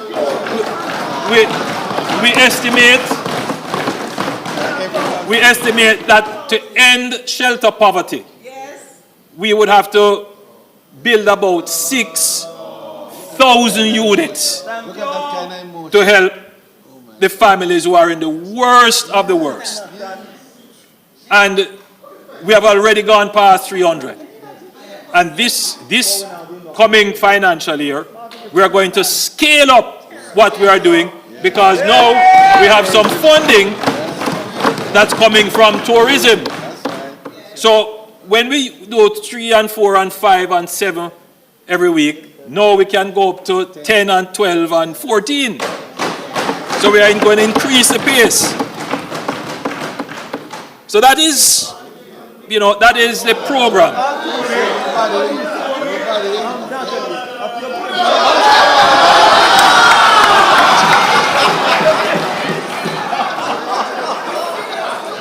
So everybody benefits. Under our government, everybody benefits. So, Madam Speaker, this is the program that shows solidarity. In the 1980s, former Prime Minister Edward Seaga had a program called Solidarity. A program where we provided economic enablement to the poor. So we are announcing our renewed solidarity program, Madam Speaker.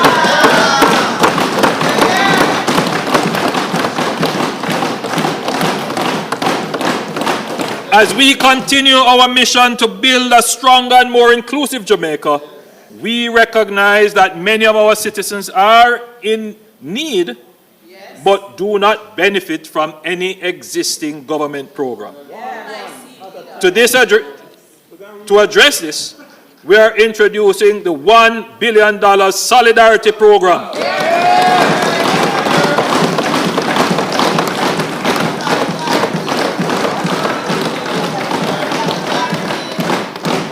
And in its first iteration, we will be providing a one-time cash grant of $20,000 to 50,000 vulnerable individuals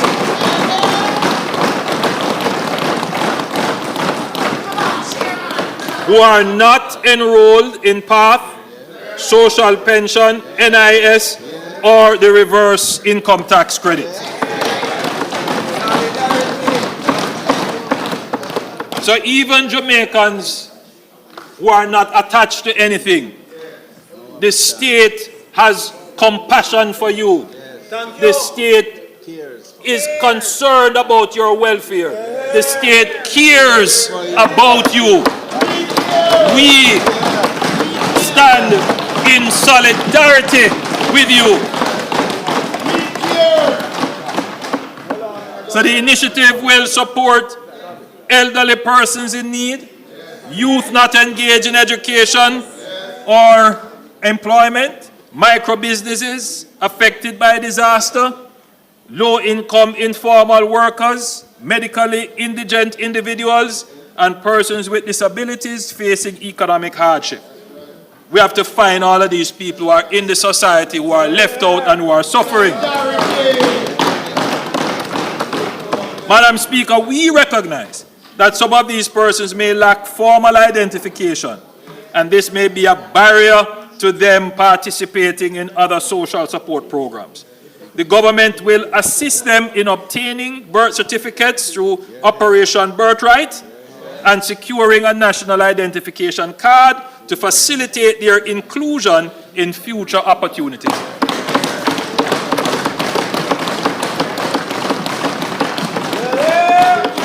So we are proposing the online portal that was used for the CARE program during the pandemic, and applications will be made through this portal. Referrals will be managed through the Ministry of Labour and Social Security, and we will enlist the members of Parliament, as they did during the pandemic, to find the persons in their constituencies who qualify and ensure that they enroll for this program.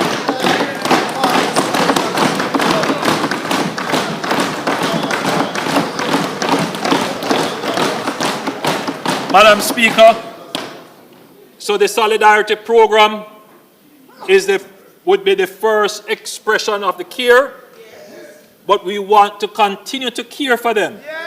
So we want them to be identified and registered with the state. So if there are, an elderly person, they don't have not registered on the pension program, bring them onto this. If they could qualify for the PATH program, we start to investigate their case. If they're a young person and they're not attached to any training program, we get them onto a training program.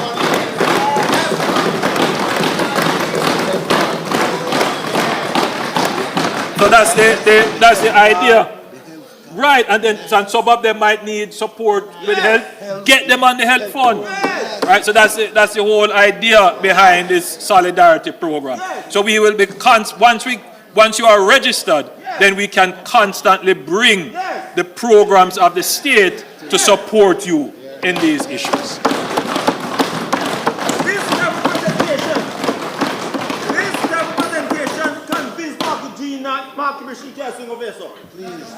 Madam Speaker,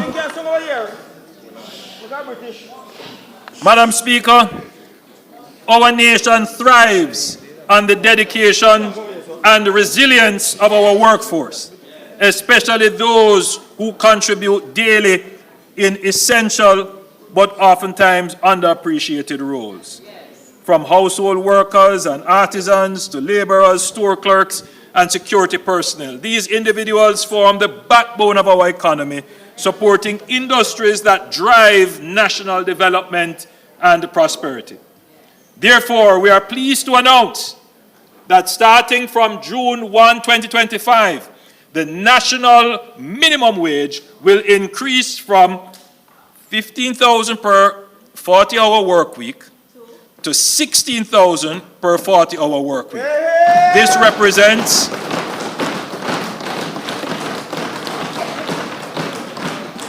a 6.7% increase, reinforcing our commitment to improving the livelihoods of our lowest paid workers while ensuring economic stability.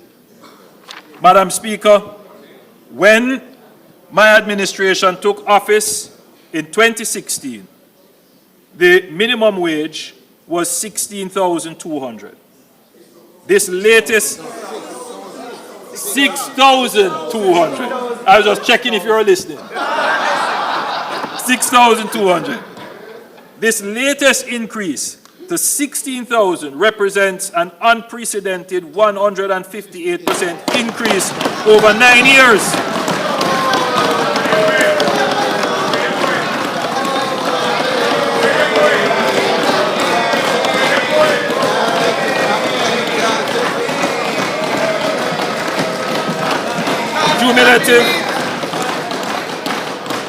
Cumulative inflation over that period remains well below this rate, and even in the United States dollars.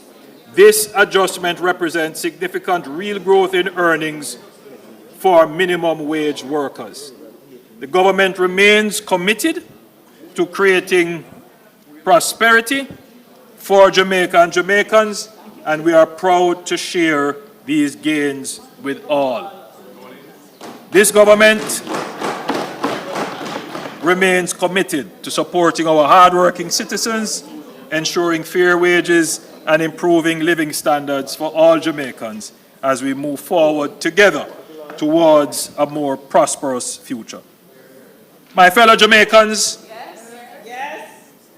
in just a decade, we have transformed Jamaica from the brink of economic collapse into the strongest economy since our independence.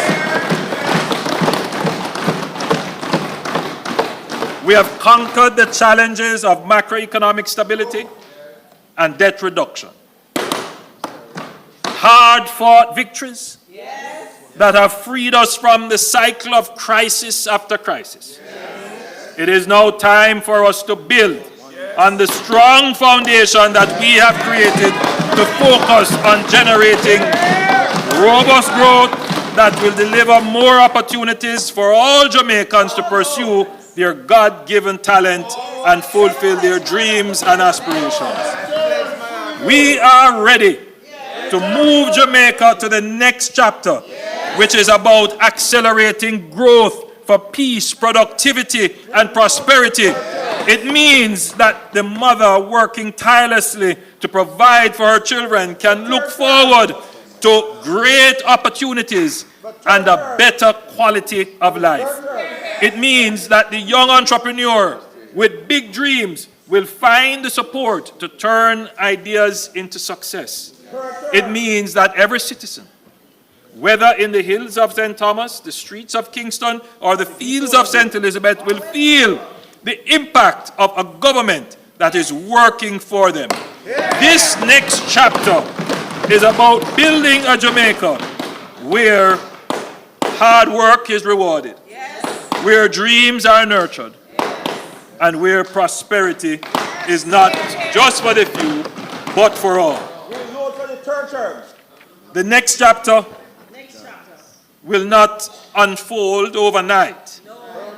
Just as it took years of discipline and sacrifice to secure our economic stability, achieving true economic independence and sustained growth will require continued focus, effort, and an unwavering commitment to national progress. But history has shown that when we Jamaicans come together as one people, our resilience, determination, and spirit knows no bounds. Madam Speaker, this government has never been about empty promises or mere talk. We have an unmatched track record of performance and results.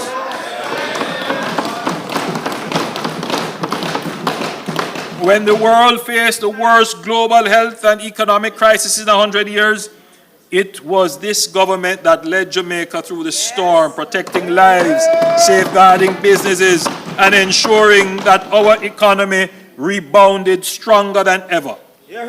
While many nations are still struggling, Jamaica stands strong. With record low unemployment, the lowest debt in 50 years, robust reserves, and stable, resilient economy that is delivering for the people. Madam Speaker, while others are talking, this government has been working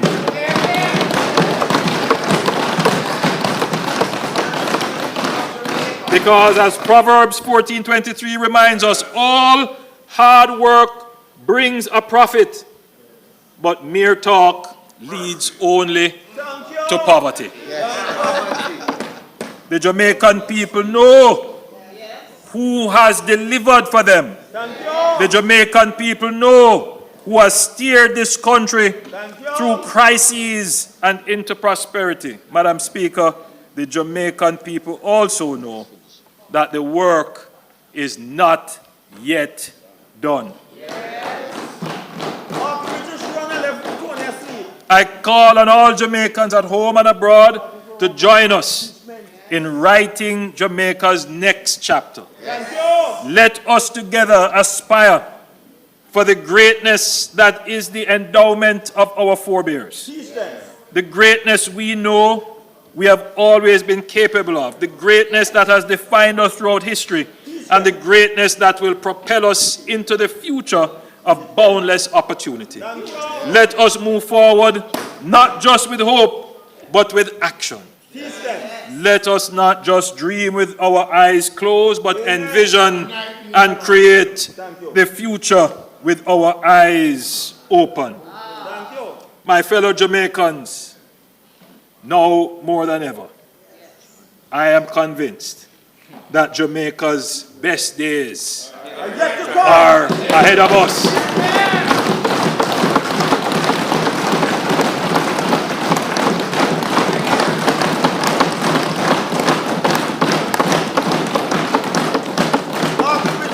My fellow Jamaicans, this is a year of decision. This is a year when you will be called upon to make a choice. Third term. For the first time, Third term. a prospectus has been placed before you.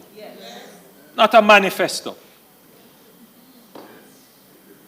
Not a promise of what we intend to do. Amen. But a prospectus. Amen. A dissertation of what we have done. Hear, hear. Hear, hear. Hear, hear. Hear, hear. For the first time, you have a rational basis on which to judge options. Hear, hear. The choice of selecting a government is always an emotional one. Sometimes it can be as emotional as your connection to a football team. But the consequence of supporting the wrong football team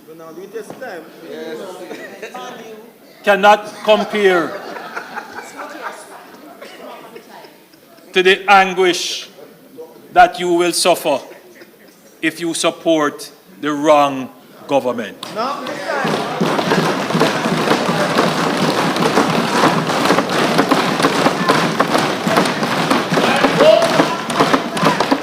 I have stood in this parliament and I have given the history lesson of Jamaica's economic experience. I have given you the information on which you can make your rational decisions. I urge every Jamaican in this year of decision to choose wisely, choose rationally. I urge you as I close, choose Jamaica.